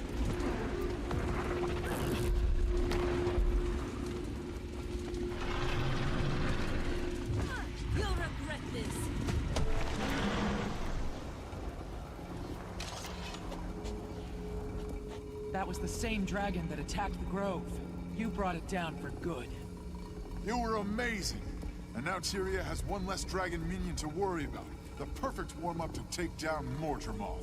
We won a battle. All But mine. we lost Cave. She fled during the attack. I've had it with her secrets. I know my mother trusts her, but I don't. She took the egg, and we need to get it back.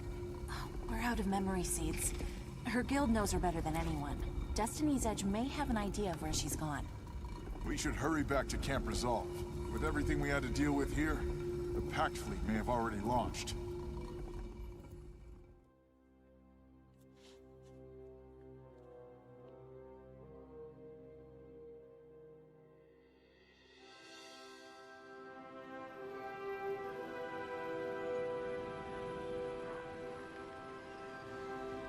This was a big cutscene to lead into Heart of Thorns.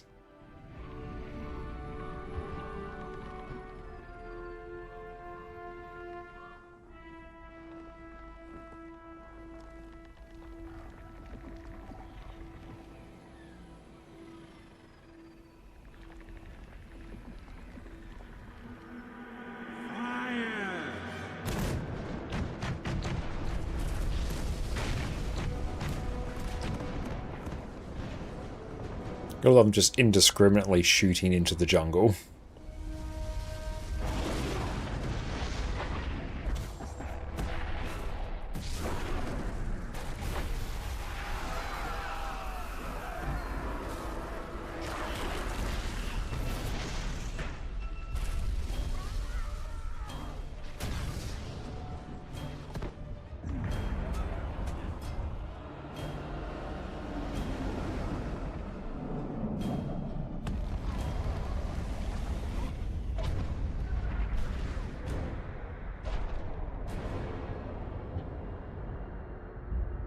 Are we the baddies? That's Silvari at this stage, unironically, yes.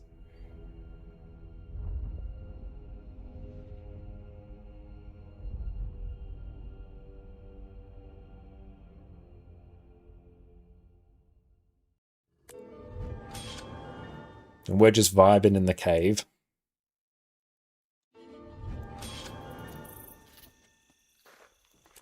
What to do now? The dragon is rising.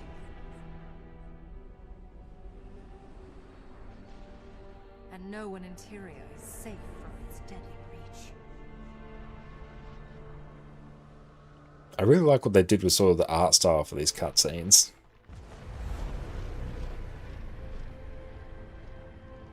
But we can break free from destiny. It will require strength, strategy, and insight. And Raven, well done on finishing your story. That's great to hear. Bez, I really hope you keep on going. There's a lot to enjoy. We are not the enemy.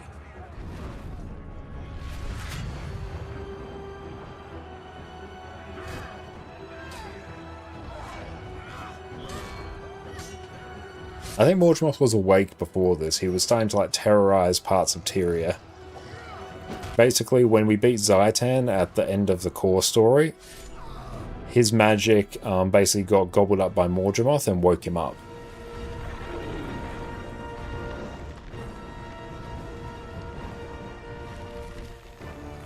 We take the fight to Mordremoth! Kabram. Oh, I thought Scarlet woke him. Oh, was it Scarlet? That sounds more right. The Scarlet did the final wake-up slap. Ah, okay. It's been a hot minute since I've done Living World Season 1. But yes, Scarlet woke him up. Mine. All mine. And Bruno, welcome in! Oh, that's pretty cool, actually. It's a stat selectable thing, so yeah, that's actually pretty nifty. So yeah, Scarlet drilled Mordremoth Wake. Ah, that makes sense. Yeah, I think I remember now.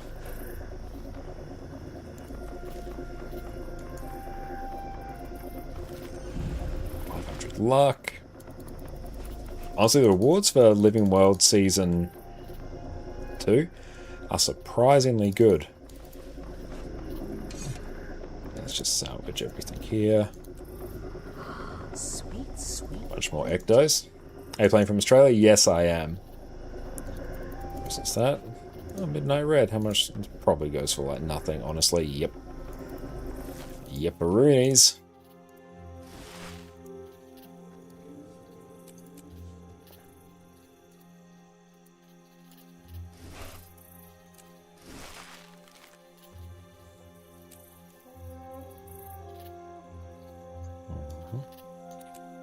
I'm going very, very well. We spent far more time on this third account than I intended because we wanted to complete the weekly, but then we realized that we need to actually finish off this mastery here, Scholar of Secrets, to be able to craft our next Aurene Legendary.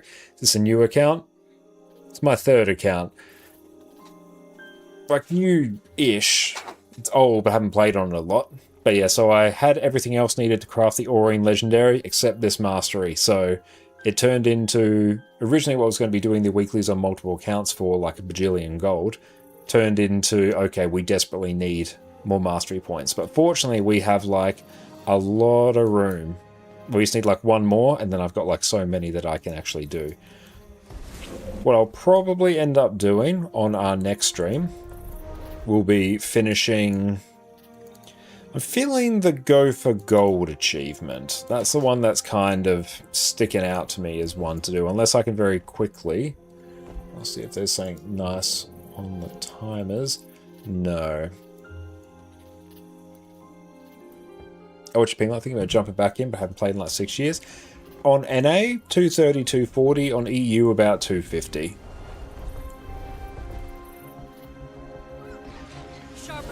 Are you getting back into this game? Do you have to buy all the DLC or just the newest? If you want to experience everything, you have to buy all the DLC. It's not the case of like, you know, you buy the most recent one, you get everything that preceded it. Everything stands on its own. But the good thing about Guild Wars 2 is that all content is relevant and played.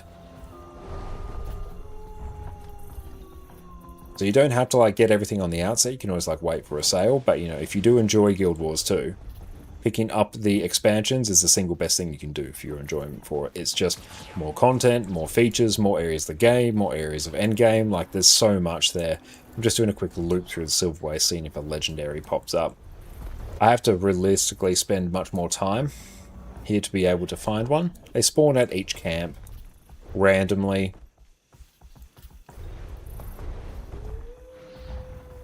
And that will just give us the last mastery point. Clear amp sample, nah. I don't think there's any other super easy ones unless I spend like an absolute boatload of gold. What's that? Complete each task to track a disturbance. Fractals. Oh, there's also these. Dance with the Aetherblade hologram dancers. This one... Oh, I might actually... I think I can actually... Yeah, I've gotten all the overworld stuff. I've done that. That one actually should be pretty easy. Outer Clock's pretty easy. Yeah, that one would be. I think also the dancing one will be. We might actually be able to finish this. Yeah, soloable. I'm pretty sure this next one's soloable as well. I have to go to the Aetherblade hideout one. I'll check it, actually. Guild Wars 2, dance with the Hollow Dancers.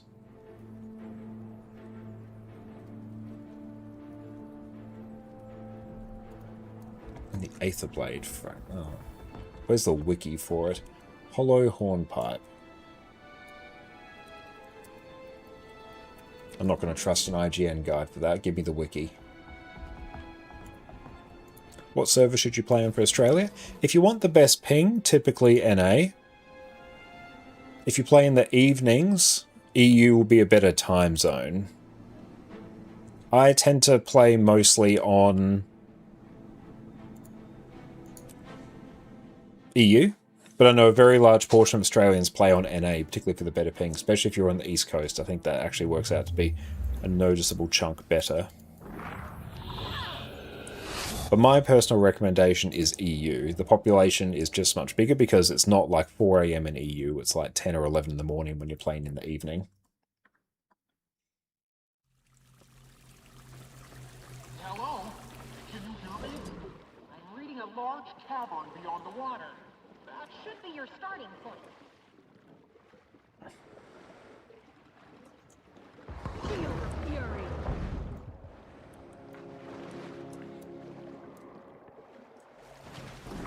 Seems you have an ally. Let's get going. Is that lion guard on it? With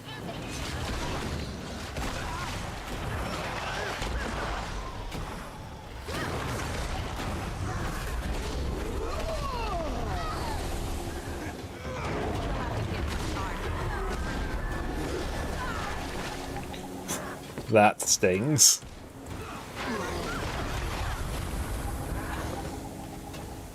Constant knockdowns.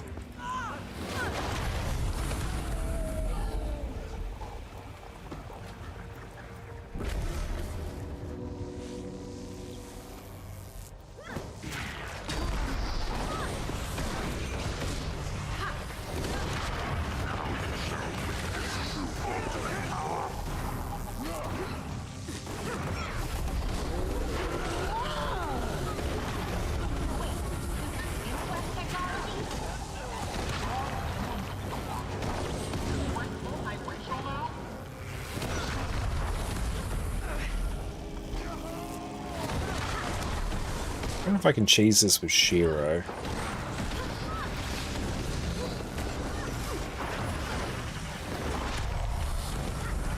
Don't know how that one ended up over there, but okay.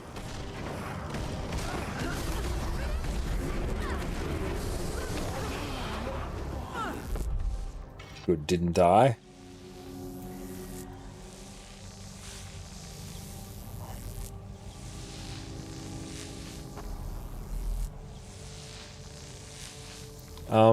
You can actually, from very specific spots, teleport from the ground up to this platform to bypass it. I was wondering if I could do that to a mob that spawns in here.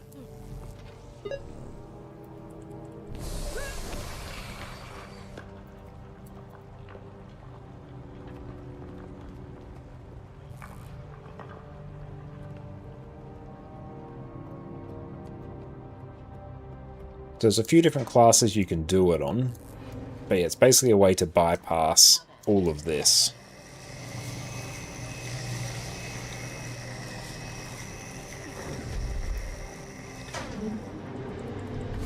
Okay, so now what I should do...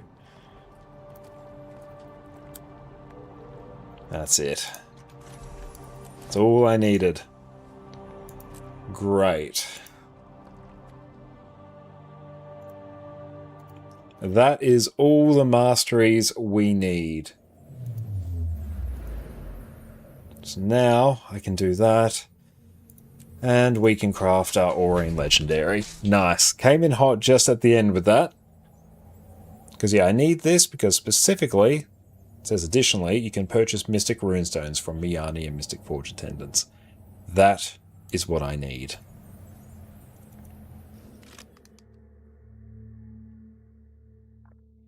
I think those areas, I don't do a lot of World vs. World, but I think it basically means if your team controls them, those dredge and ogres and stuff will actually go reinforce a camp that your team owns. So it basically makes it harder for opposing teams to capture your camps. This is a place of refuge. I think. But great, let's go. I think we're going to send everyone out now. We'll send everyone out to Fireball Annie today. Let's go and tee this up. Excellent. Thank you all so much for hanging out with us this evening. It has been fantastic. Much more time than expected on our NA alt account. But yes, we now actually, aside from luck I can brute force though with salvaging globs of ectoplasm, which I might even be able to uber quickly do right here. Let's just go grab some luck, grab some ectos. I'm still probably going to need more of those, but salvage stack, give us that. There we go. That's actually going to create a boatload of luck for us, which we can then merge into the exotic ones for our End of Dragons Legendary, but the masteries are done. The Imperial Favor stuff is done. That's all bought, sitting in our bank. The map exploration stuff is done. All we need now is the Gift of Battle, which we will get 2 of them in the upcoming World versus World Rush, which means we can craft a core tier legendary, Gen 1, sell it, and then we will craft a Gen 3. And yeah, we'll basically get a free legendary from it. That's going to be very, very nice. So looking forward to that. And thank you everyone for hanging out. We're coming back same time on Wednesday. Be doing some raids on NA. We'll definitely be doing some weeklies on our main EU account as well to get that one up and running. But yeah, boatload of gold made tonight as well between all of the Mystic coins that we picked up. But yeah, you all take care, team. Have a good one and see you in a few days. Cheers. Welcome back, everyone. We've covered every other Revenant spec, so now it is time to cover what is undoubtedly the most fun of all of them, Power Vindicator, whose entire purpose is to crush your enemies beneath your muscly calves. Woo! Superhero landing! Yeah, that's really hard on your knees. Power Vindicator is the single best DPS spec that Revenant has access to, and we've been building to this one for a while now. Vindicator is simple to play, has outstanding damage, lets you nuke your enemies from orbit with the single most powerful dodge in the game, has blocks and evades on every weapon set that you're going to be using, and with a few slight tweaks, lets you run around with basically infinite endurance in open world, pinging from mob to mob, growing your fortune with every dodge. Revenant has been my main class for years, so it is time, my friends, to finally cover what is its single greatest damage build. Let's dive in. So quickly, what is Vindicator? Vindicator is the Revenant specialization that came out with End of Dragons, which gives you access to Greatsword, and it replaces your dodge with 3 different powerful variants depending on what Grandmaster trait you pick. You also get access to the new Alliance stance, which you can toggle between your offensive Arkamora skills and your defensive St. Victor skills. You also get access to the new skill Energy Meld, which by default will simply gain you some extra endurance, but we can buff this further with traits. Vindicator is one of the highest bursting power damage builds in the game, which makes this exceptionally fun to play. To quickly cover off on our traits, in Devastation, Unsuspecting Strikes, Notoriety, and Swift Termination are all there to load you up with extra strike damage modifiers, the main thing that you're looking for on a DPS build. In Invocation, Rising Tide will grant you extra damage when you're above 75% health. Spirit Boon will grant you and your allies some extra boons whenever you swap legends, notably Might when you swap to Shiro and Vigor when you swap to Alliance stance. The Vigor here is really nice because it increases your endurance recovery so you can dodge even more often. Roiling Mist is one of the most important traits on all Power Revenant builds. This makes it so that you get an extra 25% critical chance from Fury, which you need to reach 100% crit chance, which is an incredibly important thing on power damage builds. Vindicator makes it so that your dodge now causes you to leap in the air and land on your enemies for a huge burst of damage. The effects of your dodge change depending on the final